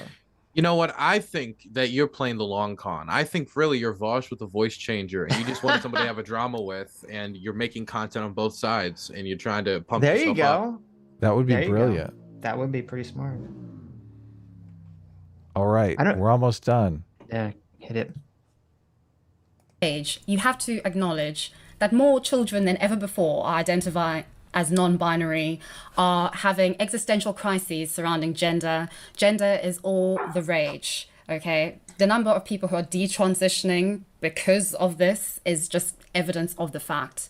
And that isn't dog whistling, that's just reality. And we need to talk about these things. We're not going to get anywhere. You're not going to get anywhere politically, and insofar as people understanding trans people, actual trans people, if it's just, I'm not going to talk about this because I'll be called a transphobe by my community So and I will- cancelled, etc. It's not. No. This is not about worrying about.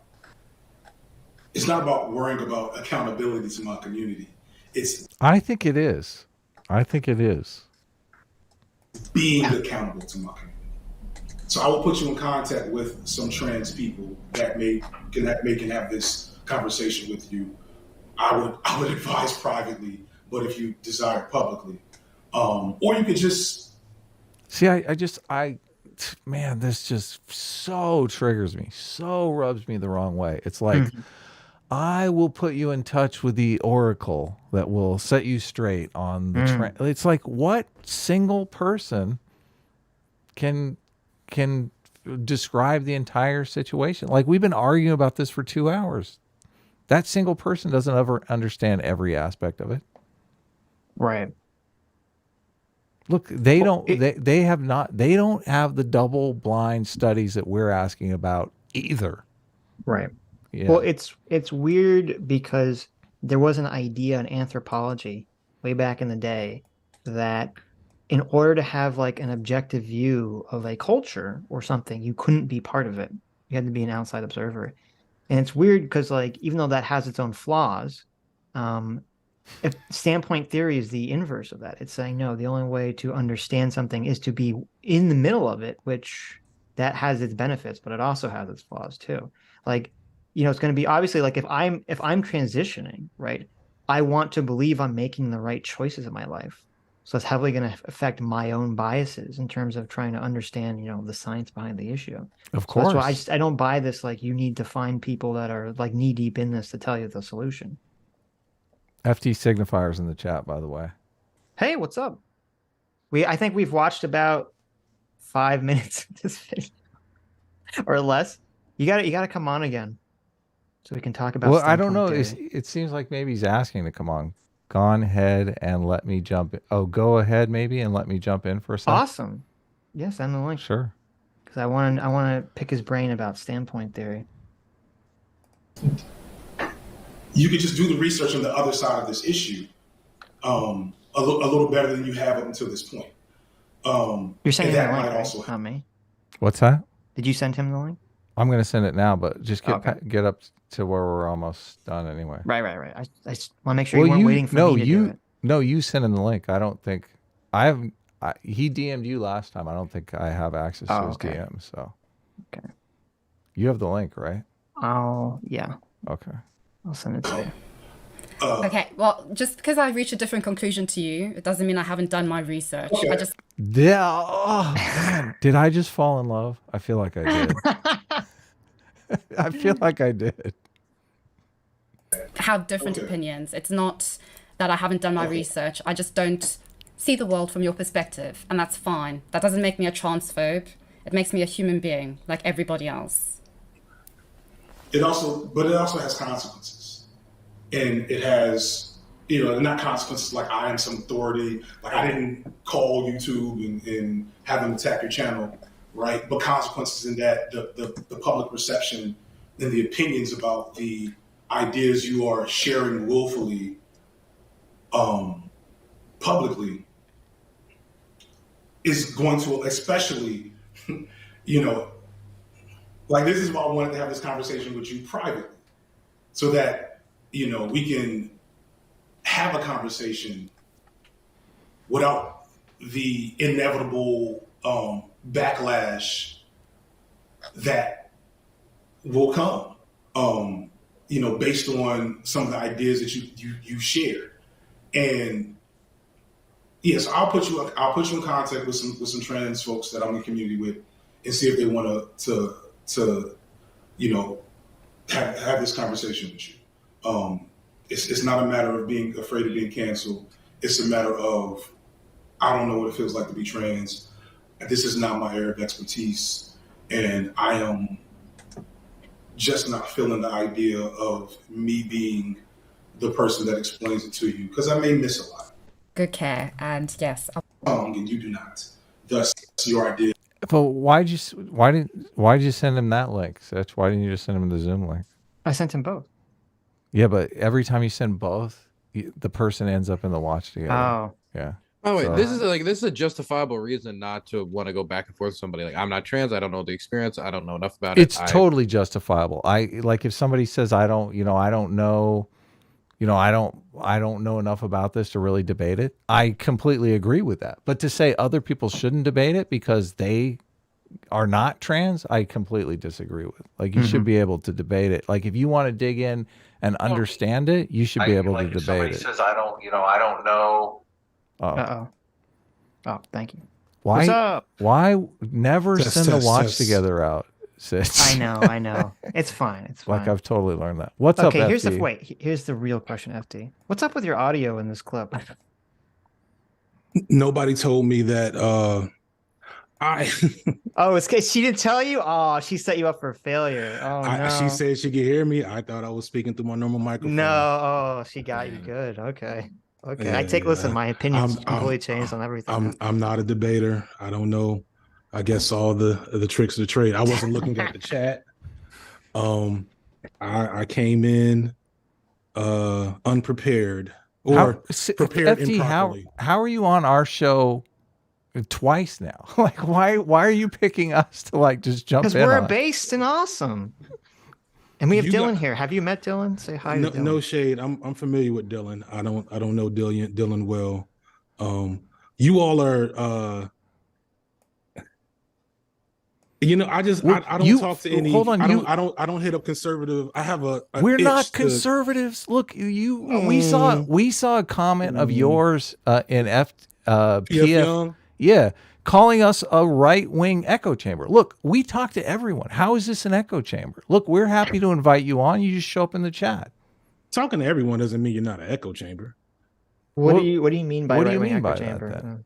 Well, just your audience is predominantly right wing. I disagree. I think it's like maybe 60-40. I think when we last did a poll, it was like 60-40. So Yeah. first, give me the grace to say, well, my right wing is different from the typical right wing. Well, that I You're- agree with. You're an open socialist, right? Yes. Yeah. yes. Okay. So that's what I said. Was I- like, yeah, everyone's yeah. right wing to you, right? I spoke about how I see Barack Obama and Joe Biden as right wing. Right. Okay. As center right. Sure. So But you that's understand that when you publicly say like someone's right wing, the perception is not, well, you're a socialist, so everyone's your right. Like, Yeah, we it's- should ask about the racist thing too, since it's in the it's a stream. conservative. Well, when you say right clearly- wing, do you mean racist? No, but Okay. but I mean a little bit. Well, okay. So look. Okay, so I was right. I was about to say, okay, I'll update my opinion on that, and then you What do you- say, okay, oh what yeah, do you- but I do. So What okay, do you mean? I was What do you mean correct. by that? Look, Well, Adam is I- always correct again. You guys know I'm a CTR type of guy. I'm not an CRT. expert. See, there you go. I'm not an expert. Yeah. but I pretty closely aligned to its philosophies.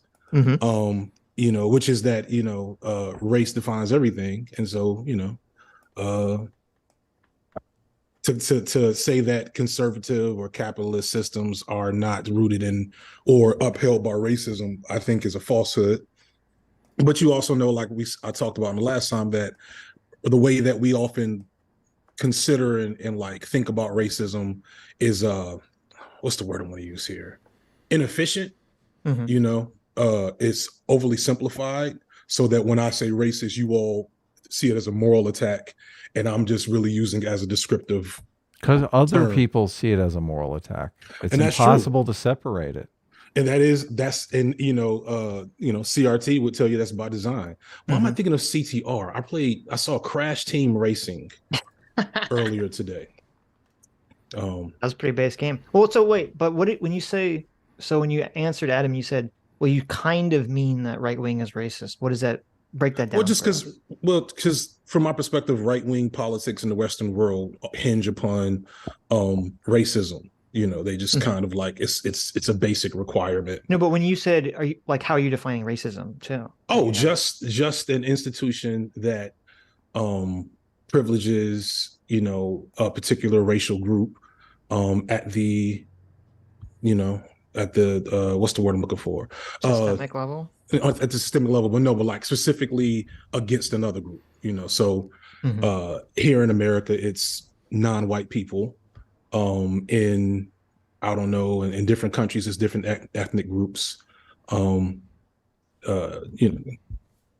when you say let me see if I can steelman what you're saying. You're saying that the rights would by definition be racist because the rights in America, or at least people right of you, because if you're advocating for socialism, anyone that's not advocating for that is advocating to uphold a system of capitalism that has racism embedded within it and is impossible to extricate.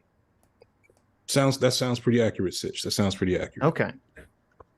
So there you go.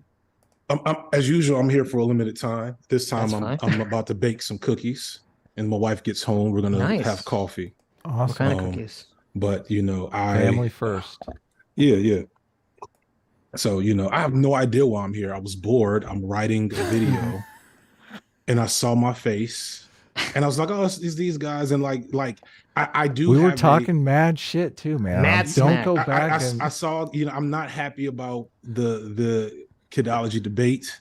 But I don't want to. I'm not coming here to launder it. I'm going to let everybody's reaction be its reaction. I'm not going to say anything about Kidology, so please don't bother asking. I'm also not going to jump into the trans discussion that you guys were having. You're regretful about your interaction with Kid, right? Yeah, I am. I am regretful, despite me being a clear narcissist, according to all the comments. Fair enough. Fair enough. Despite me being a clear narcissist and an abuser is one thing that came out. I am regretful of the entirety of that interaction. It's weird. It's a weird.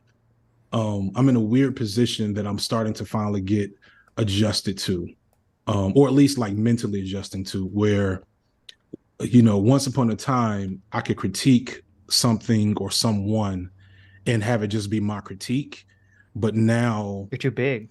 Yeah, I'm too big to do that. Well, maybe you should call us enlightened centrists then, instead of right wing echo chambers. You guys. Well, so you're allowed to. So you're allowed to attack us. Listen, I want to know how you felt. We could take it. I listened to your Kidology thing. It was amazing. We might cover it on the Sunday show, but when Kidology was saying, "Oh yeah, I lost a bunch of patrons and a bunch of people unsubscribed from my channel," you just looked mortified. What were you thinking then? I'm not going to talk too much about Kidology. Well, this is from a journalistic perspective. Obviously, I'm hoping that you guys are going to get along. When someone told you that you ruined their life, how did you feel? It doesn't feel good. I'll say that. And yeah, I obviously. wish that people acknowledge that genuinely from me, but it's fine, because this is the price of success, and just being political openly online, you know, you're gonna garner anti-fandom. There's gonna be people like I have people that said, "Why did you go on there?" I was like, "Yo, I don't know. I was bored," and they're gonna be mad at me now because with us or with Kid? No, with you. Oh, okay. With you. Like, I mean, I think we're like pretty. I mean, we were fair in the first conversation. I felt like. Oh no, the conversation wasn't. You know, wasn't the what it had some moments, but it wasn't the worst thing ever. Sure. You know, it really is. I think it really is just a matter of I am. How do I explain this? People get mad at you for talking to other people. No, that's not really it. Well, I mean, well, so that's. I think that's just part of, again, that's within the same frame of like, if I say something, then like it grows wings and gets kind of out of my control. I think the reason why I'm actually here is I see the irony in opposition to my reputation is I actually enjoy political debate a lot. I just don't like it as content. And as content, it's dangerous and stupid. Like if I knew you all in real life, like we worked together, I would argue with you every day during lunch. You know what I mean? The problem is like the problem though is bad faith interlocutors though. That's the thing. And especially if you have that online. You can in certain situations. It's just far more difficult. I would agree it's far more difficult. Because you know, you don't want to, everyone wants to look good for their audience, everyone wants the dunk clip, you know. Yeah. Blah, blah, well, blah. especially if you're a big YouTuber, but I mean we're not trying to dunk on you, FD. We're trying to understand. I'm trying to dunk on FD Signifier right now. I mean, I'm sure, you know, if I keep stressing my luck coming on here at some point in time, eventually you'll say the wrong thing and you'll get canceled. Oh man, you'll slip up. You know, possibly, or just some other, or I'll get dunked on so hard that it ruins the left. Well, I did watch your last video, okay, and Sitch and I have. I saw your comment. I thought your comment was very. Aldous Huxley quote. Useful. Yeah. So Sitch and I have long said, you know, we don't cover FD Signifier because his videos, they're too fucking boring. Like these things, how are we going to make a show out of these things? But the last video, I mean, I was intrigued the entire time. Now, why did you feel the need to call Vosh a pedophile all the way through the video? That's my question. Lord, I didn't call. You said he wasn't, but I mean, but clearly that's what I meant, though. Well, I mean, do you remember the book by George Lakoff, Don't Think of an Elephant? Have you ever heard that? I'm not familiar. No. Just saying, like, don't think of an elephant. It's impossible not to think of an elephant. Oh, so I'm sure Vosh would just like, let's just drop this. I'm not saying Vosh is a pedophile. Right. But yeah, exactly. Right. Exactly. It was more about, to be honest, I wrote that video was, so when you do the video essay thing for the algorithm, right? And you're trying to be successful, a lesson I was taught is that you do one for the fans, one for the algorithm, and one for yourself. And so I don't know if I ever do that in that exact order, but that one was for me and for a specific group that I know is engaged in the online left discourse. So I knew that there will be people watching that are very comfortable calling Vosh a pedophile. Right. And I genuinely, if my insincere, smug, condescending, narcissistic nature doesn't betray me in the moment, I genuinely don't think Vosh is a pedophile. And I think that's a stupid thing that people call him to avoid engaging in useful critique, because useful critique doesn't get clicks. And, you know, I mean, we're doing okay. So, I mean, we believe in useful critique. You all have like, I was going to put y'all on the video because y'all have like 50 Vosh videos. Yeah. You put our friend Doomer on. Doomer's actually made the cut, and we were like jealous, but. Has he made a video called Vosh is unironically evil? Like, that's what I'm talking about. Well, It was a good video. but he did not call him a pedo in that video at all. There's no pedo section. He didn't even bring it up. I actually got to talk to him about that. I got him to change the title to Vosh was unironically evil. He made really? Progress. He made progress. Nice. Good job. Well, I thought Doomer had legitimate critiques of Vosh, especially in the area of like stochastic terrorism and stuff like that. He didn't call him a pedophile. I agree with you. I don't think Vosh is a pedophile. Like, we don't talk about it a lot because of that. Just, you know, we like to stick to the arguments and not just character assassinate people. So yeah, that was the gist of it. Sitch, did you want to ask any, because he only has a little bit of time and you have CRT questions, and obviously FD may never come back again, so we don't know. Well, first of all, we know it's a roll of the dice every time. Listen, he says he's not going to come back, but like a drug, he needs his hit. Okay? I need my, if I'm not going to do leftist drama anymore, I have to start shit with whatever right wingers that I don't think will organize. There you go. I don't think I got to start it with the right wingers that I don't think we're the enlightened organize. centrists. Why? We're not going to send a hate mob. Yeah. No, so we were watching a clip where you were talking about with Kid about the trans stuff. I understand you don't want to talk about trans stuff, but we were talking more about the idea that we both and that we disagree with mostly, which is the idea that just because you're not part of a community, that should bar you from talking about the subject matter. So let's add some more nuance to that. Mm-hmm. Yeah, that's why I asked you. The key thing to a key perspective that makes me look crazy to a lot of people is that I am never not aware that this is content. And so for me, it's not that non-trans people shouldn't have conversations with trans antagonistic people about their trans antagonism. It's that doing it for content, I find ethically dubious.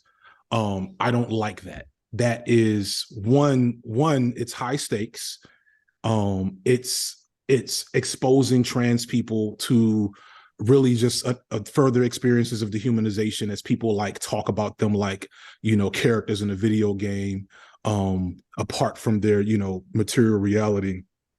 And then there's trans people that are invisibilized on these platforms that I would rather hand that to have that conversation. So if Kidology really wants to learn about why a lot of people took issue with her video and some of her statements, I invited her to talk to some trans people.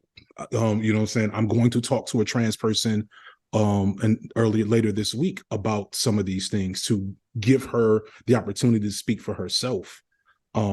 So like, I've had plenty of debates about LGBTQ issues in my personal life, like in my living room, but this is commerce. You know what I mean?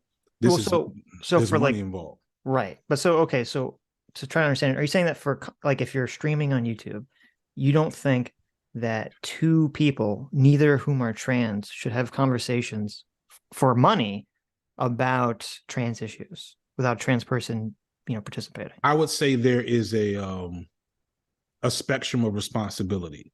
For me, being in community with trans people and now being as large as I am, no. Like, I would never have you will never see me debate trans issues in a public forum, like for content.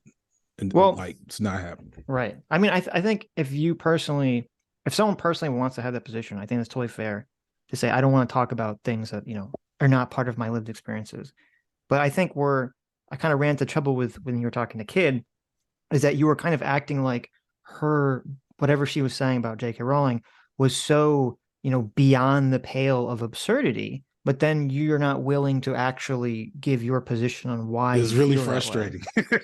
Right. But so it's kind of like if you say like, well, I don't feel comfortable talking about this. So I think that's fair, but you can't kind of like signal like, oh, you're so wrong, but I don't want to talk about it. You know? So to be fair, I did, like, maybe it didn't pick up on my shitty mic. That was one thing that frustrated me in the aftermath, is like, I did mention that J.K. Rowling has supported anti-trans bills in the UK, has been antagonistic to trans people online forever. Like, I mentioned a few like of the greatest hits, but, you know, beyond that, yeah, I just didn't. It's not like J.K. Rowling is a freaking terrorist at this point.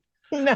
When it comes to like anti-trans stuff, yeah, but okay, but wait. You understand? Like, if you say that, I'm sorry, that if was I push back hyperbolic. on you, My like, we bad. can have an argument, right? You can't say like, well, I don't want to talk about it because I'm not trans. At this point, J.K. Rowling is presence is so antagonistic to trans people that her being brought up is a source of frustration that I don't want to contribute to, and that as like I'm in like, believe it or not, despite being a black supremacist nationalist separatist, I'm in community with a lot of white That's people. hyperbole, right?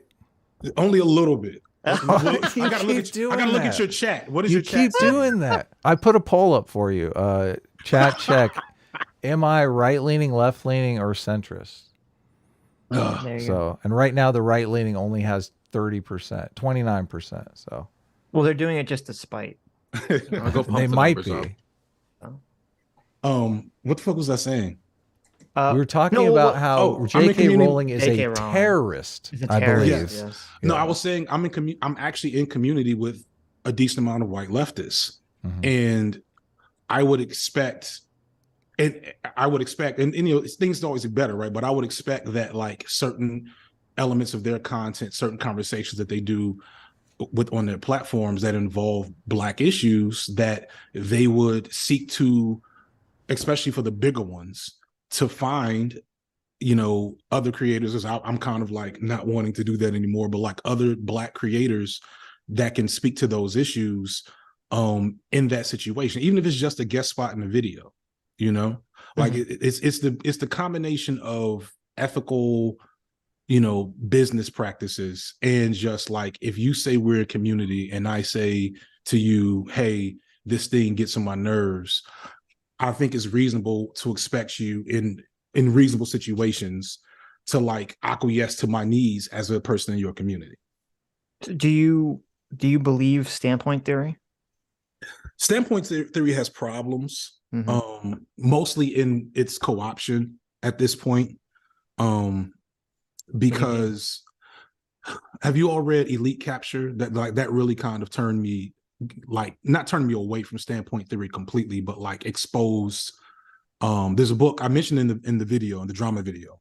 How the powerful took over identity politics. Yes. How the elite took over identity politics by Olufemi Taiwo, I believe is his name. But the short version is that having a specific standpoint on a specific issue, we have to ironically be more intersectional about whether or not that truly gives you the best view of that issue. Because what has happened is we'll say, we'll like, it's kind of like why diversity and inclusion are kind of like bullshit practices in terms of actually addressing problems. Because what happens is you'll have an organization that wants to be more inclusive, and so but it's maybe like not like it's maybe a corporate organization, or maybe it's like an organization that has like a mix of stop right there, please. 1 second, y'all. No problem. What can I do for you?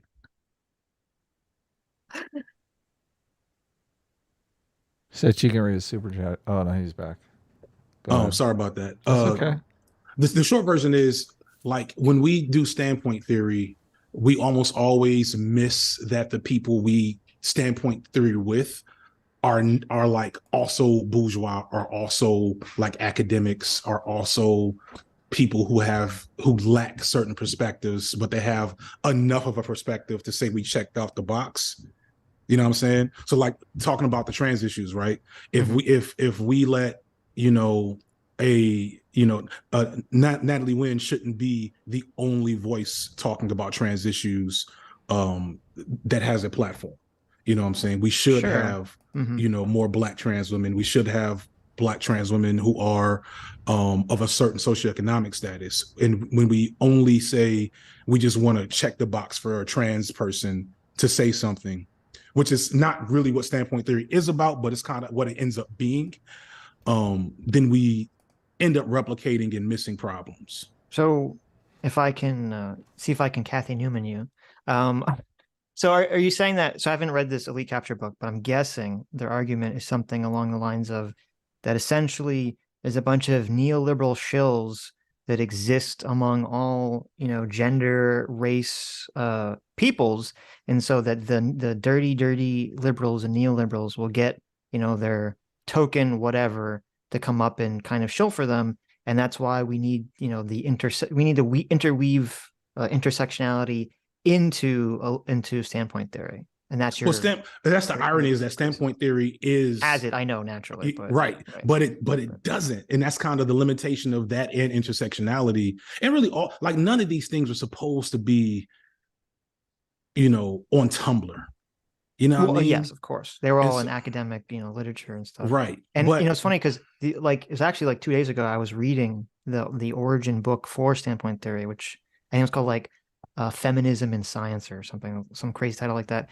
And they literally say, not literally, they basically say that, they're not really talking about like, because it's from a feminist perspective, they're not just saying like, oh, you should listen to the woman more. It's like you should listen to the woman if she has the radical feminist perspective. So that was always in the beginning of standpoint theory. That was always part of it. But I just want to understand. So your criticism of it is only that element of it is not being addressed properly. Essentially, yes, and that has become what it's mostly used for, is to provide cover. Right. I think I hate to be publicly agreeing with like foaming at the mouth racists, but I think we completely agree. So it's two racists agreeing about different. Well, no, I don't. I don't agree with this at all. I'm trying to understand. I understand your position. Oh, okay. Well, yes, I think that's because my position is that standpoint theory, I think, is inherently racist and sexist to sort of deem that someone has special knowledge because of their race, class, whatever, that therefore can tell someone else to basically shut up. Because that's kind of how standpoint theory works and has always worked. That's I think so. I don't disagree with a less obviously a less egregious way of saying what I said. Yes, because like how you guys play video games? Sure. Give me a game that you think you're really good at. Tetris. Oh, sorry. Like a multiplayer game or single player game? Just anything that you like. TF2, Left 4 Dead, Subnautica. So Left 4 Dead is a good one because that's one where like understanding the map is like, if I'm a noob, it's everything. Yes, it's everything. Yeah. So like in that situation, you would have the standpoint, right? I'm sure you've ran a ton of Left 4 Dead. Yes. Like imagine me coming in right there. Stop. What do you need? No, we're not having movie night. I'm gonna come put you all. Hey Dylan, what? Yep. Are you on the same time zone as me? It's coming up on. It's like 5:30 here. I don't know what time it is. It's 8:30. I'm on the best time zone. East Coast, baby. Okay. I thought your show was at 6. My show is at 6. I've put it off to be on the show. Just start up a live stream, man. Look, this would be great for your channel. You can always head out whenever. I feel bad. We kind of brought someone else in, and I was going to ask him, but you made an executive decision. Such, usually we try to be nice to our guests. Well, listen. This is exactly what we're talking about. Sitch is a clout chaser. So no. This is okay. This is exactly what we're talking about with dogs and cats. You're like, oh, you want the cat because the cat's like favor is more difficult to get. Like FD I feel like we can ask Dylan to come on and he'll come on, but with FD he's like elusive. Like we just have to catch him when he's around. Yeah. But to finish my point, like imagine me telling you how to play Left 4 Dead. I've never played it at all. Sure. Now is there a like one of the biggest problems around issues around social? Can I ask you just one thing about that before you move on? Like let's say I've watched like read books that have kind of were intended to give me the Black experience by authentic Black authors. Can I say that I've experienced the Black experience to some extent? I don't think you could say it that way, but you could say you have some knowledge about it, right? Look, I haven't, but there is. But he's making the analogy that you can't really have any knowledge about it.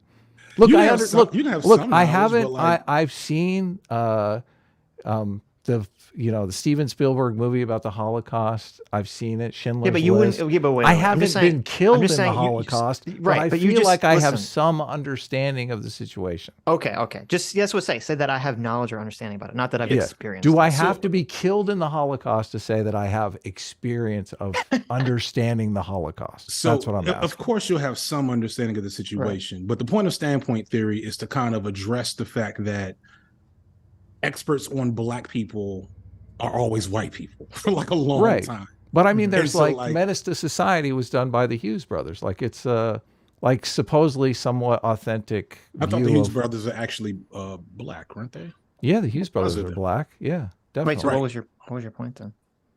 Well, no, I'm saying like take Menace to Society, for example. Like it's a movie by Black film directors, Black filmmakers. I mean, we can argue over whether or not that's an authentic Black experience, but I've seen Menace the to Society movie. is amazing. It's not. I don't like saying authentic Black experience when it comes to media, but Menace to Society as a movie is amazing. Yeah, is amazing. And here's my point. It probably speaks to me slightly differently than it does to you because of my, like, especially as a Black man, male experience, right? And so that the whole point is disabusing everyone of the habit of speaking for Black people instead of empowering Black people to speak for themselves or making room for them to speak for themselves. And when you talk about academia, you talk about like public policy, like the funniest thing, one thing I'm researching Black conservatives. You guys started some shit with the last time we talked. We're not even conservative. FD. No, because like, I remember I that's such jumped a on because you crime. said you said there's a bunch of Black conservatives, and I started seeing red. The next thing you know, I was in a right wing echo chamber. Yes. But what was I saying? Fuck. Standpoint You were talking theory, about Menace to Society, actually, an authentic Black story. You're saying No, how so- letting Black academics basically speak for themselves. Yeah, basically, what like one of the reasons of a development of I'm about to call it crash scene racing again, a CRT, when it started was like people sat back and said, "Yo, why is something Moynihan? I don't remember his name, but I'm sure you know the Moynihan report. Sure, Like, yeah. why is that one of the most influential pieces of like public policy literature in the history of Black people, and it's had minimal Black like input on its creation? You know what I'm saying? And so like that is what standpoint theory is supposed to do for everyone that is marginalized in America. It's supposed to create a policy standard that if we're going to talk about X issue with X group, that we have at least at a minimum have X group have significant input on what happens and what is said. And so that is it at its best, like design, and at its worst, it is come back on Twitter from a 19-year-old that hasn't actually read, right. And like I will concede that type of like don't take my see, this is where I get in trouble.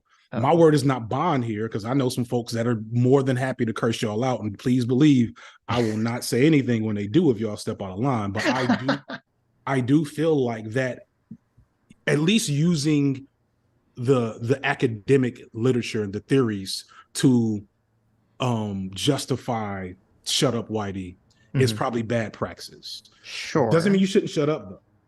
We should just say shut up. You know what I mean? Say it nicer is what you're saying.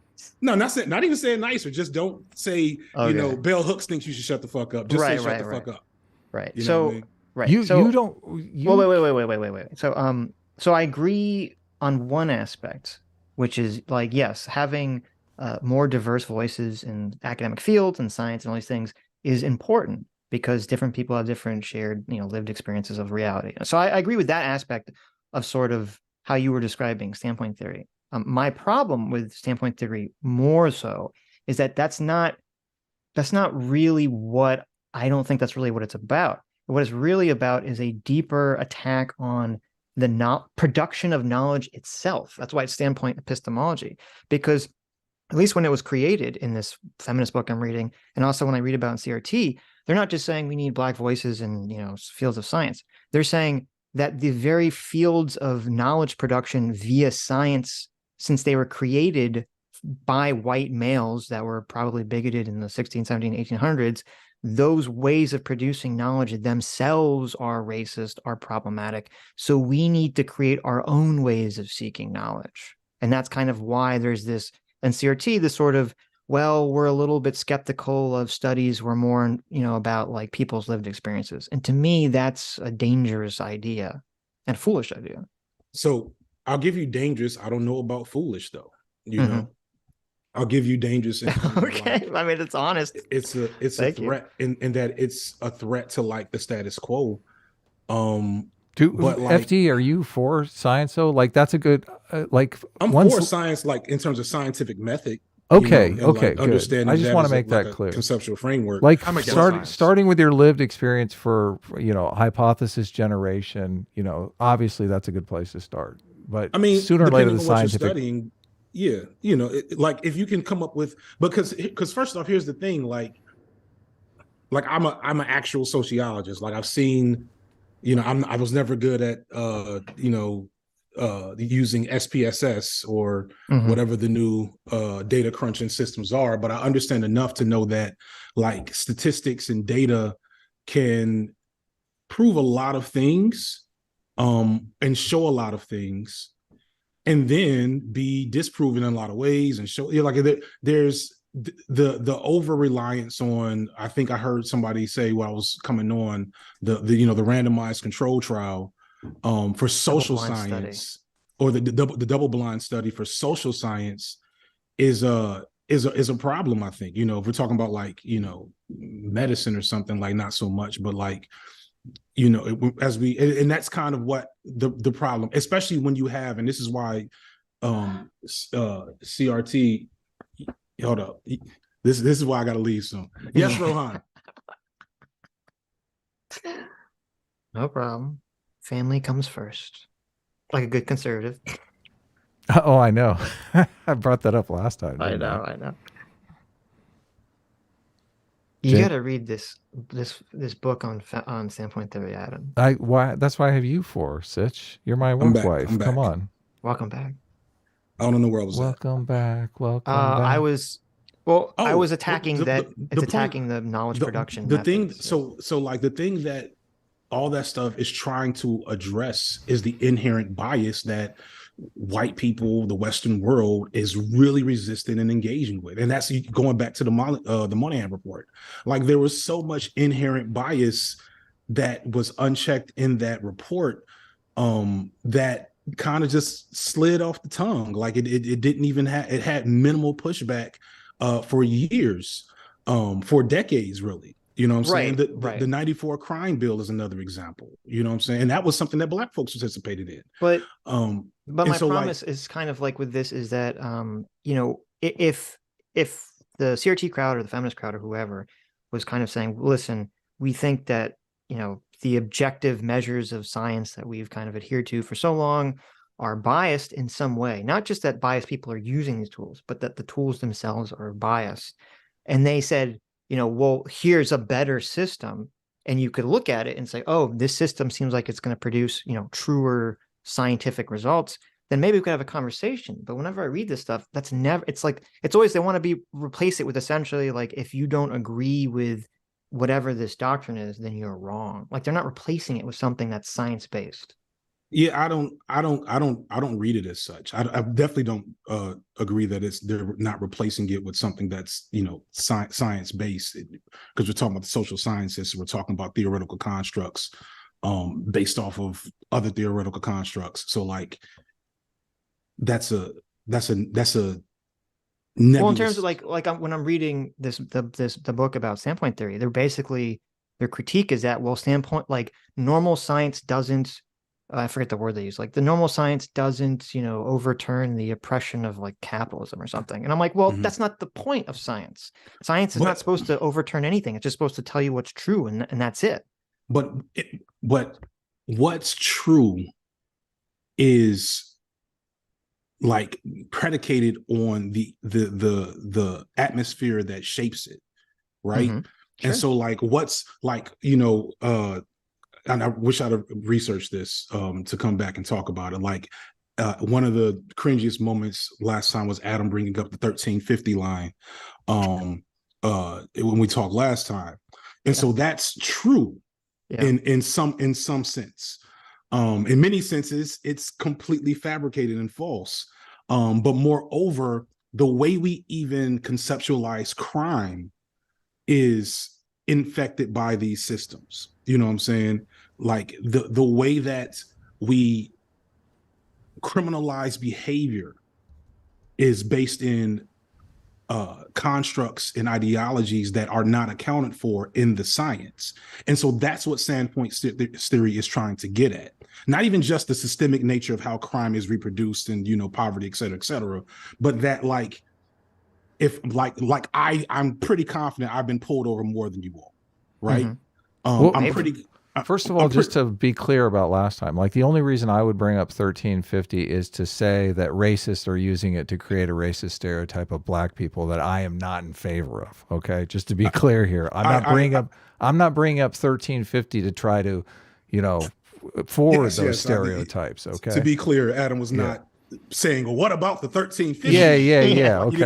I want to get that clear. I wasn't ready to encounter fair enough. Well, no, I usually bring it up. I usually bring it up in rebuttal because this whole idea of whiteness, I believe, is designed to create negative stereotypes about white people, about how white people are inherently racist and they're biased. And you don't want to get sidetracked. But go ahead. Then when I roll the dice again and come on, we can get back in. Then we'll get sidetracked on that. Yeah, go ahead. Continue. Where were we? You were saying, I mean, what I was going to say in response to what you're saying is that I wouldn't have a problem with standpoint theory if it was like, we have science, and then also you should take these considerations that like there is bias in what we consider to be true, but it's trying to replace science. Because, I mean, I guess because the question I'd have, the follow-up question is, you know, when I'm reading this book, there's this kind of fight on the left about like, is reality objective? And even if it is objective, can we even know what it is? And most of the people in these fields say either there is no objective reality, or even if there is, we are so saturated with bias that we're not even privy at all to what is objective reality. You kind of lost me there. I'm gonna be real. Do you think that there's an objective reality that exists that we have access to understanding? No, probably not. Okay. Probably not. So wait, do you not think that there's an objective reality, or there is, we just don't know what, we just can't access it? I think there's an objective. You got me here. I guess I'll say I think there's an objective reality. I don't know if I feel confident in any person's individual report on what that objective reality is, including myself. That's good. Right. That's against standpoint epistemology, right there. Yes. Well, the standpoint epistemology was not meant to say that objective reality based solely on where I sit is reality. It's to say you who are trying to describe this phenomenon as objective reality, but don't have the standpoint through which the description needs to be made, you need to probably be informed by my perspective. It's pointing out legitimate biases in science, is what you're saying. Or just legitimate bias in like the production of knowledge is probably even better. Right. But yeah, and so like I get where Sitch is saying, we're destroying science. Like I understand that to be a critique, but like I just don't know if that works, because one, you can't, like, science is a methodology, right? And so as long as we're following the methodology and we can weigh, the Monahan reports or some other, large scale sociological analysis study with traditional mechanisms against these other ones, and then like keep doing the thing, and we'll come to a better understanding, which is why I find it ironic, right? Like, so we've introduced standpoint theory, in CRT all these years ago, and they're producing knowledge that is different than what completely white dominated institutions and systems have produced this entire time. And now suddenly there's this desire to like delegitimize, these critical theory based schools of thought. And like, so that's what makes me skeptical, because like they're following the same methodology. They have to go through the same review processes, but suddenly they're illegitimate, not based on the actual scientific method, but because, you know, to bring in your homie Jordan Peterson, they just should be ran out of the academy in the first place. Well, you know what I'm saying? Right. Well, you know, if you have someone who's a CRT person and they conduct some study and it follows, you know, normal scientific protocol, I wouldn't, you know, attack them for following standpoint theory. I'd say they didn't. I'd say they're just doing normal science at that point. I think you're misunderstanding like how studies are done. Like you state your problem, you choose your theoretical framework through which you want to analyze that problem through, and then you do the science. And so if they say, you know, if I say I want to investigate, you know, racism in housing with a Durkheimian via Durkheim's Emil Durkheim. I love Durkheim. Yeah, Emil Durkheim, so but he has a thing that I love because I think it explains it. It explains where we're actually at, even though it's like wrong. Surprised to hear you mention Durkheim, but that's awesome. So his thing. So like, I'm going to use his thing, which has consistently reproduced low-key racist shit, and then but I'm going to use that like theoretical construct, but then I'm going to do the science. And then, okay, so I'm going to do the same study, but I'm going to use, you know, intersectionality. I'm going to use Crenshaw and Pat Hill Collins to analyze the same thing, but I'm still going to do the science. We're both doing, you know, logarithmic regression to analyze the same data. I understand what you're saying, right? Yeah. What's happening? What I think I'm hearing from you is that the standpoint theory one is somehow not science, but it's still using logarithmic regression to analyze the same data. It's just somehow the theory is less scientific, when neither theory is based in like empirical like constructs. The theories themselves are philosophical in the social sciences. Right. Well, I mean, I'm not familiar with Durkheim, so I can't like conceptualize what you're talking about. But I understand what you're saying. You're saying that they use some kind of theoretical framework first, but they still run it through like, you know, standard math, and they still do the science in that end. They still have the same review board. They still have to send it to a publishing process to get, I understand, reviewed, but, etc. Right. But my problem is that basically the argument, whenever, I mean, I don't know if this is your argument, and I don't know if this is everyone's argument that uses it, but whenever I've read academic literature about standpoint theory, essentially the argument they always give to defend it is that humans are inherently biased. There's no way around that. So we might as well shape our bias in a way that we think will produce positive social results. And that's essentially the justification for standpoint theory. And for me, as someone who strongly believes that we should always be seeking out what is true, that flies in the face of to me, that's the exact opposite of how I feel science should be done. It shouldn't be through that lens of like, what is the result I want? Because that's going to lead you down, you know, you can very easily find, if you're looking for something, you're going to find it there. So what you just said is, this may be a huge gotcha moment, because maybe there's a book on standpoint theory that you're going to pull up later and say, see how FD didn't even know his own shit. Right. But that is not like what you just described in terms of like using, like employing bias to find the thing we want to find, is not how I was trained as a sociologist. I'm glad, and it's not how I've ever used any, and I'm an intersectional scholar first, you know what I'm saying? So it's not how I've ever used. Well, wait, isn't that's like kind of the basis of critical theory itself, is that things. Well, critical theory is more like, it's critical theory. It's the Frankfurt School into critical theory, into intersectionality, which is like intersectionality and critical race theory are kind of happening at the same time, and they both come out of critical theory. Right. Okay. Well, I mean, but I'll just say like what you're describing in terms of like so. What I think is happening is they're saying we are going to be reflexive about our biases and try to control for our biases. Furthermore, we're going to try to control for biases that have not been checked for, and then use the science to find the thing. That's how I understand these theories. But if somewhere in there those theories say we're going to use the same tools to find exactly the thing we're looking for, biases and science be damned, then I wouldn't agree with that. Right. So, okay. Well, listen, I'm glad to hear you say that.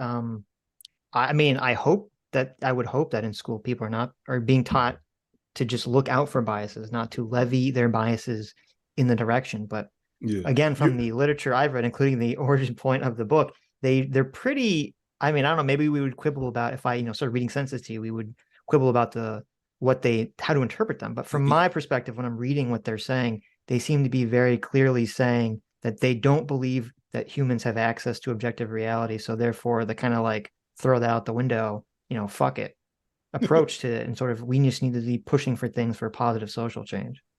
I mean, low-key, I don't agree with that sentiment. I just wouldn't call it science. I wouldn't call it academia. Okay, so right. Well, see, that's my problem. That's my issue. That's too different. But that was my whole point about, I can tell you to shut the fuck up. I just won't say Bill Hooks. Yeah, but see, agrees with me. Right, but their response to this is that they don't like the concept of science. Like already, they don't think science is an emancipatory, doctrine. The doctrine of science doesn't, bring the revolution, doesn't bring freedom. I mean, I don't disagree with that. Okay, well, I don't. Okay, so I don't know. I don't know. I'm. But when I would need to read what you're talking about, which I'm not going to do. That's fine. I don't blame you. But at the end of the day, like, you should. It's wild. I've never heard it. You said, what is it called? The feminist scientists. It's called like I have like pictures of it, but not the title. It's called like the science. Was it feminism? Science and the feminist question or something? Let me see. Science. The science question in feminism. Is that it? Yeah, that sounds about it. Sandra Harding. Yeah, that book, and you can get it on short. Like the. So maybe I might read it. Yeah, maybe I might read it. I was reading this. It's pretty. I know you'll probably agree with the whole thing. I dropped out of grad school for a reason. But maybe I'll circle back to it. We're hitting up close to 9. And I want to make these cookies, because otherwise, if I eat them too late, I'm gonna have. Fair enough. We'll give your closing statement. No, I or just leave. That's fine. Whatever you want to do. Peace and blessings to all the inferior whiteys in the chat. Oh my! Why do you got to do that? Because they're gonna do it. Because I saw the chat last time. It's based. I saw it last time. I love it. It did not. Love it. Look, Kidology told you this. Obviously, I mean, you can't control your audience. We can't 100% control our audience. We try to cultivate. Like, we don't seeing that shit in the chat. So no, they weren't really racist, right?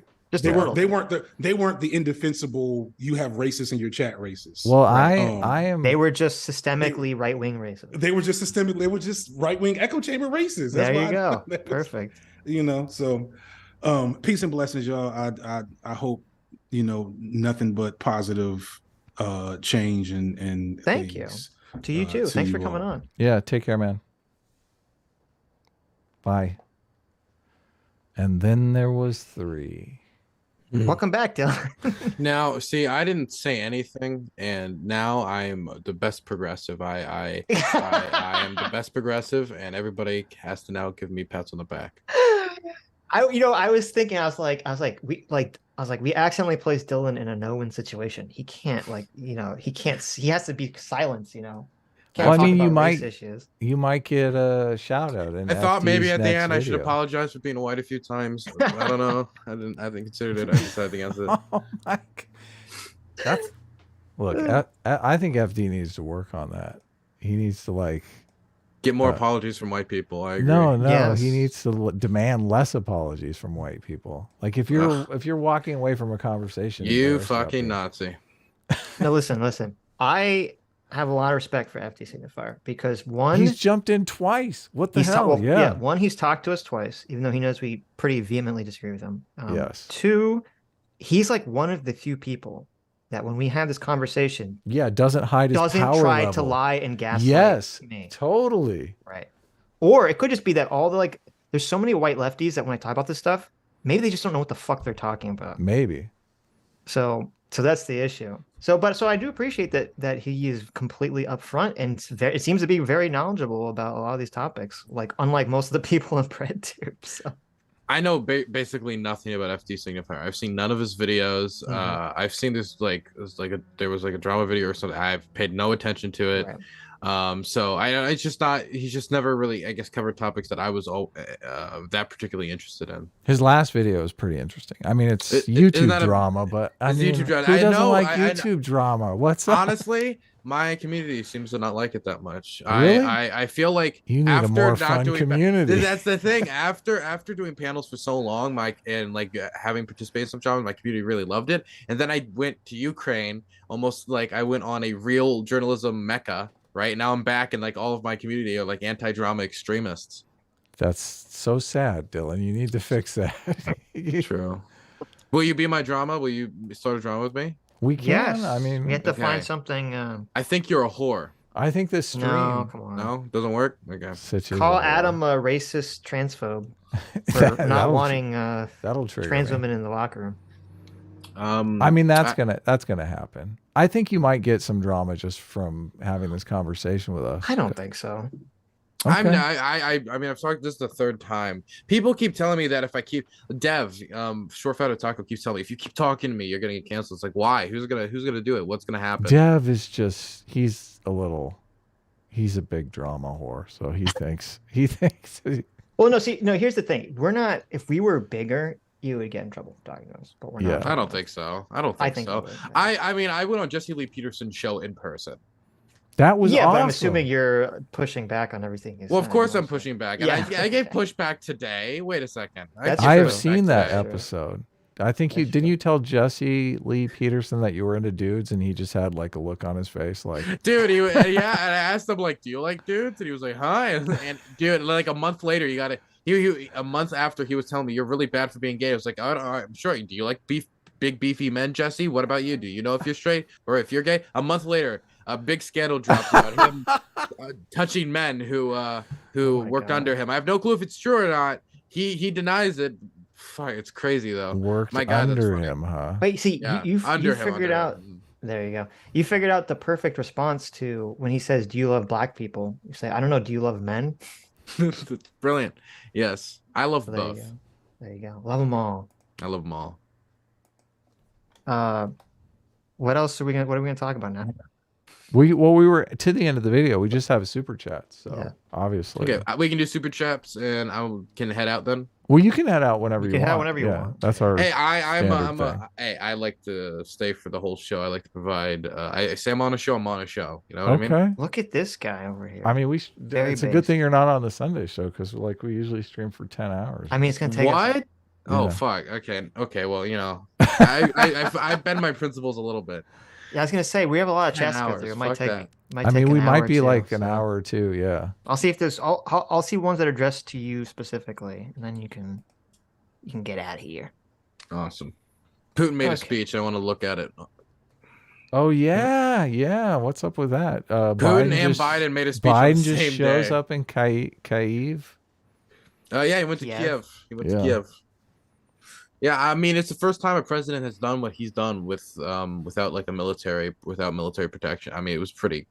Well, he's almost dead already, so he's not really risking that much. The Secret Service even advised him against it, and he told them no. I'm doing it. There you go. You think they want to go in and endanger their lives? Exactly.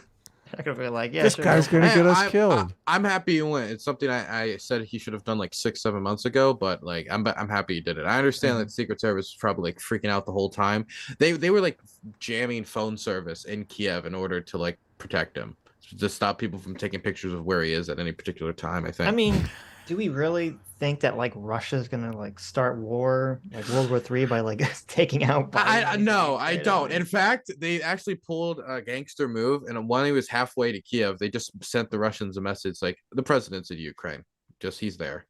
Just letting you know." I mean that's what you think they should do. Yeah, it is what you should do, and I don't think they would. But if you're bringing a president into a war zone, you have to like just do extra safety precautions. Of course, it's a war zone. Yeah, there's going to be some crazy person, but true. Or the Russians could like not know where he is, and they just bomb the city, by and mistake, he just gets killed in a war zone, which is like it happens. JMac, our surrogate father, for $20. Thank you. Says, I like Dylan, except his cat take. Boo hiss. Well, yeah, that's the drama right there. I think that guy's probably a Nazi, and a racist, and sexist, and homophobic. So mean. Just most likely 100% positive. There you go. Our surrogate father is all those bad things. That's not true. Of course not. No name. But obviously, thank you so a dog much. lover. The dog guy. Thank you so much. No name for the very first super chat for $20. Says, if you ever have a trans debate again, ask if developing and having a perfect pill, cheap, no side effect, that makes a person comfortable in their own existing body is transphobic. I have got an unable to answer on this question. I don't feel like that having that pill even exists. No, of course not. If somebody wants to go through that treatment, that could offer them that.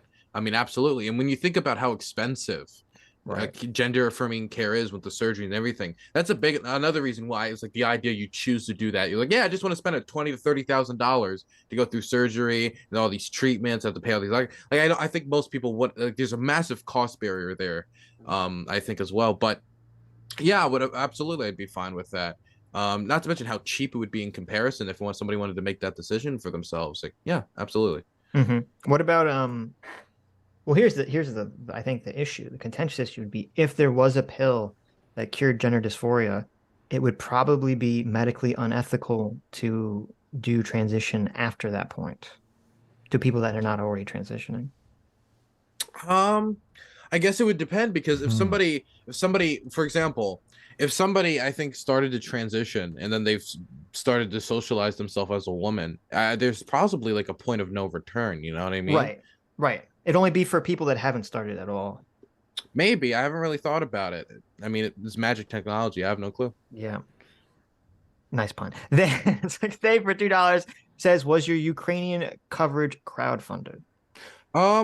Honestly, no. I spent it was paid by the CIA, I thought. I wish. I spent a lot of money, a lot of my savings doing the trip. I made a lot of money at the start of the war because I just got a lot of viewers, because it was like, oh, Dylan talked about foreign policy, country got invaded, let's go tune in this channel. And so I took all that money and a bunch of my savings and I threw it at this, dropped out of college and went to Ukraine. It was very expensive. But now I think I've finally done enough of a transition where my income is back to stabilizing that I think I can hopefully do this sustainably. But God, man, I'll take the CIA bucks, man. I'll take them. All right, if you're listening, CIA, hey, you gotta listen. We want a sponsorship from Blue Chew, and Dylan wants a sponsorship from the CIA. There you go. I'll even settle for the FBI. Wow, but they're the racist ones, aren't they? Yeah. Well, I'm going to Ukraine. Stuck for $5 says, you will not go through a normal puberty with puberty blockers by putting it off. Consider the following: puberty blockers until you're 70. Yeah, that's true. Yeah. Well, I would assume that puberty blockers over a certain period of time, from what I've read, you have to eventually remove them at a certain age. Like, you have to, like, medically. Yeah. So I would assume, like, if you wore them for that long, it would be medically detrimental. But I don't think a doctor would tell people or advise people to do that. What do you think of the people who've transitioned and never experienced orgasm because they've not gone through normal puberty? I think I think I've talked to somebody who had that problem before, and they told me that they had other ways of garnering sexual pleasure, and they didn't really regret it. So I guess it would be a case-by-case basis on like the positives and negatives of going through full transition, or if you're just going to get certain types of gender. Can someone who has never had an orgasm really make that determination, though? I'm skeptical that they can. I guess orgasm's pretty good. I don't know if you've ever had one. I've had one. I think they're pretty amazing. So, I personally enjoy them, but yeah. I at the end of the day, that's true of many experiences that people have to make when they go through medical procedures, right? Right, but that's what I'm saying. I've done ecstasy. If someone who's never done ecstasy says, "Oh yeah, I could live without ecstasy," I'm thinking, well, that's because you never done ecstasy. But I think let's say that I've never been big into like football, right? I've never tried my hand at it. If I had to go through a surgery that make it so I couldn't do it, like can I make that decision consciously, knowing I've never played football and that I'm willing to give that up? I mean, you have to make decisions like that. I think you're comparing orgasm to football. What is I'm happening? just obviously those aren't the same thing, but you get the comparison I'm making. Right, Like you make decisions like that all throughout your life. Guys don't generally play football every single day of their lives, but I'm just saying. I mean, it really depends on, like, for a lot of people, having that type of mental health benefits, it's going to matter more than sexual gratification. Mm-hmm. Yeah, I don't know. The only thing that I'm saying is I don't know that you can really make that determination if you haven't experienced it. It's like if I had to choose between the worst case of depression versus jerking off, I probably want to get rid of depression more than I would care about preserving the ability to jerk off. Mm-hmm. Mm-hmm. I get true. that. I mean, you would feel that way until you're not depressed, and then after a while, you'd be like, "Wow, I really wish I could." I know. Then you start getting depressed because you can't jerk off. And then you get exactly. Listen, humans are fickle creatures. Okay. Yeah. Let's see. Andrew Clark for $2 says, "I think being trans is counterculture right now." Well, it's weird because it's kind of like it's simultaneously counterculture, but also mainstream culture, which is weird. Like culture's in a weird place. I don't think there's like a clear countercultural line. It's kind of like there's left-wing culture and right-wing culture. What was the question again? Is trans counterculture right now? No, I don't think that. I don't think it's counterculture. I don't. Mm-hmm. I don't even know how you would describe it as counterculture. Well, like I think they mean like, it's the cool thing to do, right? I mean, is it? I mean, like, there's still like a lot of stigma around trans people. There's still a lot of stigma around it. There's a lot of costs that come with it. There's a lot of negatives to it that I think makes it like so many barriers that like cool to do. I mean, I don't even think it's like a fun experience to go through at all. I don't see it as a very attractive existence either. Definitely when you see the type of dialogue like online constantly, like if you're a trans person, you've undoubtedly confronted transphobia in your life. That's a negative incentive that is still constant in American society. I think it depends on where you live. I think it's very situationally dependent. I think if you live in a place that's progressive, it's very very chic. Maybe, but when I've heard lots of people self-reporting about stories that their kids have talked about when they go to school, where all the kids are very, praising, being trans and all these sorts of things. So I think that there might be there are going to be areas in like person where people are definitely like more supportive, and definitely places online where people are more supportive. Not just supportive, but I would definitely. Okay, I don't know about celebratory. I don't think there's much of that. I would say I would say there's people who are supportive. And if it crosses over into celebratory nature, I think that's cringe, but I don't think that's necessarily that much of a negative. If it gets like weirdy culty shit, like being trans is better than being cis and stuff like that, obviously I'm like, okay, that's bad. But I would also say that it is regional, but with the trans community particularly, they're very online. Not all of them, but a lot of them are very online. So it is.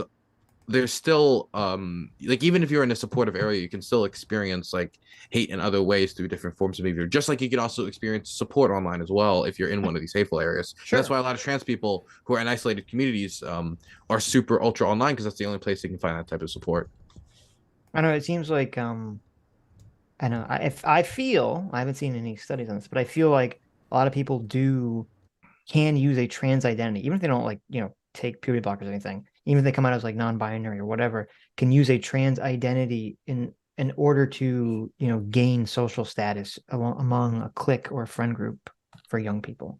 I think they're getting more praise than bigotry in a lot of places, and probably most places in the country. I would guess. More praise than bigotry? Yeah. I guess like I guess I would prefer that. I do think if somebody was to come up to me and start like celebrating me for being bisexual, that would make me feel uncomfortable. It's better than being bigoted. I agree. It's rather than somebody like coming up to me being like, you fucking, I would prefer that. My end goal, when it comes to LGBTQ plus people, okay, my final solution for the LGBTQ plus community is that one day it's just like, okay, you're homosexual, okay, cool, whatever. and then that's it. And like I like that's like I know there's like a culture that I think also could be preserved, like certain forms of art and stuff like that. But besides that, when it comes to certain forms of art that originated there, like I don't think, for example, like drag should just completely collapse and no longer exist, right? Like I think that like people enjoy it, and so people should be able to practice it and be able to participate into it.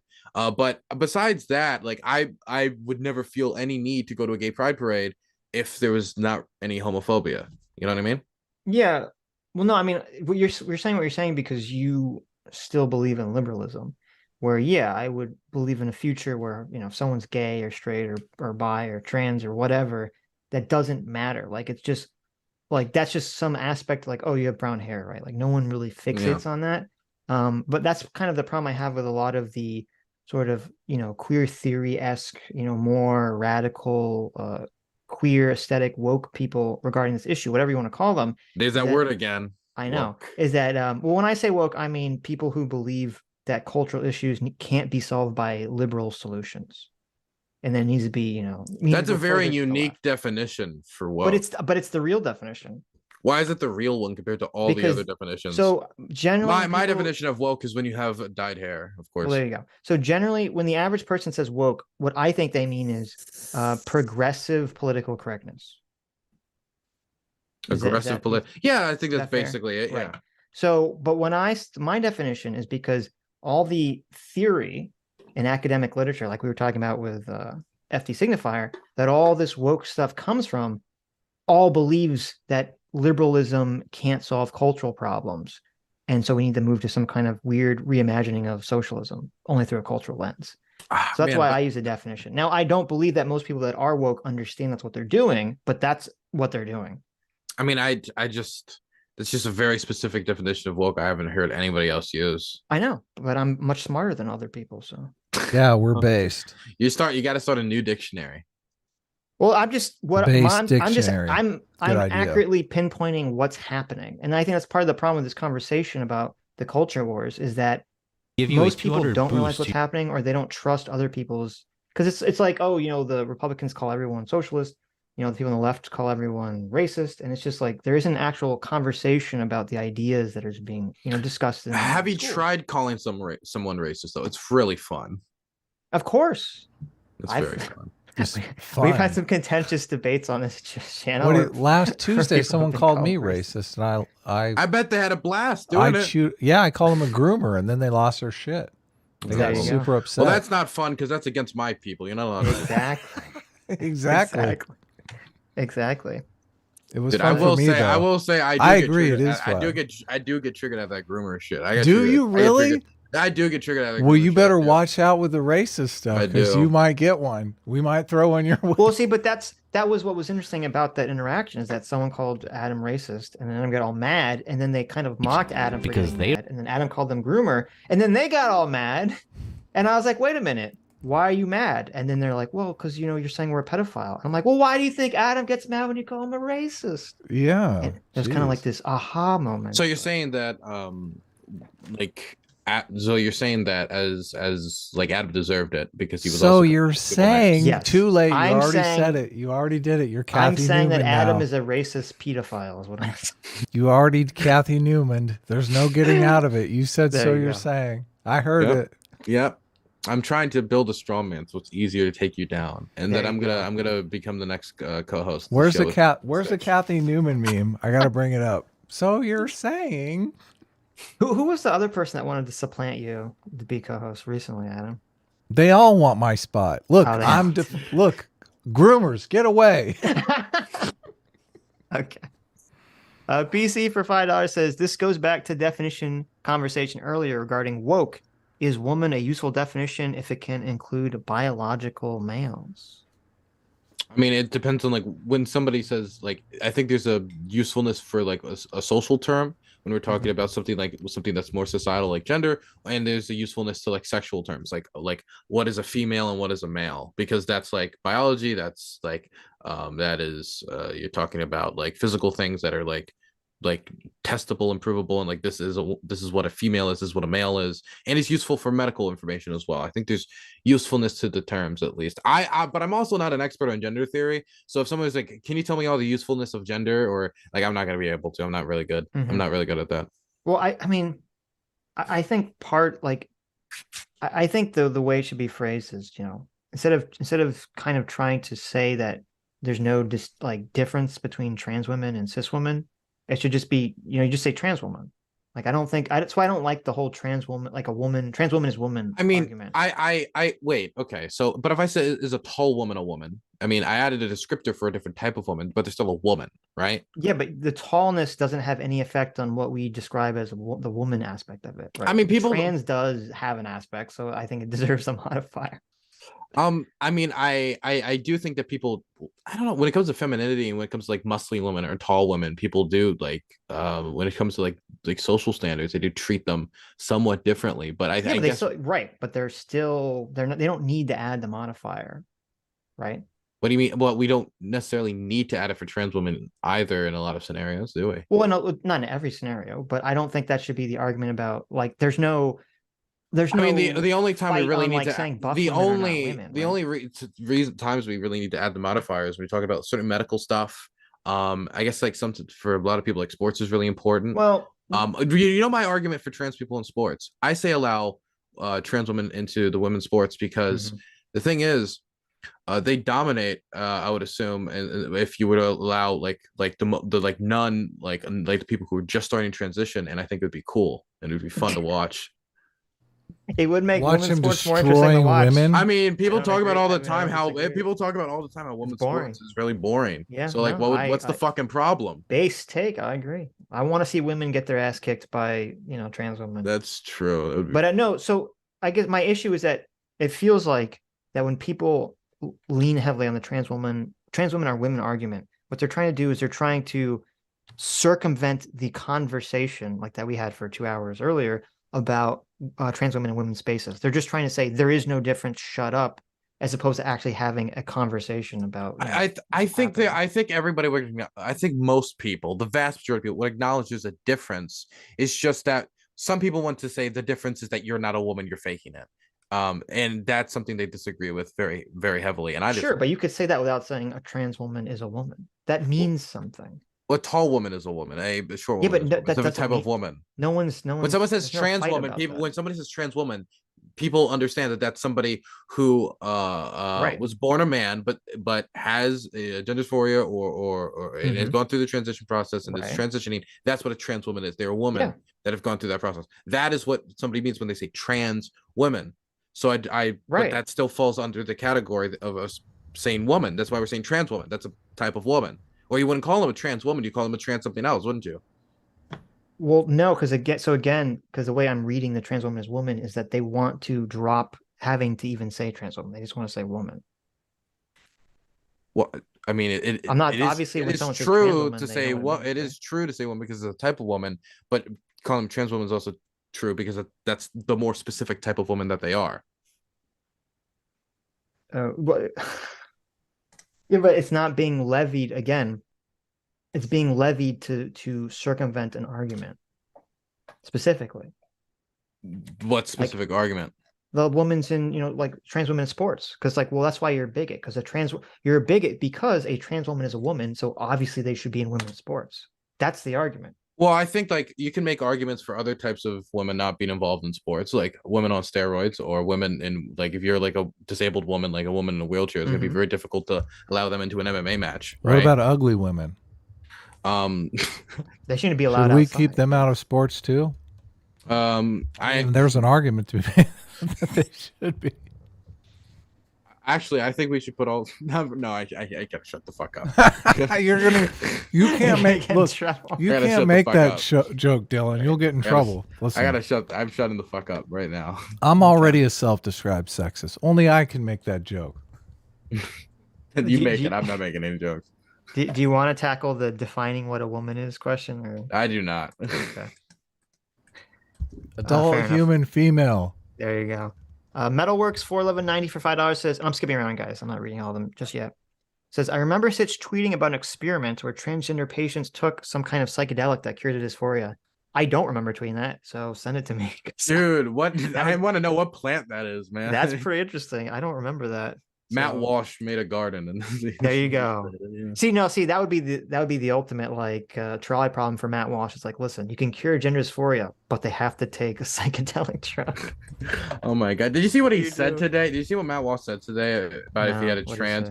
He said he'd rather be dead than have a trans child. I think it's fair to call Matt Walsh a transphobe. Wait. He said he wanted he'd rather his child be dead, or himself? Himself. He would rather be dead than have a trans child. That is could you imagine if one of his kids actually ended up being trans? How fucking how horrific it'd be to look up your dad's statement and see him saying that and be like, well, I'm never coming out. Yeah, that's pretty crazy. He's probably, I mean, they're probably going to do that just to get at him now that they know. I would. I mean, he's setting himself up for defeat. Oh my gosh. This is how individuation happens in teens. They want to be as different from their parents as possible. True. I'm coming out as a non-binary pansexual. Say pansexual instead of bisexual because it sounds more, you know. His daughter's gonna say, "No, Dad, I'm poly. It's different." Dude, but God, man, he's a real hateful bastard. Did you see that recent rant he did about that one like random trans? He said, like, you're never gonna look. You're ugly. You're horrific to look at. It was like the most hate-filled. Just like Jesus Christ. Like it just feels like he missed out on like shoving kids into lockers when he was younger, and he was that kid. That's what it sounds like. I mean, Matt Walsh has always been like, if you ever look back at his old stuff, he was like kind of this like right-wing knockoff of Howard Stern. So he definitely has that aesthetic. But Howard Stern had Beetlejuice and something was funny, right?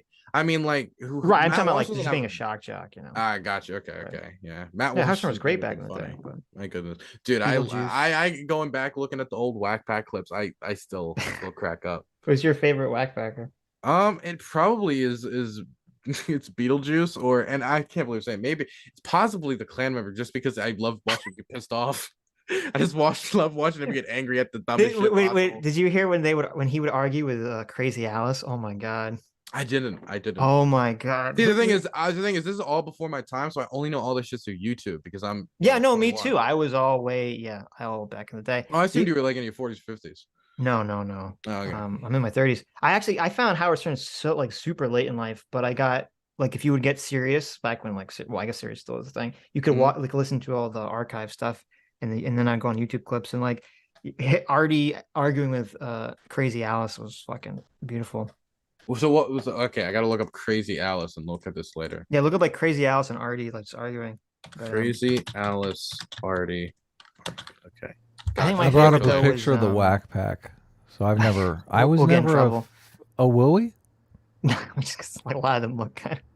What do you mean? A lot of them have disabilities. Oh, that's sad. Howard Stern could never like. It's funny that he's like kind of woke now because that shit was so not politically correct. You don't want to know the wild? Oh, dude, you could never do this shit again. It's a sinful pleasure. If I'm being for real, it is. But it's a lot of things are like that. Like I've come to the conclusion it's probably immoral to eat meat. I'm still eating meat, right?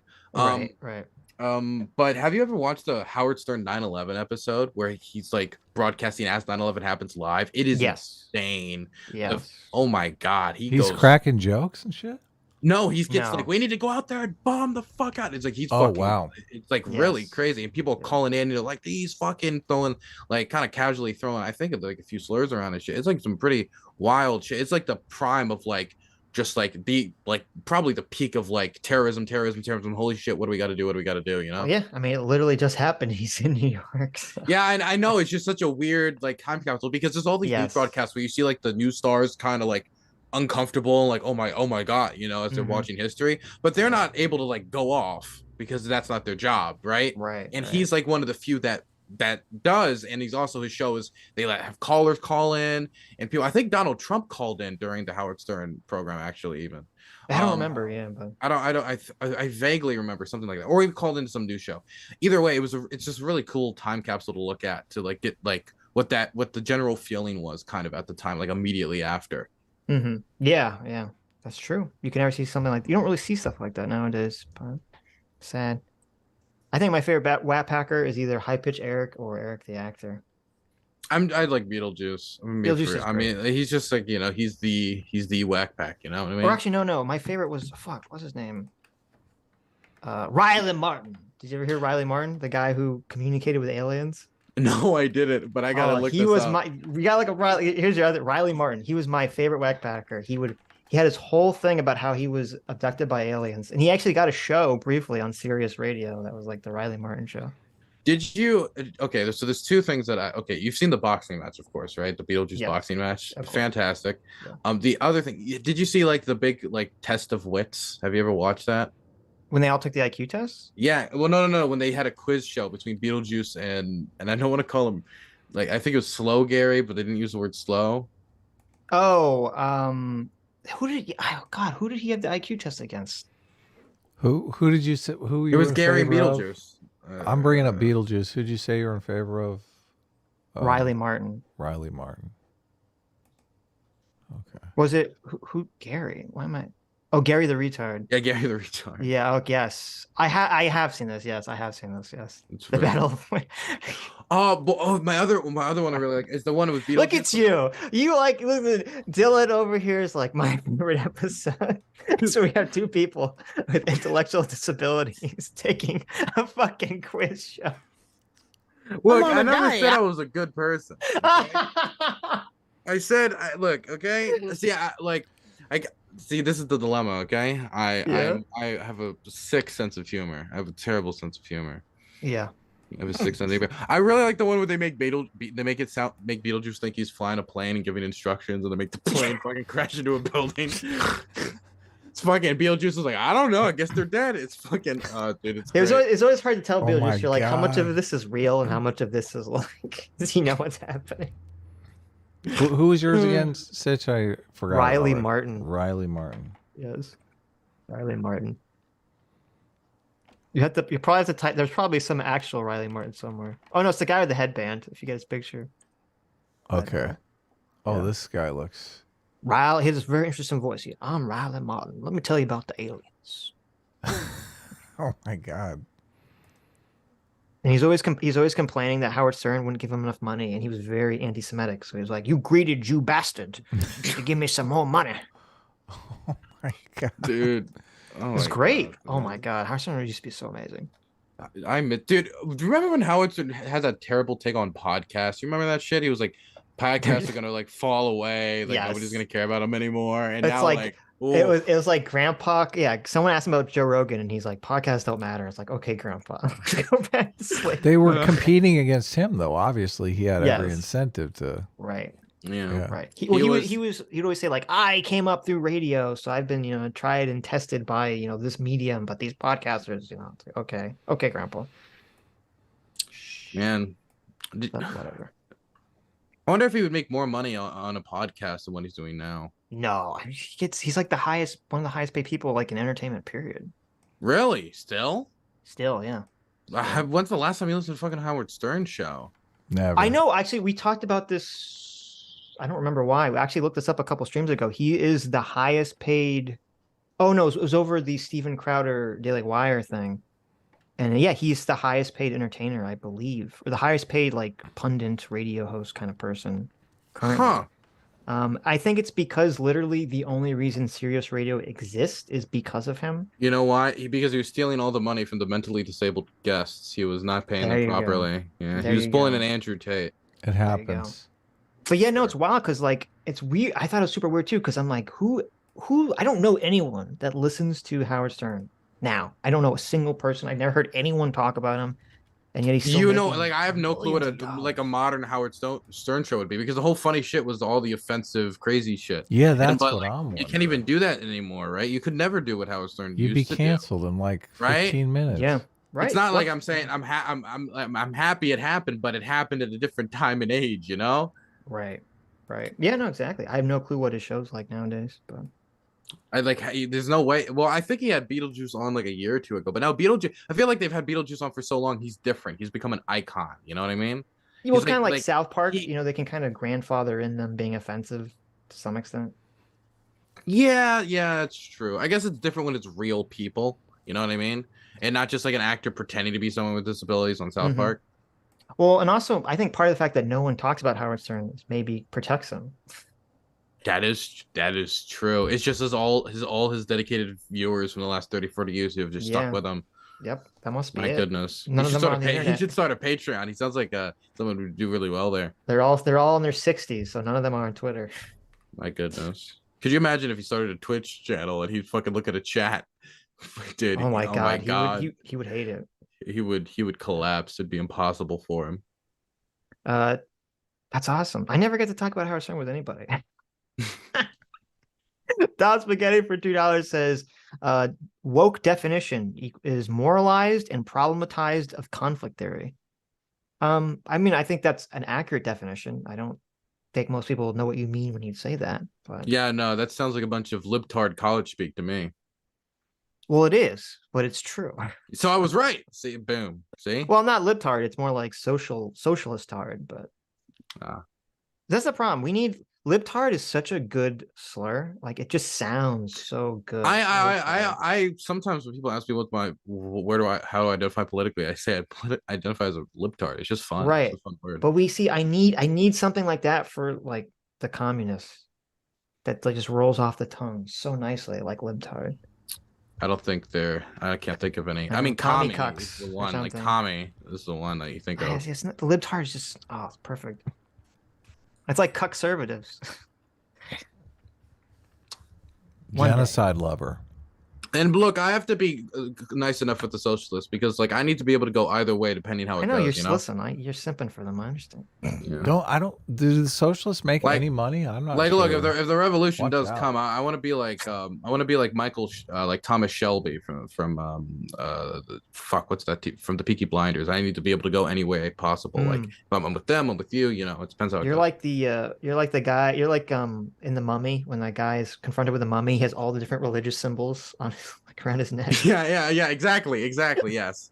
He's just going through whichever. The only one I'm not betting on is the Nazi fascists. If they win, I'm fucked. That's the one. I don't have any chips in that bank. I have there you go. You need to start. You need to be prepared.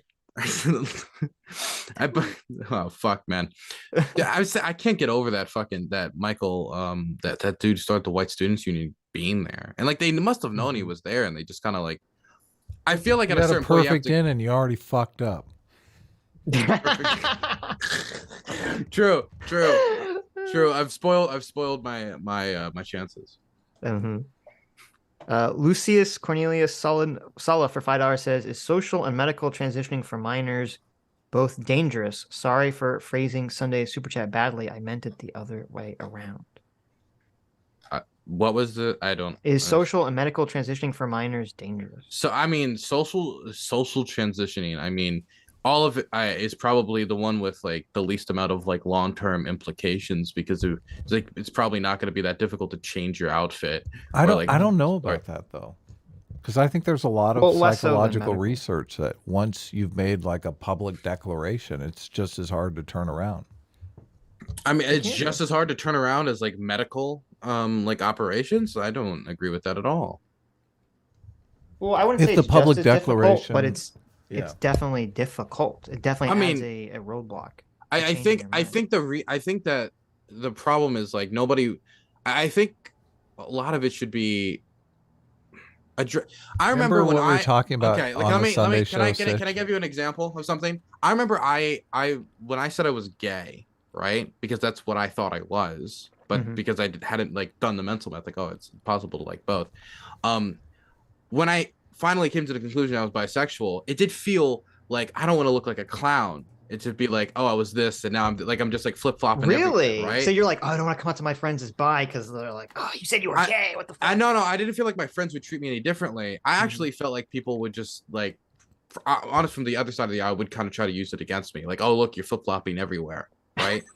But I'm like a young guy discovering myself, and I think if we encourage more of a type of environment where young people can discover themselves and find out who they are, and in a very non-judgmental way, maybe this is very hippie speak, but I think that's like the best environment to cultivate the best results here. Who are the ones that are discouraging that though? Like, who are the ones that are going after people when they say, oh, I've changed my mind, now I'm detransitioning?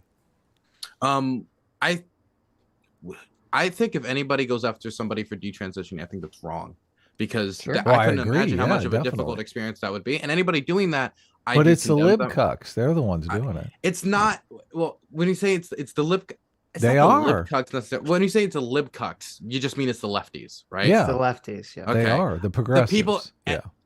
I would say the majority of people are not going to have a problem with somebody detransitioning in the trans community, in my opinion. I do think that if somebody detransitions and then says transgenderism is fake, I was indoctrinated, all these other people who are trans have been misled, then you're going to get a very vitriolic reaction, angry reaction from the trans community, and I think it's rightfully so. But what if they were misled, though? What if they do feel that? What if that is part of their lived experience? Well, if they talk about, I thought I was this way, I went in this direction, that didn't happen, I turned around, I think that's one thing. But if somebody was to go further and start saying this is fake because I'm not trans, therefore all of those people ain't trans, this is fake, this is nonsense, I found God. I've seen a few of them all go that far. Have you really? Milo I haven't seen that. Don't Milo Yiannopoulos doesn't count as an example for anything. Milo Yiannopoulos, though, that was a funny case, though. Did you see his video where he threw the ring into the river? Yes. And he added the fake bloop sound effect. Yeah, to make it was ridiculous. The fakest shit ever, man. But he treats it like it's real. Anyway, I lost Milo. Maybe. Well, no, I agree. That if they detransition, they shouldn't say like everyone is fake. Has anyone done that though?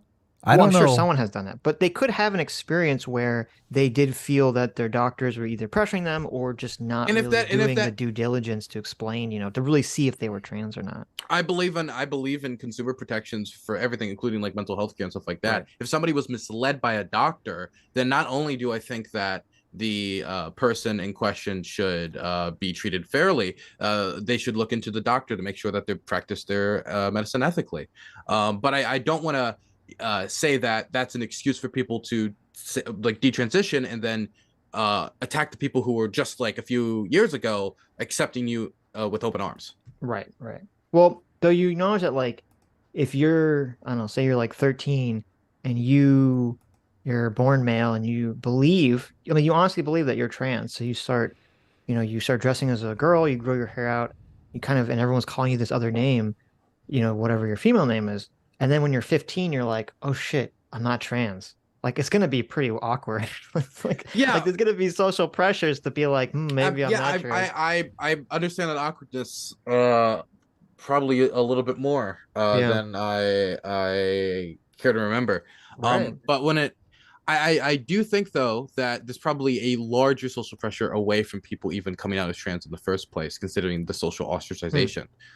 Maybe depends where you are in the country. I think still, but I don't think there's really I think there's a lot more negatives for coming out as trans than generally making the reversal on detransition. I'd be curious. I don't know if there's been like wide polling data among the youths about what the feeling is about. I think it'd be difficult to find a young person who's like, oh, somebody detransitioned, inherently fuck them then, right? No, but I mean, yeah, sure. I just meant in terms of like, does well, first I'd ask them, how do they feel about accepting trans people, yes or no? And then I'd be curious if they said, do you think that transitioning, makes people more popular or less popular? I'd be very curious as to what people feel about that. I don't know if any poll has ever asked that question. I guess also the question is like amongst which age group. And when we say popular, do we mean like you support them or don't support them? Because I think a lot of people might interpret that question as, oh, do I support trans people? Yes, I do. Right. Sure. Salty Trisket for $10 says the main component of mob mentality isn't usually dehumanization, but false retaliation. People become convinced that the other side wants to kill them, so therefore it's fine to want to kill them too. Sure. Yeah, that relates relates to what you were talking about with the Russian soldiers, committing the atrocities. They literally they're afraid that these people are going to rat them out and then they're going to die. So that's true. God, that line really sticks to me a lot. Your friend is murdered and the murderer falls into your hands. What do you do? It's like it was really impactful. Take him out. I mean, what? Stock for $5 says, if calling something racist isn't a moral claim, then why should anybody care about it? That's a great question. I think you know what? I think racism is bad.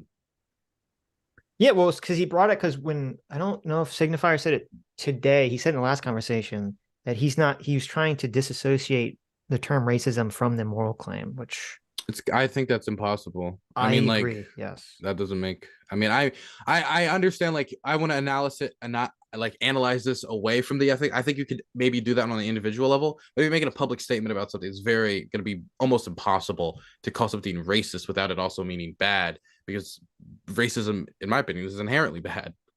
right. Well, I think because he's trying to do more of the like systemic racism definition. So I think that's why he's kind of trying to phrase it that way. But I don't agree. I agree with you. The Chad father for $5 says, was Corey Gaines trans? Is that why you validate her final days in your BP bad takes vid? What's the BP vid? Maybe that's for FD. I don't know. Well, no, Oh. he hasn't done any videos on. Who did the vid? Was it you? Who's Corey Gaines? Corey Gaines or Danes? Corey Gaines. Corey Who's Gaines. that? I don't know. Shooting of Corey Gaines. This is a person who was shot. Corey Gaines, on August 1st, 2016, in Maryland near Baltimore, was shot. Is this a basketball player? No, it's Oh, a okay. lady. Okay.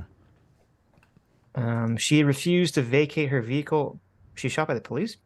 She refused to vacate her vehicle or show her driver's license and resisted arrest. Immediately after the first officer entered her home to serve the warrant, Gaines pointed a shotgun at him, prompting him to withdraw without shots being fired. The SWAT team responded. What the fuck? She recorded a live stream. How did I not know about this? She recorded a live stream to Facebook where Gaines' friends told her to continue on. She seemed to have told her son the police are coming to kill us. Upon her refusal to let them in, police got a key from the rental office but found the chain lock blocking their entry. As an officer then kicked the door, police say Gaines pointed a shotgun at an officer telling him to leave. Blah, blah, blah. And eventually she was shot. I don't remember talking about this or even knowing about this situation at all. Did you see the recent footage from, I think it was Georgia? It was I think it was Paulding County, where that guy was body slammed by the police for walking to work. No, wait. No, oh my God. Can I send you this footage? This footage is insane. Sure. And by the way, the guy in the video is getting charged with resisting arrest. It's absolutely insane. 1 second. I'll post it here in the thing. Okay. The Hodge twins. Huh. I mean, look, I think there's not the brightest bulbs, but if they're right Okay. on one thing, they're right on one thing. Okay, fair right? enough. I mean, can we show it? Or will we get in trouble? Yeah, no, I think you won't get in trouble. There's no blood or anything like that. There's no gunshot. He breaks his collarbone and gets a concussion from it. But and he does it's uncomfortable because he very audibly like expresses pain, but it shouldn't get like removed or anything from it. I watched it on Twitch, so. Mm-hmm. Do you want to watch it together, Adam? We can, sure. I don't care. Bring it Or on. if you want, yeah. I'm sorry if this is depressing. Police brutality. Well, we probably shouldn't watch it if it's like violent, something, whatever. It's probably I mean, you don't TLS. really see the violence. I mean, it might. I don't know if it's like with what was the guy's name that everyone was talking about recently that we talked to Counterpoints about in Desert Runner. Oh, okay. You know who I'm talking about? The guy who died. Yeah. What was his name? I don't remember. Yeah, I don't think it's like, it might not be like that video where you show like a millisecond of that video and like, the algorithm flags it, but. Okay. Bring it up if you think it's cool. Well, it's on Twitter. We'd have to do like. Oh, okay. Did you send it to me? I mean, he body slams him. That's the violence that occurs. I mean, I would rather watch the John Stossel video where he gets slapped, but. Okay, we don't have to. Essentially, what happens is there's a guy walking. The police, a very fat police officer comes up, tells him that he's being detained. He's trying to handcuff him. The guy keeps asking him, calmly, why are you arresting me? He doesn't want to give him his other hand. And then the officer just kind of randomly grabs him and just slams him onto the ground. Body slams him. Okay. And the guy wasn't even the suspect he was looking for, because the guy had a backpack and he was a man, and that's the only description they had for a culprit of a crime, and they weren't telling him like you matched the description, like nothing. We just body slam him until the last second.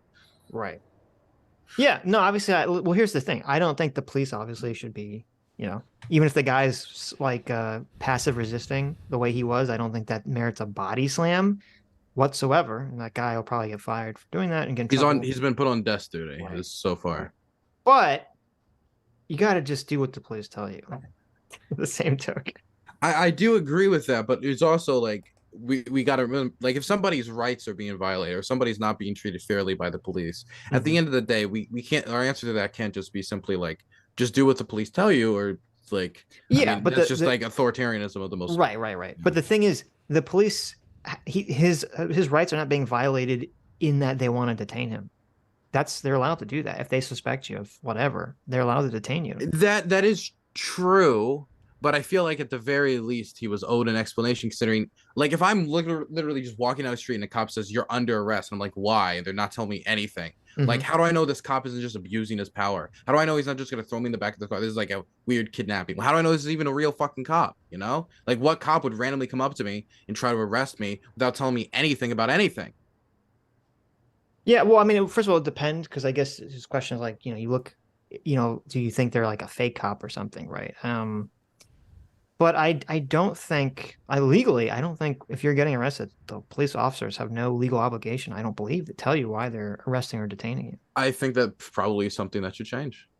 Yeah, maybe it should. Maybe they should say, well, here's the thing. They have to tell you're being arrested, though. Yes, they do. But there's a situation, I would assume the cops' defense of this would be, we'll tell you after we handcuff you, because then you're secure. And until you're secure, that's all they care about. But that's probably going to cause less cooperation with somebody who, understandably, is not even a criminal. He's just like walking down the street and he's randomly, hey, you're under arrest. Like, you have no clue if that's even legal. Like, what if he's not? If the cop, if in this situation that we were just talking about, if the cop says, you match the description of someone who committed whatever crime that guy committed, do you think he's going to suddenly comply with the police officer? Or is he going to keep saying like, well, that's not me. That's not me. I think that explanation might make somebody comply more, or if they don't, then like as eventually you're going to have to. But I don't even think this reached any point where what he did was necessary anyway. No, I agree. Right. But I just see a lot of situations where it's like, you just got to deal with the cop tells you. Right. So, because even if there was a guy who was pretending to be a police officer to like harm you, they just make up something, right? So them telling you whatever the information isn't going to help you make a determination. I just think it's really important, because like it's going to be a lot easier for civilians to stand up for themselves when it comes to their rights if they know exactly why what's happening is happening. Well, but no, because you're right that you have, in terms of police interactions, I think is irrelevant in terms of if why somebody, the police if somebody was about to, if he was about to arrest me and he's like, I'm like, why are you arresting me? And he's like, because I don't like how you fucking look, right? That's gonna give me a good reason to be like, of course, no, I'm not gonna comply with you. Right, but they're never gonna. Well, first of all, you still should, because then that person's obviously looking for an excuse to kill you or beat the shit out of you, and so I don't know if you'd want to give it to them by resisting. Man, I understand like the like self-preservation aspect, but I really just hate the idea of like personally accepting, like, if a cop does, like, you gotta let the cop do anything he wants to you, because if not, he'll end your life, right? I really don't like that idea. The problem is, assuming it's a real cop. Well, first of all, if a cop wants to fuck with you, they're gonna lie. They're not gonna say, because I don't like your face. They're gonna say, I saw you smoking weed. You smell weed, like whatever. They're gonna do something. They're gonna say something. They're gonna make up some excuse. So I don't know if them just telling you what the excuse is really going to help you in any case. And it's kind of like when we were talking to Counterpoints, who was a cop. I'm trying to remember what he had a phrase. It was like, don't fight in the streets, fight in the courtroom, or the rhymed. He had a better way of saying it. And I think that's the only way to kind of deal with the problem. Don't fight with the cop on the street. If I have to chase you, I'm bringing an ass whooping with me. Well, that's not what he said. I don't think you can have the mentality of that there's ever a situation, unless you literally think that a cop is like going to murder you for corrupt reasons. I don't think you should ever be fighting cops You just have to comply and fight them, legal system. I generally agree, but fuck, man, I really am uncomfortable with the idea that you're just randomly walking down the road and you can get arrested and they don't have to explain shit to you. I agree, but that's the way it is, unfortunately. But I mean, listen. If you want to say like there should be a law where once the police handcuff you, they tell you why they're detaining you by law, I don't have a problem with that. Well, why not? Why not before they arrest you? Why does it have to be after? Well, that wouldn't have solved this issue at all. Well, first of all, I'm not sure telling them would solve the issue anyway. True, but I do think like if he would have treated this man with more respect and given him the information, that he probably would maybe. I mean, I'd be curious if they've ever done like trial testing where they said like, oh, here's one police department where they tell you why you're being arrested, and does that make people more likely to comply or not? I'd actually be shocked if that hasn't been tested, because I feel like that's something that has. I feel like at the very least, maybe you don't even need to do it when you're arresting them every single time, because there's going to be certain scenarios where you've robbed a bank and yeah, exactly right. Yeah. But I feel like if the person asks, at the very least you can do is tell them why. Yeah, I mean, I agree. This officer handled the situation completely horribly. So yeah, and you should have said like, you match description of this guy, and I'm gonna need you to put your hand behind your back, or I'm gonna. To me, this against you. So this just looks like assault to me. Yeah, it doesn't look. It's not good. The escalation of force definitely seemed to be way out of bounds for the situation. It's funny that, dude, I gotta say it's terrible, but also funny that they're even attempting to push the resisting arrest onto the guy. Well, he technically was resisting. I mean, technically, but I feel like it's just like fucking horrific optics. I understand, but that's the thing. He was passively resisting arrest, but like if somebody was like about to shoot, like a cop was about to execute me, and I fucking run across the street, but technically I didn't do it when I had the right of way, And then they're like, haha, you with jaywalking, we got you on that. It's like, okay, fuck off, Well, I'm just saying, listen, when the police. You can't fight the police when they arrest you. You just have to accept it. I'm an American, okay? I will never accept big government corruption. You're a sovereign citizen. You're not driving, you're traveling. Yes, I don't need to pay taxes. There you go. I am a real living human being, not a bring up our Hassan music video. Of the state. Let's watch that. I think Hassan says that in the video. You should be able to fight cops. He does say something like that. Did you see the new Ethan Schmidt owning of Target? No. So Ethan Schmidt, you familiar with him? Who's that? Ethan Schmidt is he's a guy who goes to random places that are gay and then condemns them. And so he went to Target to condemn Target for being gay. So he went there and like found all the gay stuff and started like hitting it. Like Target is gay? What does that? Yeah, what does that mean? because it had like shirts with rainbows on it and stuff like that. Oh, I see. Yeah. Okay. So, what happened? Did he get arrested or something? No, he arrested wait, was he arrested? Oh no, this is from last year. No, he also went to Petco to condemn them for being gay. Because they had a rainbow flag in the Petco. He did that like 2 or 3 times. He was crusading against Petco. Oh. Okay. A very interesting guy. I didn't know if you saw it or not, because it was like blowing up on Twitter. It got like a few million views. I try to stay this away was recently. from It says Twitter. this was from like. Yeah, I can put. let me send the video. It's such a fucking stupid video. I don't even know why I brought it up. Let me link it. Here it is. It's so stupid. J-Mac, our surrogate father, for $50. Thank you, Jay. Says, how about individuals just speak for themselves, unless you're a social anthropologist and you're talking about historical trends and generalities? True. I totally agree. Completely. This is a critique of FD signifier. Or just not the concept of standpoint theory, generally. But well, yeah. Look, you don't speak for all the Jewish people, right? I don't speak for all the based people. FD signifier doesn't speak for all the black people, right? So I'm watching this video you sent me. This is the lamest activism I've ever seen. I know, right? I've never seen someone so nonchalantly with so low energy destroy a pride flag, like a pride member. It was like, come on, put some effort into it. It's though how they talk about like George Soros hired these talk about paid actors all the time. It's almost feel like paid activism, like he's just completely unenthusiastic, like he just wants the dollar at the end of the day. Mm-hmm. The Ethan Schmidt videos are hilarious. I mean, not like in the way he thinks they're funny, but like just him running into Petco and like arguing with the staff about how they're bringing like people to Satan is just fucking hilarious. Mm-hmm. Hilarious to me, at least. Mr. Ubercross said cops have to tell you why they're stopping you.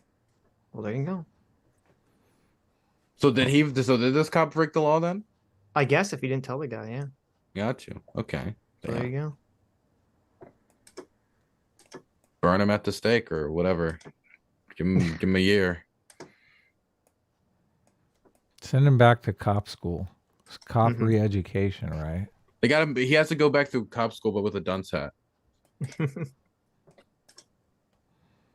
Soul Odyssey for 20 Canadians says, trust the experts. I'm a psychologist, and most psychologists, especially those claiming to be gender experts, are propagandized postmodernists. Do not trust these experts. Sitch and Adam know more about this topic than most psychologists. I mean, that is true. I know more about this than a trained professional. So thank you, Soul Odyssey.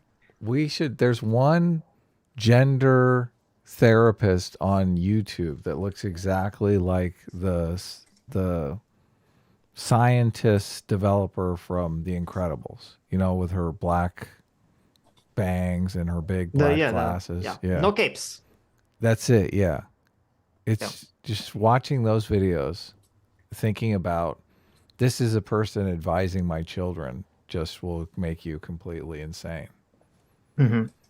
Mr. Ubercross says that the cops have to tell you why they're arresting you under the Fourth Amendment. Yeah, but do they have to tell you at the beginning of the interaction? Well, you're allowed to ask, am I being arrested? They have to tell you, like a lot of times cops will go in and just, they're feeling you out. They're not, like you can leave. Like I had in my car the only 3 answers you should give to a police officer. Some attorney said this and I thought, oh, this is smart. I should write it down. Am I being detained? Am I free to leave? I think is one of them. So the cop doesn't have to tell you why you're being arrested until you're being arrested. Like they want to talk to you, right? But they don't necessarily want to detain you. The detention and arresting are different. Of course. Well, I think in the video, even though the guy's trying to put handcuffs on him, he says detained or detaining you. He doesn't say arrest. So is there a lower? Yes. Detaining is for questioning. Threshold? Yeah. Well, I'm asking Mr. Ubercross, is there a lower threshold? Don't ask him. I'm the pro. He doesn't know. No, I'm just kidding. I'm sure he doesn't. Is there like a lower threshold? Like if you're being detained, maybe they don't have to tell you, or they only have to tell you after they detain you. What point in the interaction do they have to tell you that? Because if they have to tell you from the beginning, then obviously that guy. Can I also say I'm really upset that cop body slammed him in this context, because like that was a great body slam too. I really wish any other context I'd be praising. Like if that was a wrestler, I'd be like, damn, that's impressive. But no, that was like for the worst. But that was purpose.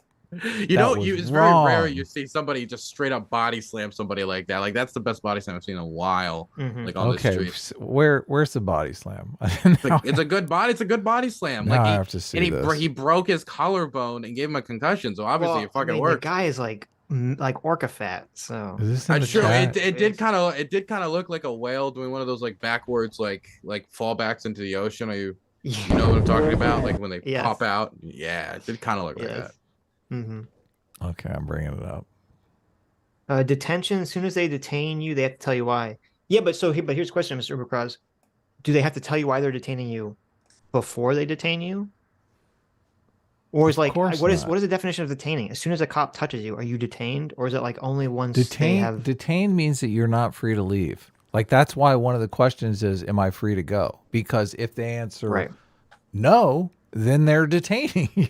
Right, but what I'm saying is, do cops have a legal right to put handcuffs on you before they tell you why they're doing it? That's my question. Look, the reason they try to feel you out is because they want you to slip up and say something that they can arrest you. So that's why you got to keep your mouth shut. You got to say, listen, am I being detained? Am I free to go? Mm-hmm. And there's another question, but I can't remember what it is. Maybe it's like, where can I buy some weed? Do you want to suck my dick? Look, I've been told that the best thing you can tell a police officer is, hey, I pay your salary. And that the rest of the interaction will go swimmingly once he realizes that reality. Oh, But you have to have that little sticker on your license plate. Like, listen, I gave to the police, charity fund. Don't tell him. It's like the Vegas. It's like the Vegas marathon. Cops also have an amazing sense of humor. The more like pig noises you make, the more they'll enjoy the interaction. No, stop. Stop. Don't. I can't run for a public office. I can die. That was a joke. That was a joke. I want to emphasize it was a joke. See, this is why I really feel sorry for people who are progressives, because you can't make jokes anymore. I know. All these jokes are. But the thing is, some jokes are funnier because they're taboo. And therefore, by being progressive, it becomes funnier again. Yeah. Well, it's like half the people I think that make kind of like offensive racist sexist jokes, they're literally just doing it to piss off the progressives. This guy kind of looks like a hippie. The guy that gets byslammed? Yeah. Yeah, he does. Oh, okay. Well, now I'm totally in favor of this. Let's see. According to this website, in Florida, so also it probably depends on the state, says the police are obligated in most situations to identify themselves as police at the time of arrest and tell you that you are being arrested and why. Okay, well, this is in Georgia. Doesn't really answer the question, though. Like, what is it? Oh yeah, Georgia. All bets are off in Georgia. Right. Obviously, that is very true. You're officially in the deep south. I mean, this is going a lot like Mississippi burning here. Holy cow! I told you. He goes down with him. He does He does a full flip. But that's why the guy got fucked up, because this orca fat guy like a whale jumping out of water. Oh my god! Tell me there's a mat on the ground there. What the hell is he doing? No. That's like asphalt. I know, it's fucking crazy. He just dives in. I know. This is insane. I know. Oh my god! Look, his partner runs over. Oh shit! He's doing the fucking WWE shit again. Yeah. He's like, it's really sad because the fact that they go off camera makes it funnier, even though it's a really tragic situation. Yeah, if this was on camera, it'd probably look horrifying. If you saw like. Why don't I just picture? Look, I picture the cop's head getting slammed on the pavement. What happened there? He took one for the team. It looks like. Yeah. Took one for the team of disabling this random man for walking to work. That's the wildest thing, though. This dude was just walking to work. He was going to contribute to society. They was like, oh, it's nighttime. I'm gonna be one of those crazy people who work during the night. Sad. It's like 5. Well, I don't know what time it is, but. Well, it looks dark, doesn't it? He's going to work. He must work at the night. Oh man, that cop is like he's at the end of a 12-hour shift here. He's like, have you listened to the audio? Because the audio is fucking worse. Because the cop the whole time is like, "Oh, you dumb bastard!" You fucking like. He's like, it's like really bad. Oh, really? Wow. And then like the guy's moaning like past his point because his collarbone is broken and he has a concussion. Like he's fucked up. Oh, and so he's like near screaming in pain, and they're like, "Oh, you dumbass!" and like throwing him in the back of the car. It's like really, just like now I feel bad the whole time. Now I feel bad. Another person's pain is Damn unfortunately our comedy. Well, you're better than me because I'm still laughing at the body slam, and I knew the context because he went off screen. I am better than you. That's true. That's true. I feel much guiltier. So, well, okay. So it says in some states they don't have to tell you, but at least according to this one website in Georgia, it says you do have a right when you're being arrested without a warrant to be told what crime you're being arrested for. But this says arrest. I don't know if it's. I don't know how they define detain. Maybe there's some weird loophole or something, but detain means just not able to leave. That's all it means. But I'm assuming once they put handcuffs on you, I'm talking to you, you're detained. Yeah, but I'm assuming once they put means handcuffs I'm on you, taking you down to the station and throwing you in a jail cell. I understand that, but can a police officer put handcuffs on you and put you, can a police officer put handcuffs on you and that's only considered a detainment? Yes, of Okay. course they can do that. Yeah. They take the so- handcuffs off and you're free to go. Haven't you ever been hassled by the cops, Sitch? Jeez, you I've need never to been live a handcuffed little. by the cops. Oh, I've been handcuffed. Well, look at you. Look at this. I've been hassled by the police, but I've never been handcuffed. I'm a good boy. I'm an Eagle Scout, okay? You've been hassled by the cops? Yes, but I've never been handcuffed. Well, you got to fight back to get handcuffed. Well, Why don't, like, jeez. okay. You can be detained with or without handcuffs. Yeah. Sometimes they like to handcuff you Cannot just to leave. show you the seriousness of the situation. Right. Well, whatever. Look, you can't spit on my police car. I don't care if it's on the wheel. You're under arrest for what? For resisting arrest. There you go. That's right. Weren't you doing super chats? Look at I this. was. Sitch I'm looking to is see if there's any more for. Sitch is trying to figure out how he gets in a fight with a cop.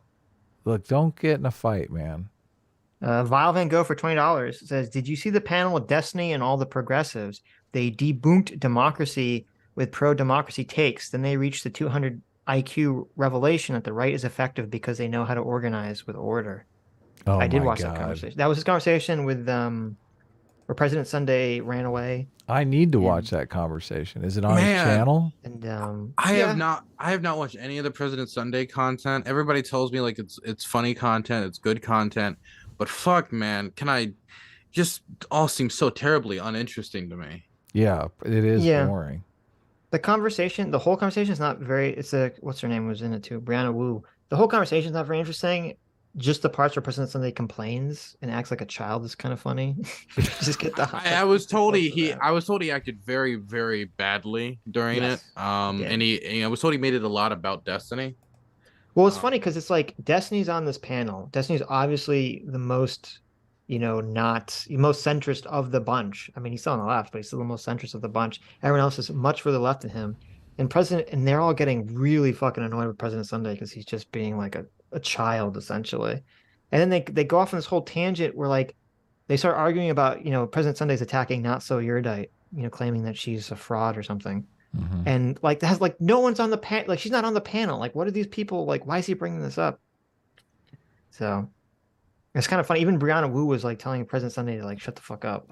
What channel is? Where can I watch this? Sounds interesting. It's on Destiny's channel. Oh, okay. Or one of there's like 3 Destiny channels with all this crap. But President Sunday likes me apparently. Really? President Sunday's been on the show before. Yeah. And why does he like?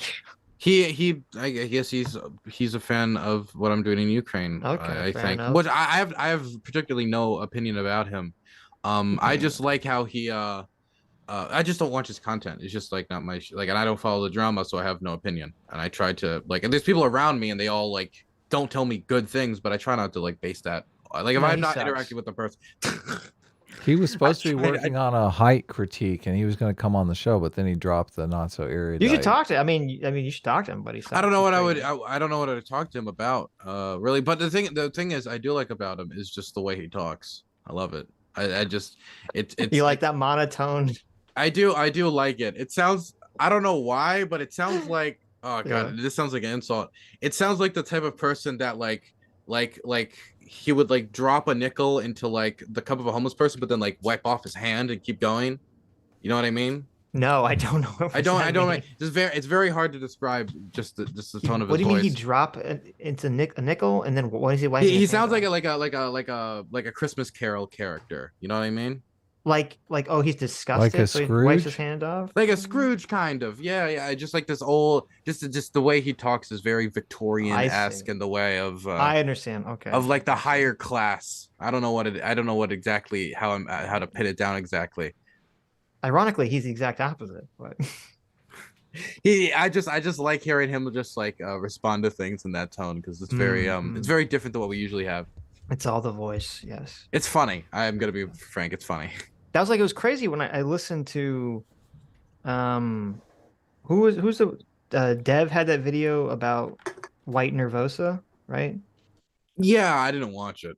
And he had a clip of Vosh from years ago, and Vosh just sounds so different. I couldn't believe it. Do you think it's just he got older, or do you think no? He legitimately changed his voice for the better. How do you even do that? I don't know. He sounds like me. in the original fucking clip. I'm like, what the fuck? And Wow, now that's he has like a very terrible. deep. I know it's Oh my terrible. God, how did he live? Awful. And now he has like this deep voice. I'm like, what the fuck? What happened? I guess he just, I don't know, just lowers it. And do you think that would be maybe it? maybe I he's just doubt. low. I don't know. doubt it's. I doubt it. I heard that. I don't think most listen, people can keep that up for this long. Listen, you know? you go watch that dev video. That clip will blow you away. Because at first I'm like, wait, who the fuck is White Narosa talking to? This isn't Vosh. It And I'm isn't like, oh my God, it is. impossible that voices can change over time. Okay, unless Vosh just went through puberty in the last 2 years. I mean, or maybe something. you never know. That's true. He's a late. Maybe he was on puberty blockers. He's a late bloomer. I don't know. Monkey for $5 says Adam is killing it tonight. Ecstasy, sexism. Too bad monarchy is dumb because Adam should be king. A team reigns supreme. Yeah, Sitch is awesome. it too. Thanks. There you go. Kirk Landry for 9 months. Thank you. Says Howard Stern had Daniel Carver, former Grand Wizard of the KKK, in the Yep, Whack that's Pack. him. That was him, and would have him on the show. But you always knew they were mocking him. Yeah, it was very clear. Do you think he knew? He had to know. They were like, this pretty deliberate. Like, Yeah, I just like, I don't like, what was the end goal for? I guess for him, it's like, well, nobody else will have me on, but he will, you know, because I'm because he's like the most fervent racist you can imagine. So I guess like that's his benefit. Like, he gets to promote the Klan on his show, but then he gets to be made the joke of the Klan. mm-hmm. I don't think the logic still lines up though, because I feel like he probably did more harm to the image of the Klan than any good. I mean, how much lower could it go though? It is the Klan. Well, I think before he was on Stern, or the way they found him was he was on what's it called? Jerry Springer or something, I think. Probably. Jerry Springer has done a few episodes with the Klan and like fervent racist and stuff. Yeah, I mean, he was a former member. He's a former Grand Wizard, so maybe he was mad at the KKK. He's like, it's getting too progressive. Yeah, I don't know. I have no clue. And too progressive. But it was wild that they had him on. Asmi for 6 MYRs. What's that? That is Malaysian ringgits. That's cool.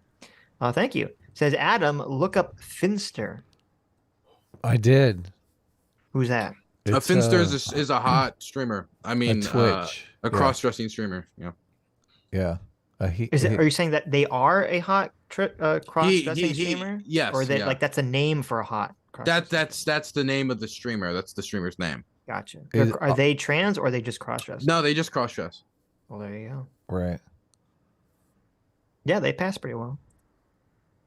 Probably makes a lot of trans hilarious. people jealous, right? I bet. On it, there was one person that was actually who thought it was that what they do is actually transphobic, like by them cross-dressing. Oh, of course, yeah, stuff like that. But like it was very like the vast majority of people seem to be very supportive of him. Mm-hmm. Yeah.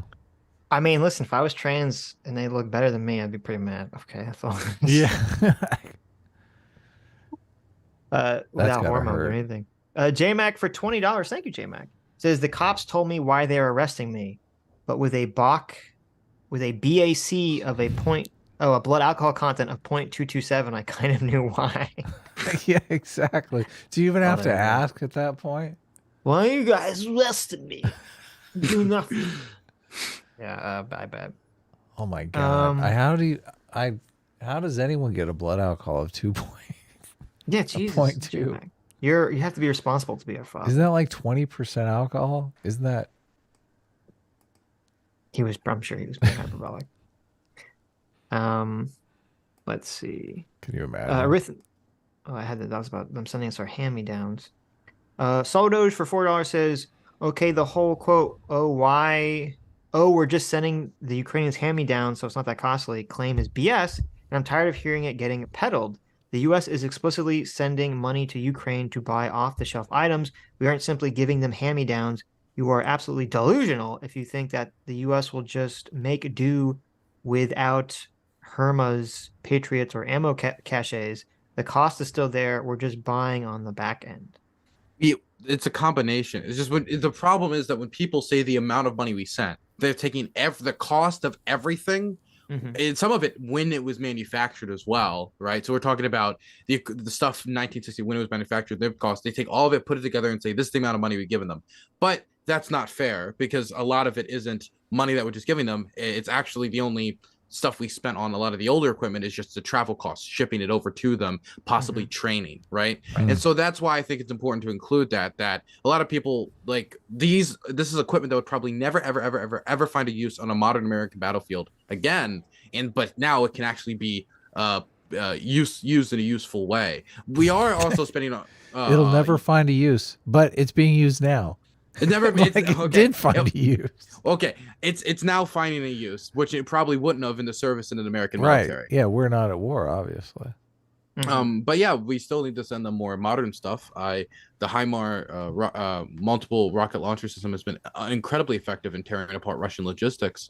I think really when it comes to like supplementing the Ukrainian military properly, when it comes to ammunition, which is going to be a huge problem, it has to do with, I think, more political will in the West than it has to do with our ability to do it. If we work with Japan and South Korea especially, considering how many shells they manufacture, and the rest of Europe, we can increase production capacity in order to supply them. It's just whether these countries have the political will to do it. I hope they do. They want jets. Sure. That's what they want. They want to control the airspace.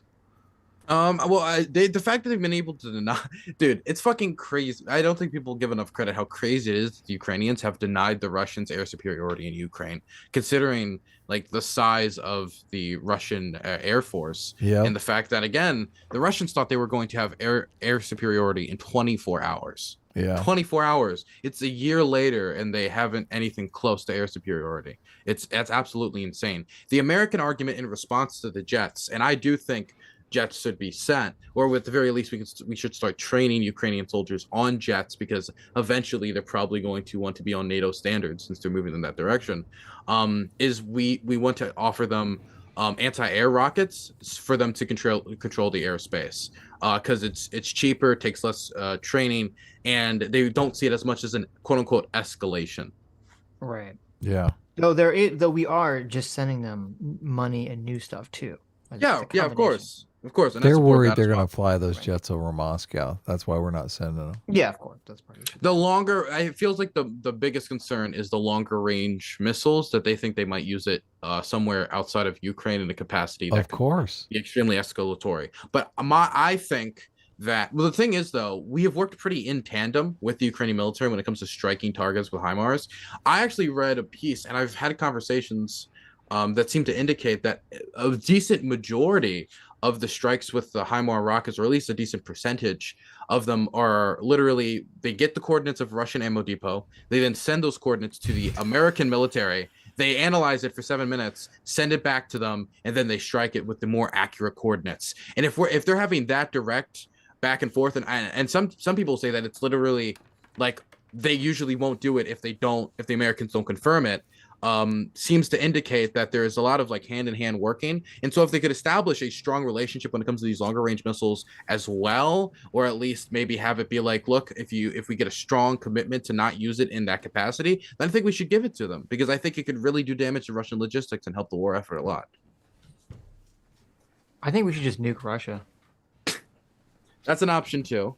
Banned, but some crazy people might say that's, not a good idea because it might end the world or something, So I mean, listen, the world has had a good run, right? That is a good point. Where are we really going from now? We're just gonna we just made that Velma show. Like, I think we're good. Yeah, you know what? You're so right. The Velma show proves that humanity has jumped the shark. I think it's time to wrap it up. We've run out of good ideas. You've seen Wall-E, okay? That's our future. We're all going to be the fat people in the chairs. That is true. We're going to pollute the earth with trash. Like, we had a good run. Like, no one wants, when you have like the celebrity who's getting too old to perform, like on stage, and you're like, they really should have, like, they should have stopped. Like, that's what I felt like when I saw Ron Paul on stage. That's exactly. That's also how I felt about Ron Paul. Exactly. Dude, I couldn't decode half of what he was saying. Like, it was impossible. I actually recorded with my camera what he was saying, and the whole time I was like, I understand nothing that's happening right now. And it felt like people were clapping more for the name than for what was being said. Right. Just wrap it up. Banned by 18 for $2 says, some trans women have penises. Why should women have to potentially see penises in their own space? Also, rape is a crime of opportunity. Washrooms being open to anyone who identifies as female creates more opportunities. when it comes to the opportunity thing, as far as there's no evidence that's been provided yet, and I'm sure people would if there was evidence of it, they probably would have like brought it up and showed it to the heavens if there was data to show this, that allowing trans people to use the women's bathroom has any impact on like any detectable increase in rape that occurs. So I really have no reason to deny them that out of a safety concern. You say a crime of opportunity. I mean, you could say that.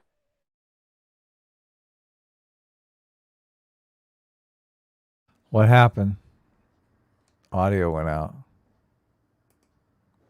No, we can't hear you, Dylan. I don't know what happened. Now? Yeah. What? Something happened. Say something? I think we hear you again now. We came back for a second. I was looking up Team America gifts. Get ready. Say something? Can you hear me? Yeah. Yeah, we can hear you now. Okay. What'd you do? So I don't know. I just unplugged and replugged my mic. The trans place came from. God, what was I saying about? You were talking about like how you wanted to see men in women's only spaces. I don't. There's no how data you that wanted seems to lady reflect... penis waving around in the girls' locker room. That's what you were saying. Yes, that's what I was saying. There's no data to bear that out. So I feel like it should be fine for them to go there. There's no safety risk as far as I'm concerned. Like I just don't see it. Okay.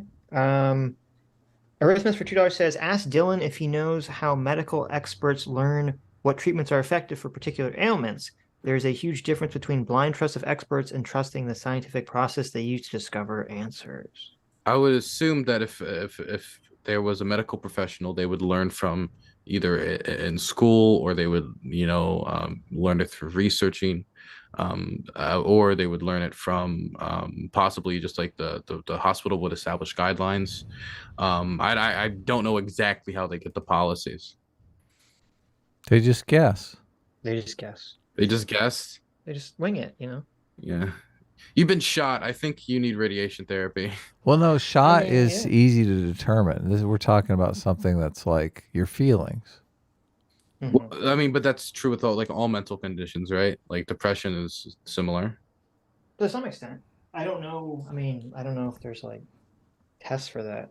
Yeah. Like we like no one like we would expect doctors to treat depression and medical professionals to treat depression, even if it's like you have to some extent guess. True. Well, I think depression is easier to, like, it's easier to determine you're depressed than whether or not you're the wrong gender.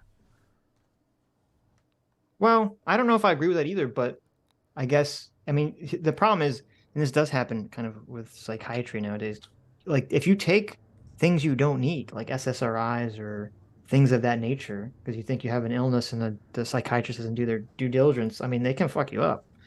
So you have to be careful. The Arithmus for $2 says, in the magic gender dysphoria pill with no side effect scenario, medical transition would have to be done away with due to ethical concerns. It'd be like if we still offered lobotomies as an alternative to psychotropics. Yes. I mean, I would assume so, but I mean, I haven't really thought about it because it doesn't, it's not real. But it'd be cool if it was, though. Defensive. Ouch. Arithmus for $4 says, the trans women are women is the same as tall women are women claim doesn't hold water. Stepmoms are not moms in the sense that they didn't give birth to their stepchildren. They may play the social role of mother in a family, but they are categorically different, not catatonically, categorically different than biological mothers.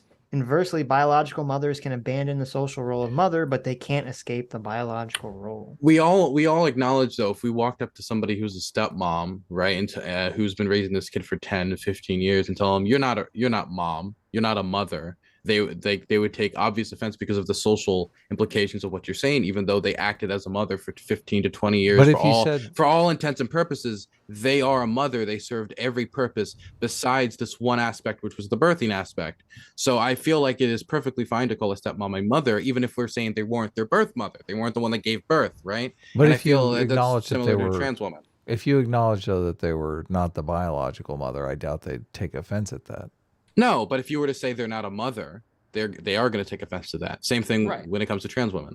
Well, that's why you say stepmother or trans woman. right? Well, yeah, but if I was, for example, let's say somebody was their adopted mom, nobody's gonna say, "Oh, I'm their adopted mom." You're just gonna say, "I'm their mom," right? Because in most scenarios, it's not gonna matter whatsoever.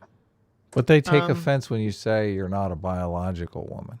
That's what they take offense Right, to. right. But wait, using what you just said, which I think is important, like the adopted mom versus mom or stepmom versus mom, it would become important if there was a movement by adopted moms or stepmoms to stepmom's probably a better example for this. If there was a movement for stepmoms to automatically gain stepmoms parental or moms. Well, no, if there was a movement for stepmoms to automatically gain legal parental rights over children the way their biological mom has, and so they said stepmoms are moms, that would be the comparable thing in my mind. I don't really. Stepmoms are biological moms. I don't really think. I think we're reaching a bit here, but I will say, like, I think there's a distinction between a cis woman and a trans woman, but I don't think the distinction is that they're not women. I just think that you can note the distinction, but in the vast majority of instances, you're not going to need to. It's probably only going to be in like, cases when it has to do with medical treatment. It's probably going to have to do with like possible like your physicality, like how like your body, stuff like that. But they're not biological women, right? No, I'm not saying they're biological women. Okay. I don't think really anybody is claiming that either. Well, people are claiming that. Well, I mean, like people. Women. I mean, okay, one person in like college. No, it's not. Like it's not. It's not. It's like, not. It's not a lot. There's a lot more people than you think that believe sex is a social construct. Yes, I really don't think. I mean, I think it's a lot less. Riley Dennis. That was Riley Dennis's position. I don't even know. I don't know who that is. They were like one of the first trans YouTubers back in the day. The skeptic sphere. Can a penis be female? No. Okay. I agree. I mean, what if it's an intersex person? Well, that's they're intersex. That's a different situation, I think. Yeah, they're so then it can be a female penis, isn't it? No, well, and they're intersex. It's a female and a male penis. It's both. Well, and they're intersex. I don't know. Like it's not a binary in that situation. They're an intersex individual.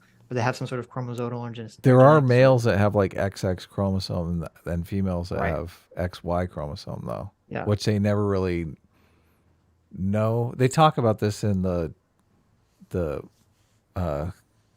Galileo's middle finger book. Right. Where, yeah, but see, here's the thing. I wouldn't say like if a woman, I forget what all the chromosomal disorders are or intersex conditions, but if a woman has an intersex condition where she's like, for all intents and she has normal functioning ovaries, and she looks and presents 100% woman, but she has some hermaphroditic quality where on top of her vagina she also has a penis.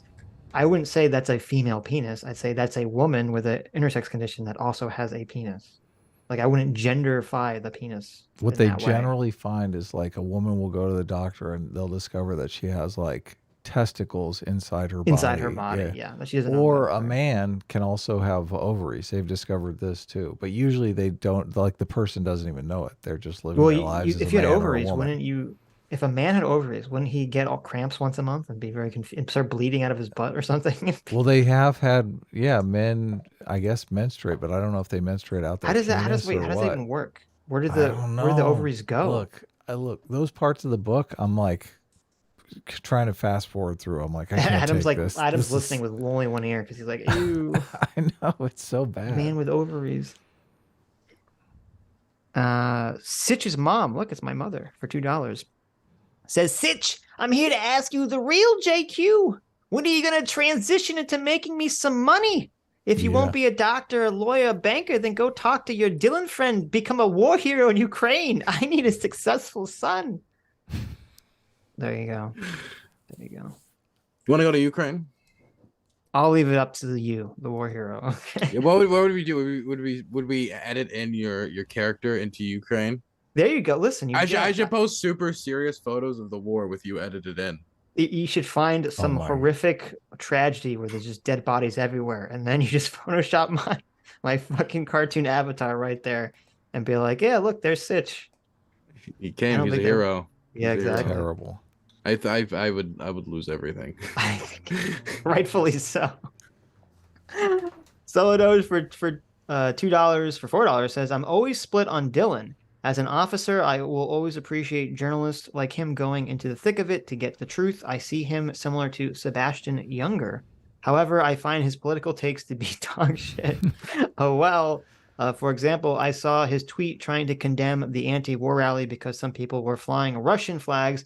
It would be inconvenient for his worldview if there were some Ukrainians flying the Nazi flags. He's as tribal as the rest. Okay, so you can't say he's as tribal as the rest, though. Look. Okay, when we talk about the anti-war rally, right? If you're doing an anti-war event, you're going to attract those people if the people you're inviting to speak at your anti-war event are people who are in support of the war, right? So my problem is if I was to, for example, let's say I was going to host an anti-Nazi event and then I book 5 or 6 neo-Nazis to speak at my neo-Nazi event, and then people are in the crowd with fucking Nazi flags. That would be very suspicious. Yeah, and now I'm going to be critical of this anti-Nazi event for having Nazi flags in the crowd and having Nazis speaking at the event, because you hosted an event that was supposed to be anti-Nazi, and now you're hosting Nazis and a pedophile because Scott Ritter.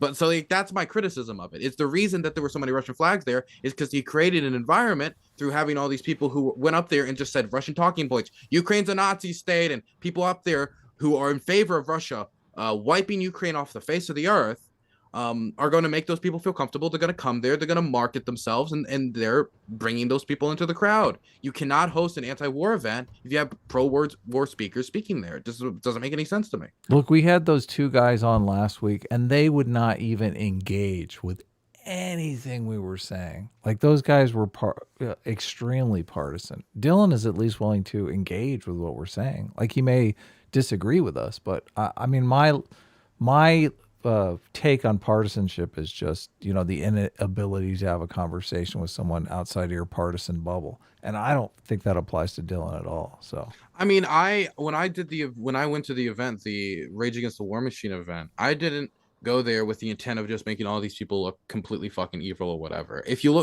read my tweet thread about it, I described why a lot of people were there. I include in that tweet thread that the majority of the people were there. The main concern I heard from them was World War III and nuclear war, nuclear holocaust, something that everybody would be sympathetic with. The idea nobody wants to die. And I include concerns about finances and whether we can afford all of this stuff. I include that. I disagree with those viewpoints, but I did try to portray the event honesty and also express my concerns about it and my takeaways from the event, which was that if you host an anti-war event, you should not be inviting speakers who are in favor of the war, because then you're going to send a mixed message, which I expressed. I talked about how locals were confused about whether this is a pro-Russia thing. Is this what is that? They didn't know because the messaging was confusing. Yeah. I mean, I didn't see whatever tweet Solange was complaining about, but I mean, when you're talking to us, I felt like you're being fair to not say this is everybody. So yeah, I mean, people asked me there, and I said I would even say that the majority of people there are not like evil, horrible people, even if I think they've either been lied to, misled, or they have completely categorically different worldviews, As me for 6 MYRs again says, have you guys seen AI Hassan? I have. It's pretty funny. It's pretty funny. Is it just a guy like deep faking the voice, or is it actual like a chat bot like figuring out what to say? So there's multiple versions of it. There's like the one where people are using stills of presidents and having like the deep fake version of the presidents and going back and forth. It's hilarious. And then there's a streamer who's I think making like streamer versions of that. And they also have added like some visual aid where they have like an AI movement of Hassan or an AI. Yeah, they've done AI Hassan, AI Destiny. AI Hillary Clinton, like everybody. No, but I mean, is it like a person that's telling him what to say? Yeah.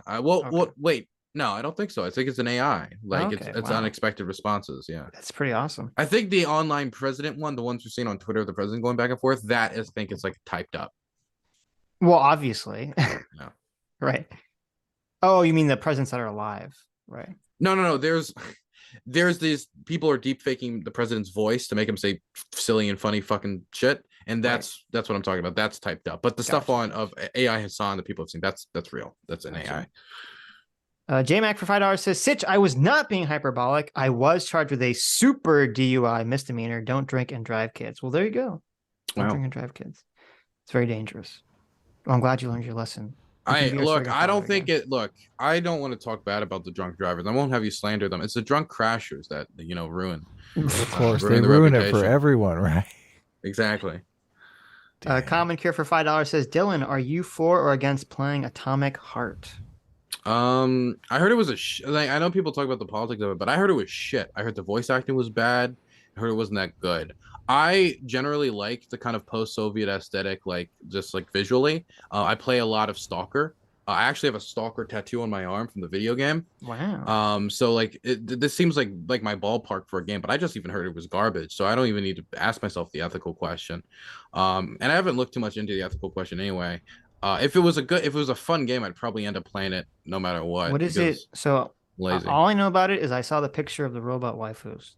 What is this controversy about Ukraine? Fuck. I haven't looked enough into it. I see, because I saw an article. I have an article that says Ukraine is asking for it to be banned, but they don't actually explain why. In the article. I haven't looked really at all into it. All I know is the game's probably not that good anyway. It says we call for limiting the distribution of this game in other countries due to its toxicity, potential collection of user data, and the possibility of transferring it to third parties in Russia, as well as the potential use of money raised in the game purchases to wage war against Ukraine. Well, I mean, that sounds kind of bullshit to me, but whatever. It's not something I care about tremendously at all. Okay, fair enough. I don't care either.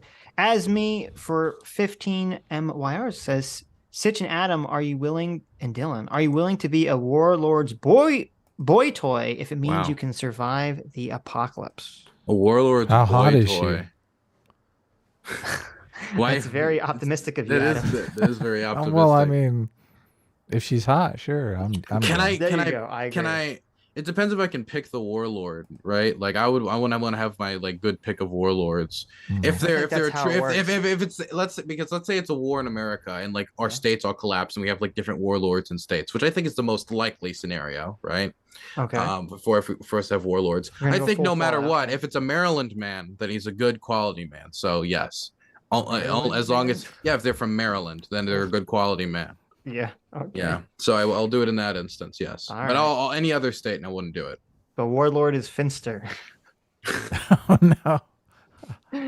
It's gonna be a brutal regime. That's hilarious. I listen. If there's an apocalypse, I'm pretty lazy. I'm probably gonna off myself and be like, all right, time for a replay. Let's do this next time.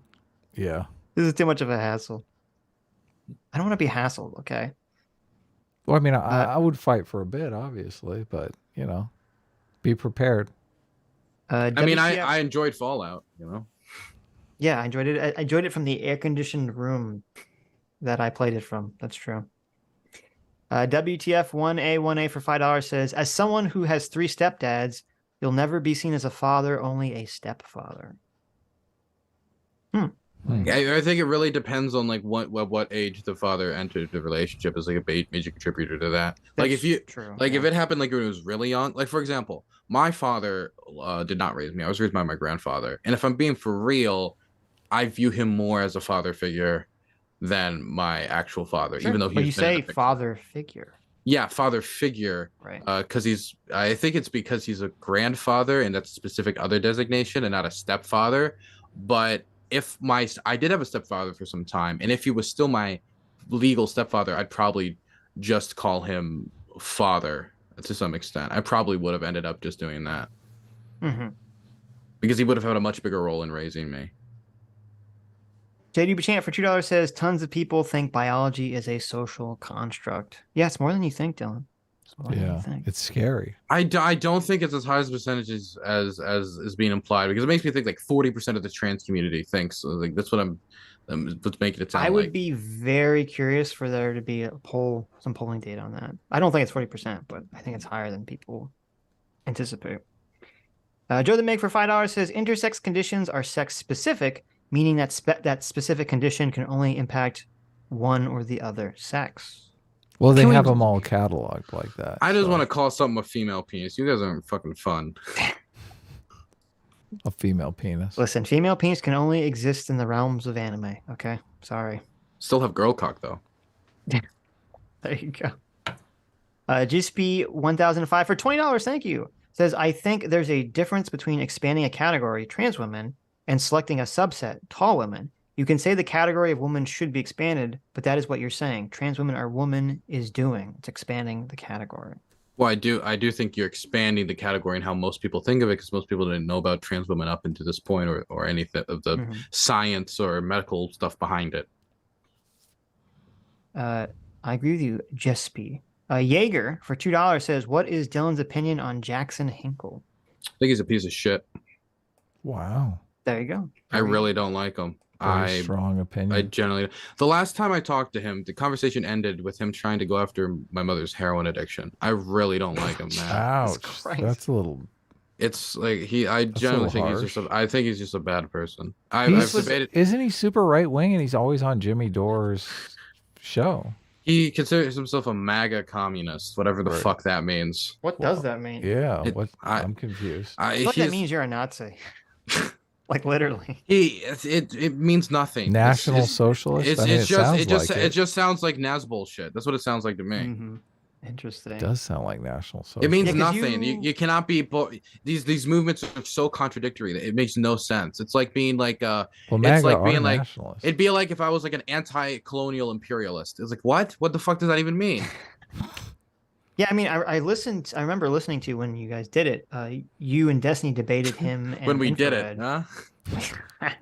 You and Destiny did it live on Modern Day Debate. Can I recommend you a debate that I have with Jackson Hinkle? I debated him. You did good in that conversation. Thank you, I appreciate that. I debated him in Taiwan. It was the most clear moment of my time of my interaction with him when I knew this guy really had a surface level understanding. It was a Jimmy Dore problem where he was told certain talking points from certain people, and it was the same exact problem. Because when I asked him because when we were moving the conversation away from Taiwan over to Syria, and he was very excited to, because he's like, aha, I can deny the gas attacks. And then I started asking him basic questions about Syrian history, like what do you think about the 2004 football protests, and all these questions about Syria, and he was like, what? Because he didn't know anything outside of the very selected pieces of information that are hot button issues in the American political space, the super online foreign policy American political space, but not general Syrian history, which but he was excited to talk about Syria because for him, Syria is just chemical weapons disinformation. Right. I found it's on your channel, Dylan Burns TV. Debate with Tanky over Taiwan gets heated. Yeah. It got very heated at the end. Okay, I'll check it out. Solo Doge for $2 says, fair point. I'll give Dylan more of the benefit of the doubt on tribalism. I still respect his war journalism, but the rest, no. Also, does Dylan think women in media provide representation for trans women? I assume you mean do cis women. Do you think cis women in media provide representation? Well, no, because they're not trans women, so I would assume not. I mean, they a black woman provides a white woman provides representation as a woman for a black woman, but not went to the racial component, and I would assume it's the same way. Right, but I'm assuming he's bringing that up in terms of challenging the idea of trans women are women, but then why does a cis woman not represent? Yeah, but that's why I use a different example where it could also work. Yeah, but as you used your language. Why was I I just looked at why was there a million guns over my face? Why was I attacked like that? Oh yeah, I don't bring up all the gun gifts. What are you talking about? I was attacked. I have a gun. When you make a good point, I bring up my 1,000 machine guns. Oh, I see.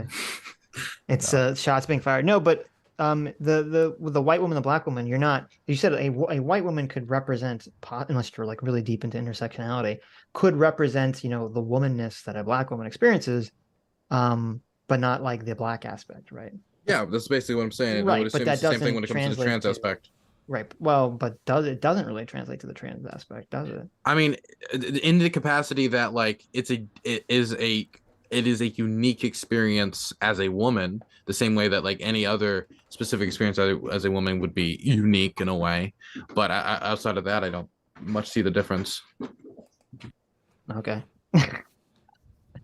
Well, that's it for questions addressed to you. If you want to.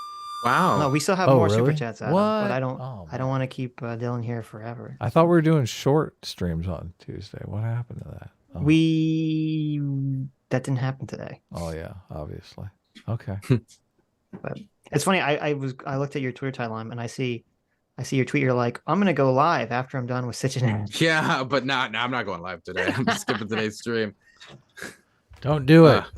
I just, it's just too late. Like when I would start up stream and I'd be live for like an hour before I would be like, okay, it's time to go to bed. See you guys later. Do you stream by yourself, Dylan? That's no fun. I usually stream by myself for 6 hours a day. Wow. Yeah. Impressive.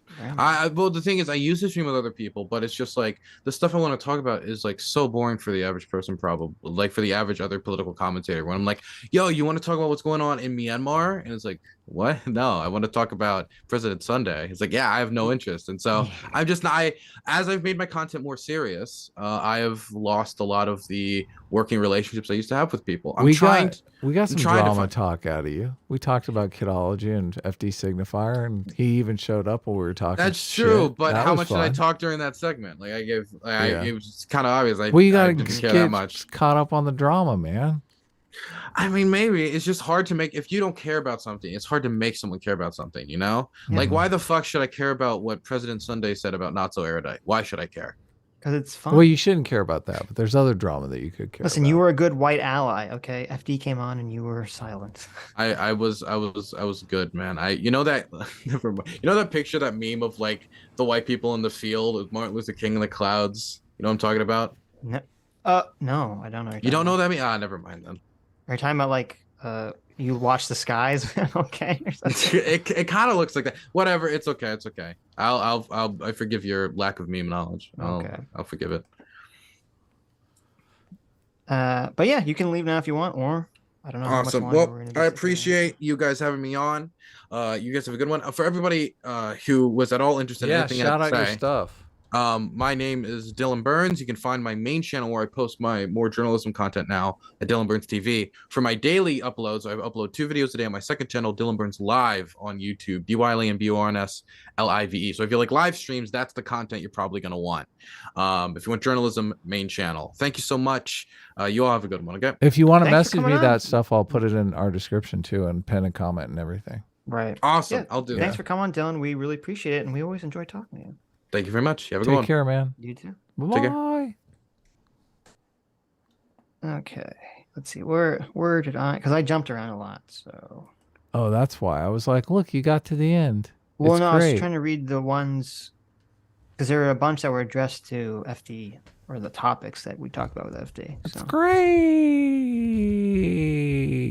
I'm glad he came on though, because I thought it was an interesting conversation, both with Dylan and with FD. Yeah.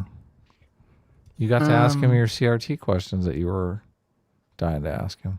And I got answers that were pretty well. You know, it's gonna be interesting if he reads that book.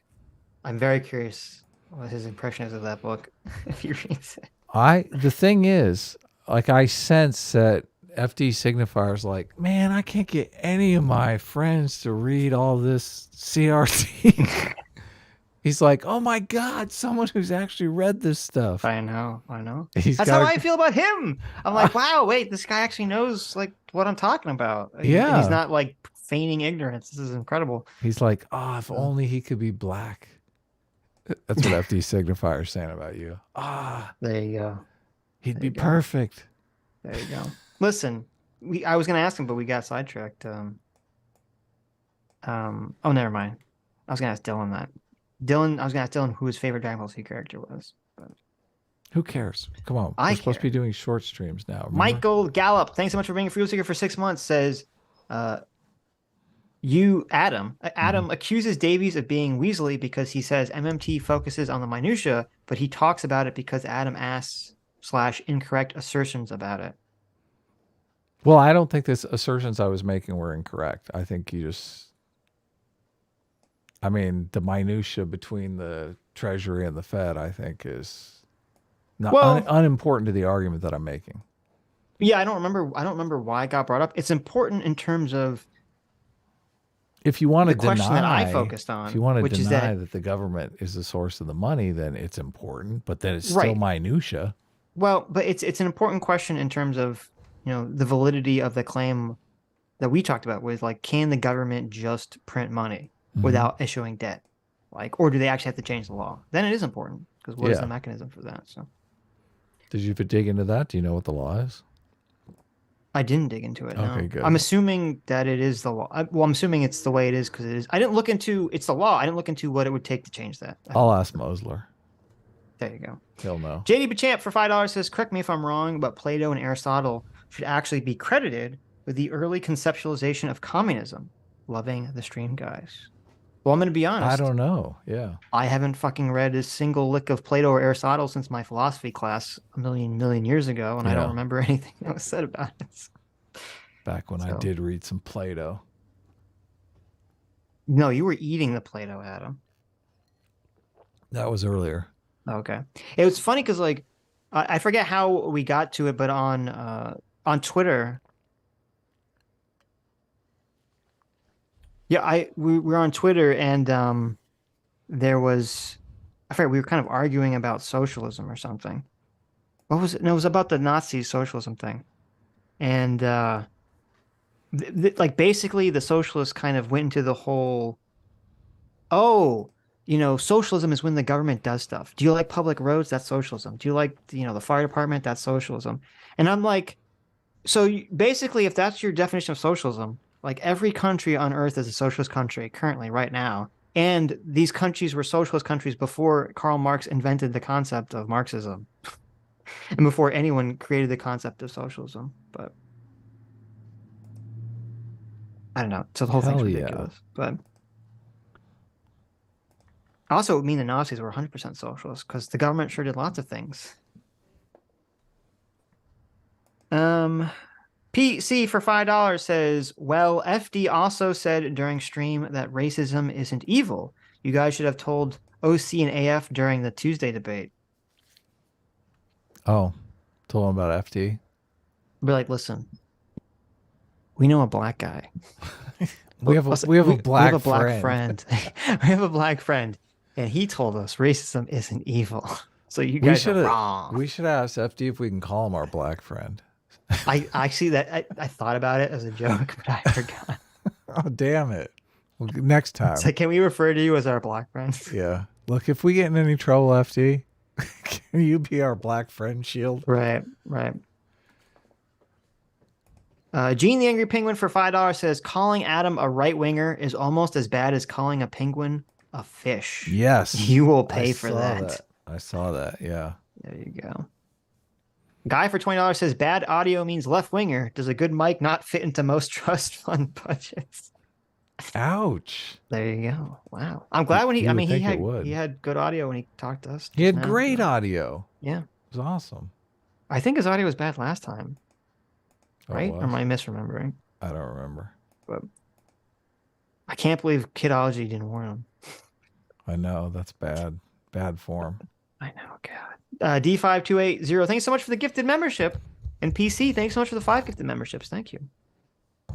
Yeah, awesome. JD Bachamp for $2 says, the World War I helmet example is a false equivalency, in my opinion. Yes, I agree. Which I believe I said so at the time. Fondue for $2 says, the issue is identifying after the fact. That is a big issue. That's true. Micro Omega for 10 months. Thank you so much. Micro Omega says, behold my awesome milestone. Behold. Thank you. D5280 for $2 says, my daughter's safety isn't your social experiment. That's kind of the problem. That is the giant problem. That's kind of the problem, yeah. Dylan, look at that fake cat. That's like, is that like Ethan Klein's fake rabbit? You have like a fake cat in the background. Let's see. Gene the Angry Penguin for $5 says, I think people don't realize they don't even let teenage boys in women's shelters. That's sexism. Okay. Yeah, they don't let them bring their kids in and stuff. D5280 for $2 says, mentally ill people are more likely to have hardships. Yes, relating to the disparate numbers of homelessness. Yeah, I should have brought that up. A lot of the disparate numbers of homelessness and abuse and things of that nature for trans people could be not because of bigotry, but because there's also a lot of, what's the word? Not corresponding mental illnesses beyond gender dysphoria. Thunderstorm for $5 says 3 bathrooms, men's, women's, and unisex. But who pays for it? Well, if it's a public building, it'd be the government, and if it's a private building, it's going to be a private company. We've had disabled bathrooms forever, but they just don't want to use a disabled bathroom, obviously. Well, that's part of the issue, because if you had 3 bathroom options, some trans people would be fine with the unisex whatever bathroom, but some would be very mad because they still feel like it's like an affront to their personhood. You're denying their humanity, you know. Which Metalworks 411.90 for $5 says, oh no, I read that one. That's about me tweeting that experiment. If you find that tweet, Metalworks, or that experiment about gender dysphoria being cured by psychedelics, tweet it at me because I'm curious because I totally forgot about it. Ginger Miss Prime for $8 says, I can find studies that support ivermectin. None of them are RCT. Why don't we apply PB to the same standard? Not just puberty blockers to the same standard, not just drug conservatives promote. Well, that's a good question. Yeah. Yeah, that's a good question. That's a great question. You know, I mean, because you could find studies that were not double-blind studies that showed ivermectin working, and it'd be very foolish to just automatically say, "Well, there you go, they work." Get fucked. That's what they do though with the trans activists. Of course, they're like, "Look, I have a study right here with 7 trans people. None of them regretted it." True. D5280 for $2 says, FD so impressed with himself he sniffs his own farts. Listen. Be nice to FD. I like him. I like the guy. Okay, I like the guy. I mean, at least he didn't bosh and run away, right? When we sent him the link. Yeah, that's right. He came on, and I feel like, even though we disagree, I feel like he's at least being good faith and completely open with his beliefs. He's not hiding anything. Yeah, so it's like a breath of fresh air, honestly. But it's weird because because he's black, he can come out and just say, "Yeah, I am a commie. What of it?" Well, see, that's the thing. Yeah, because this was annoying. Is because I feel like when we talked to, because it wasn't just him. The white communists come on and they're like, "Well, I know." Like when we talked to, I forget who's the other. We talked to someone else. I think it was Lewis. Yeah.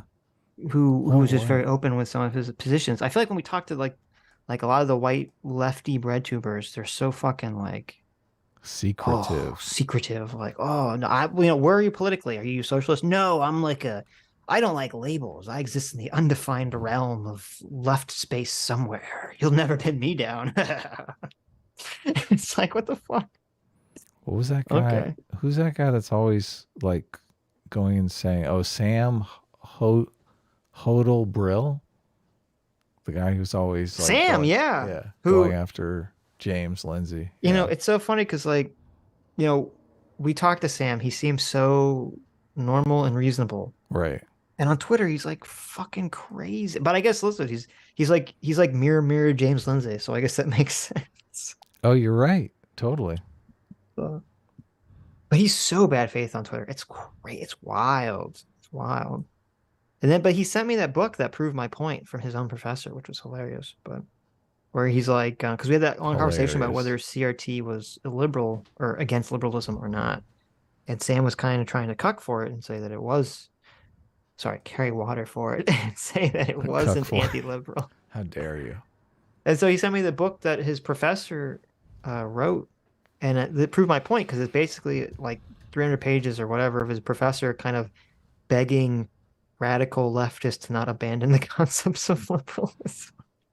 I invited Sam on the 200th show and he didn't even respond. But I was trying to get James Lindsay to do a stream with Sam because I was like, dude, it'd be great content. And he's such a pussycat on stream. Mm-hmm. Like he's insane on Twitter, but he would probably be ramped up against James. James did a class on the woke. Oh, that's right. He was in the class. And he was in the class. And James said, oh, he was completely cool. Nice. Yeah. So he'd be completely cool. Yeah. Right. True. That would be great content. That would be great content. Yeah. Amazing. Oh, we forgot to ask Dylan if he was A team or S class. I feel like true. I don't know. I feel like he's probably S class. Everyone's S class. Well, I mean, I'm conflicted though because he's like it seems like he can roll with a rape joke too. So maybe he's A team. What do you mean? I can roll with the rape jokes. I like so the determiner for S class or A team is how do you take rape jokes? Well, no, I mean I'm saying like I'm more about just having you're more fun more in favor of rape. Is that what you're saying? A team is more in favor of rape. I'm more in favor of rape jokes okay. But I mean, obviously you're like a dog with a bone as soon as someone's talking about Ukraine. Oh my God, let's spend 4 hours talking about Ukraine. Listen, I'm like, can't we just, can we just joke chill about out rape? and make some rape jokes or something? That's true. Definitely S class. Talking about Ukraine and mixing with rape jokes is not really a good thing to do. That's probably let's not do that. No, we'll just talk about Howard Stern. Yeah. Val Van Gogh, thank you for the 7 months. Says, how self-important to believe that the race you belong to has a monopoly on discrimination. That would be self-important. True. Doug for $5 says, if calling something racist is an immoral claim, then why should anyone care about it? Very true. Michael for 5 months says, race defines everything. FD signifier sounds like a pretty good definition of racism. Yeah, I mean, he definitely buys completely into, as he said, to CRT. Well, and I never got to ask him, but I wanted to. Like, is that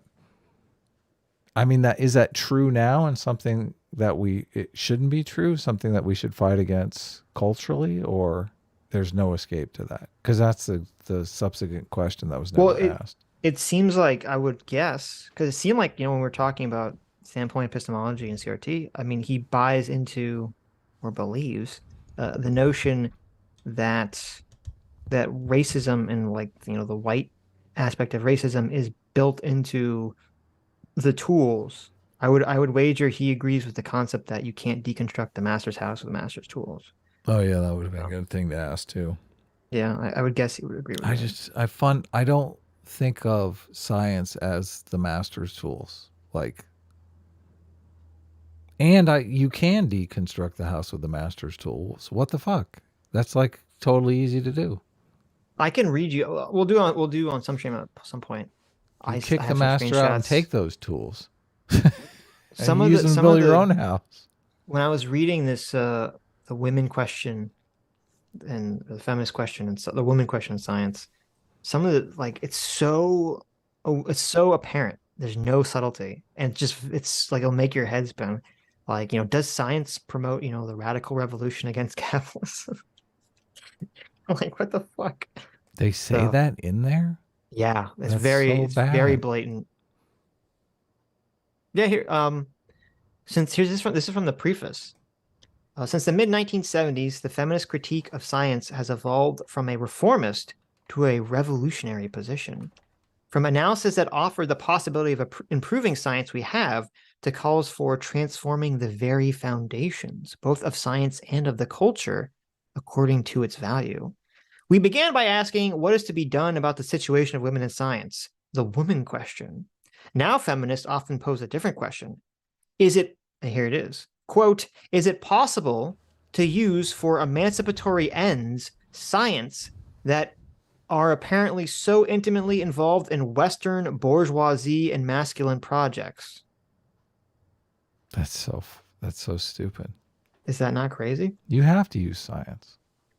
The radical feminist position holds that the epistemologies, metaphysics, ethics, and politics of the dominant forces of science are androcentric, which means men-focused, and mutually supportive, that despite the deeply ingrained Western culture's belief in science's intrinsic progressiveness, science today serves primarily regressive social tendencies, and that the social structures of science, many of its applications and technologies, its modes of defining research problems and designing experiments, its ways of constructing and conferring meaning are not only sexist, but also racist, classist, and culturally coercive. Bullshit. I don't buy any of that garbage. Right. Garbage to your take. Yeah, but I love this book because it's all right in the open. Yeah. Right there. It's bullshit. It's I totally was like, bullshit. this is great. Science is a tool. Science can be used for evil. Doesn't mean that it has to be used for evil. And science is not gendered or have a race. Yeah, but see, that's the thing. They say it does. They say it does. So because they're racist. CT for 2 Canadian. Stop it, CT. Says, what kind of cookies, FD? And thanks for coming on. I asked him, yeah, but he didn't hear me. So. Oh. What kind of cookies, indeed? Let me think. No, I was going to make another joke. It's going to get us in trouble. Don't make any rape jokes about What kind of cookies do you think they were? I mean, I'm hoping chocolate chip because those are the best. Those are the most basic of all cookies. What's your favorite cookie?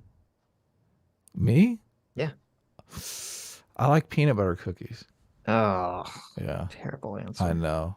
No, it's funny because I would always take cookies to Deadline Junkies, so I am an expert in like the cookies that people will like and don't like. Yeah, chocolate chip are always a crowd pleaser, but every once in a while I get peanut butter because those are my favorite, and like half of them would be left. It's so weird. I like peanut butter. I'm a big fan of peanut butter, but look, a free peanut butter cookie. No, but see, here's the thing. I don't know. I like peanut butter, but I don't like peanut butter cookies or really peanut butter flavored anything. Really? Oh man. Yeah, like I like peanut butter, Bastard. but that's it. You know. I'm gonna put Stug asked for the link on Twitter for this book. I'm gonna put it in the chat. I'll give you a link. It's called The Science Question in Feminism by Sandra Harding. Oh my God. I can't believe I mean, that kind of stuff puts me on the verge of just like, okay, we need to be more gatekeepy here.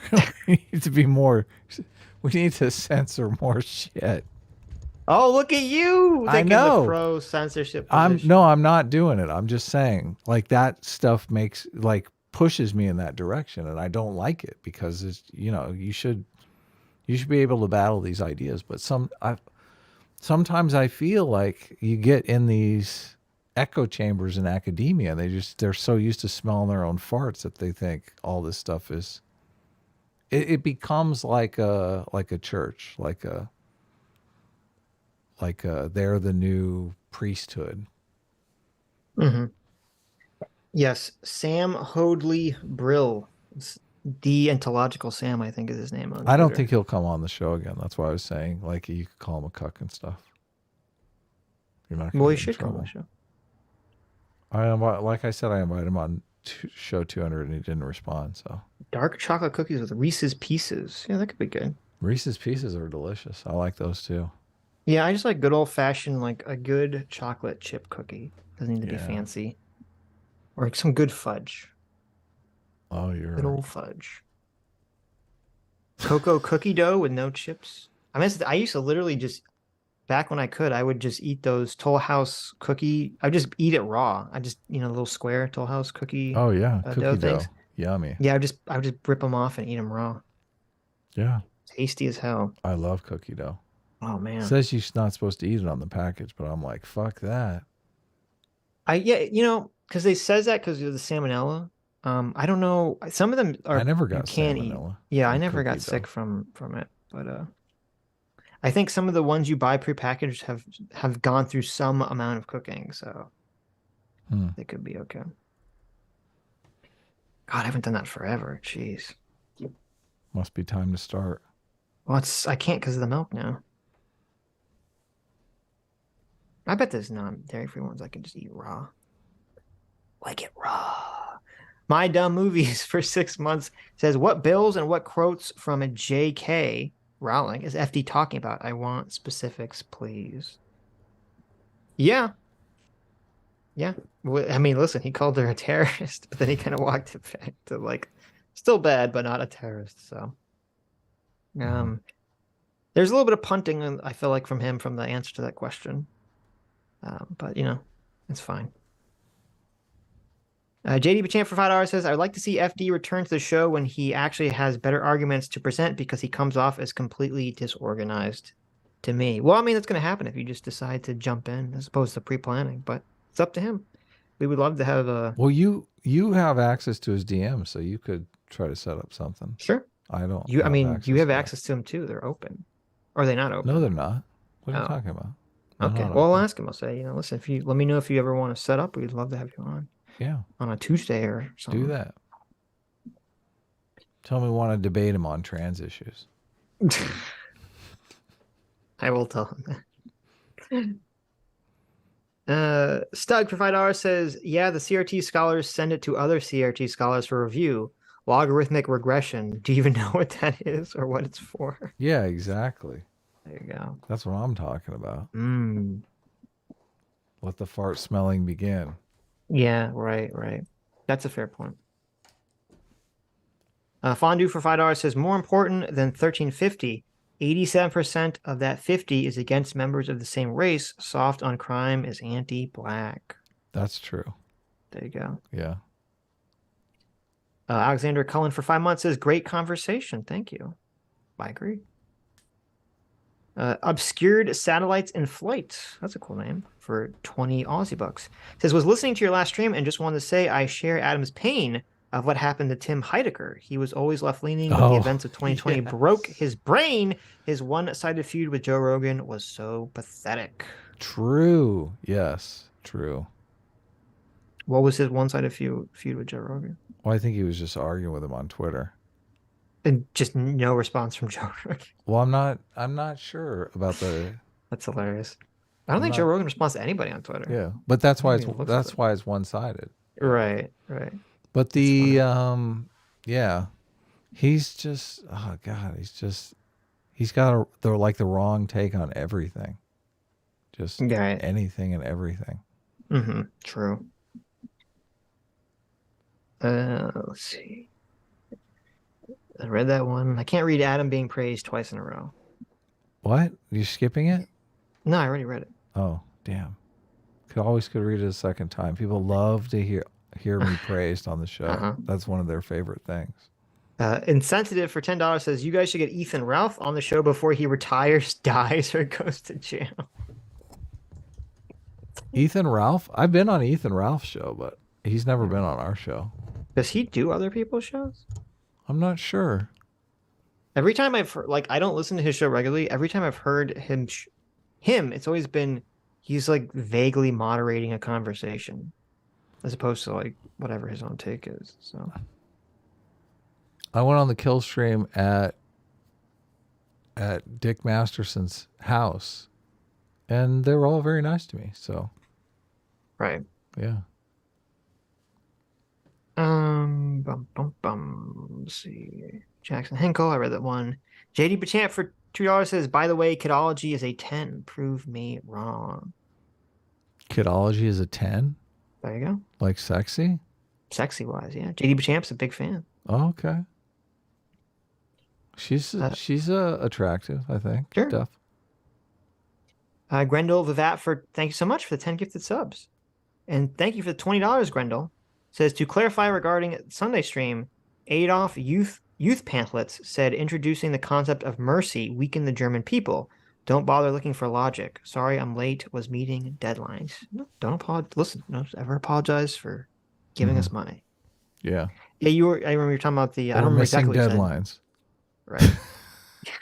I remember exactly what you said, but you said that there was Hitler Youth pamphlets that were anti-Christian. So. I mean, I've heard the concept of that Nietzschean concept of Christianity weakness. I mean, obviously, if you got that from Nietzsche, that makes sense. I've heard that repeated by Evola. I've heard it repeated by other fascist academics. So, I believe for the meek inheriting the earth, though. So, yeah, I think that's true. Stock for $5 says, why do you guys have such a hard time getting James Lindsay on? Think about how many super chats you'll get. James always says he's busy. I guess. I mean, maybe I'll bug him more, but no. I mean, you can ask him, but don't bug him more. Don't want to annoy him. But I can't. Listen, one of the secrets of being a producer is not being afraid to annoy people, though. I think he said you don't necessarily. That's true. That's part of it. That's true. We have a Short Fat Otaku's coming on next week. Nice. And I've been trying to get Not So Erudite on for another visit, but I don't know. I think she'd rather hang out with Destiny because, Hurtful. well, Destiny's got a bigger platform than us. She looks at us, she's like, oh, these guys guys are smaller than me. They only have 40,000. Hurts. They only have 40,000 subscribers. You're breaking my heart. I don't even know how many subscribers she has, but I think it's more than 40,000. Sometimes I look at her stream and she's got like 1,500 live viewers, and then I realize, oh, it's Destiny sent all his viewers over to her. Nice. Commander Caleb for $10 says, just got here. Sitch, have you read into the February 15th executive order intended to create equity boards in all executive branch agencies? No, I just saw about it today, right before we started streaming. And I remember I bookmarked it on Twitter because I'm like, I'm going to come back to this. But I haven't read it yet. Equity boards? Yeah, because I remember that? I got into a conversation with someone where they were saying, Joe Biden was pushing back against wokeness. And I was like, is he though? And so when I saw that, I'm like, I can win an argument now. Is Joe Biden against equity boards? No, this was an executive order, so he's in favor of it. Oh my God. Oh man. But you're losing your own argument against why. No. I was arguing with Biden. Someone else. They were saying Joe Biden was pushing back against wokeness. No, they were saying. But that was your whole. That was plot not my for voting for him. That wasn't my plot. I said that he wouldn't go far enough, and that the woke people would call him out. Though that I admit did not happen at all. Yeah. But I think a lot of that didn't happen he's sucking because up to them, pandering his ass off to them. Well, one is because there is some pandering, but two, I think it's mostly two things. I think it's mostly the anti-Trump relief and the fear that Trump would return has kind of made a lot of people on the left gun shy about criticizing Biden. I think that's a big issue. And then also I think it's just because so much of the energy has been distracted by combination of COVID and the war in Ukraine. So, did you see that Trump speech / statement that's going around? Which one? He did like a spoken statement. Like we used a spoken statement, like he did a spoken word poem. What do you mean? Yeah, it was basically like poetry slam. What did he say? Oh, it's just a bunch of talking points from, I don't know, it seemed like 2020. I don't think statements by President Donald J. Trump. I don't think he's going to have a good go of the primary, but what do I know? Yeah. Okay. Is this the one where he called DeSantis a pedophile, or is it a different one? I don't recall that being in there, but okay. I mean, it was more like, we're going to lock down the border. We're going to beat. It just sounded like straight out of his 2020 Trump speech. Right. Stump speech, not Trump speech. It's getting. I'm like. You're saying he hasn't delirious. Evolved. Right. Yeah. Gotcha. Don't worry, we're almost done. Trump speech. Stug for $2 says post his book to Twitter or something. I want to see. I posted it in chat. I'm assuming you saw it. But I'll probably post it on Twitter and post screenshots at some point in the future. See it. You guys can always see it. Love it. A really good resource is archive.org. That's the same website as the Wayback Machine. If you go to archive.org, there's a book section, and you can almost always find every single woke academic book for free on the website. On archive.org if you want to skim through shit. You have to make an account, but it's a free, they don't charge you or anything. So it's a great resource. Highly recommend it. Archive.org. And the book is called... Oh, I use that all the time now. The book is called The Science Question in Feminism. The FQ. So, like that book. Everything's a Q. Yeah, I know. That book is wild. I'm reading this book. I'm like, Jesus, this book is ridiculous. And I haven't even read that much of it. I just read the preface, and then I read the chapter specifically about standpoint epistemology and theory. What's going on with Florida, man? Your power's going out right and left. It's crazy. I don't know. It was weird. I don't know if you guys could hear it. There was like a helicopter that was circling where I lived for like 10 minutes. and then the power went out. So I was like, oh no, what's happening? You should get your TD Ameritrade account. MMT's making me rich, man. How is MMT making you rich? Cause I'm playing the tax flows. Okay. February 15th, there was a giant tax drain. And February 15th, the market turned around, went from going up to going down. Interesting. Yeah. I'm starting to realize like all of these different market moves that people have, you know, different superstitions of where they come from, all come from just the tax flows. Yeah. Magor for Jar says, I'd be happy to be proven wrong. If anyone has any ideas for preventing small city governments from passing homeowners associate style ordinances, how about how tall your grass must be, please let me know. There you go. Well, that was in regards to the world is made of Karens more than libertarians. True. Let's see. Where's the Ukraine aid? I read that one. I read that one. I read Dylan. I read that one. The most dope for $2 says, heading out to class, but just want to say I really like how FD is willing to come on. He feels very candid, and your interactions are interesting because we don't often get super left-leaning people. Deserves big props. Yeah, that's what I say. It's refreshing to talk to a socialist who is not, obscuring, I think, whatever we're talking about. It's very refreshing.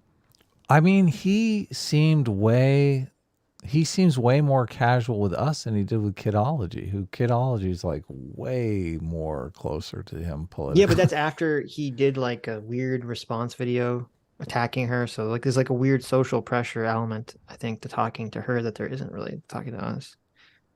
Yeah, I guess you're right. Like he's never really attacked us. I mean, I don't know that we've ever really attacked him. I mean, we've called stuff boring a bunch. Well, that's just factually correct. So that's not attack. And I mean, that last video is super entertaining, but that's true. I think he would say that we're not really the audience for his other videos anyway. So. Right. That's a good point too. Yeah. You know what? I think FD has convinced me. I think he's right. I think CRT is right. I think white people are not trustworthy. Can I give that darn Kideth a wrench? Of course. Oh, very good. I gotta watch that video still. But yeah, all the white. Oh, wait a second. What she's talking about? Oh, never mind. She's making fun of me in the chat. Okay, never mind. Well, I was gonna say. I think. First of all, I just said I can't trust white people, and now I'm got distracted. Oh, what? You said exactly. He didn't even hear me. You said you can't trust white. What? Wait, that's a solid joke, man. I'm sorry. Was with his online boyfriend Adam friended? Who? Yeah. What did she say? Sitch is a secret South African with his online boyfriend Adam friended. Oh, okay. True. No, but I gotta watch our video still. I didn't have time yesterday. But no, what I said was I think FD and CRT have finally convinced me that white people are untrustworthy. Because all the white leftists I talk to, all they do is like refuse to be pinned down. We are white people. What are you saying? I don't know, man. Well, did you say I just figured it out. Did you say all white people are untrustworthy? I just figured it out. White commies. No wonder CRT has such a bad view of white people because they probably interact with white lefties. And there's some combination. It's like the lefties. That's the problem. They think it's white people, but it's just the white lefties that are the problem. They're the fucking like sneaky racist assholes. They're the dishonest ones. But us, us white centrists and white everything else, we're trustworthy. Okay. Of course. That's kind of our brand. She said, I'm secret South African because no electricity. True. I am doing, digital shadow face. So take that as you will. Let's see. I gave trans women too. So mother, beware. My mom, Solodosh, Vosh. Vosh for $2. Thank you, Vosh. Says, did you just tell my mom to pour gravel on her stump? What? I think Adam did. Gravel? What? Yeah. You just told Vosh to pour. You've told Vosh's mom to pour gravel on her stump. What? I'm scared to ask what that means. Stug for $2 says, talk to Jay Longbone, weirdos. Sure. Jay Longbone? Sure. Anyways. Oh, that's it? That's it. Woo. I know. Get some food. I'm about Tuesday to is pass going to be out. short streams, Adam. Yeah, what happened? You guys lollygagging around? Anyways, thank you all for coming. Thank you all for your incredibly generous donations. Thank you, Dylan, for coming on and staying on for so long. What a champ. What a champ Dylan is. And thank you, FD Signifier, for coming on too. It's a good conversation. And thank you all for your incredibly generous donations. And you people that have started here from the beginning and made it here to the end, you are the true heroes. And we will see you all on Sunday. Hufflepuff rules. Bye-bye!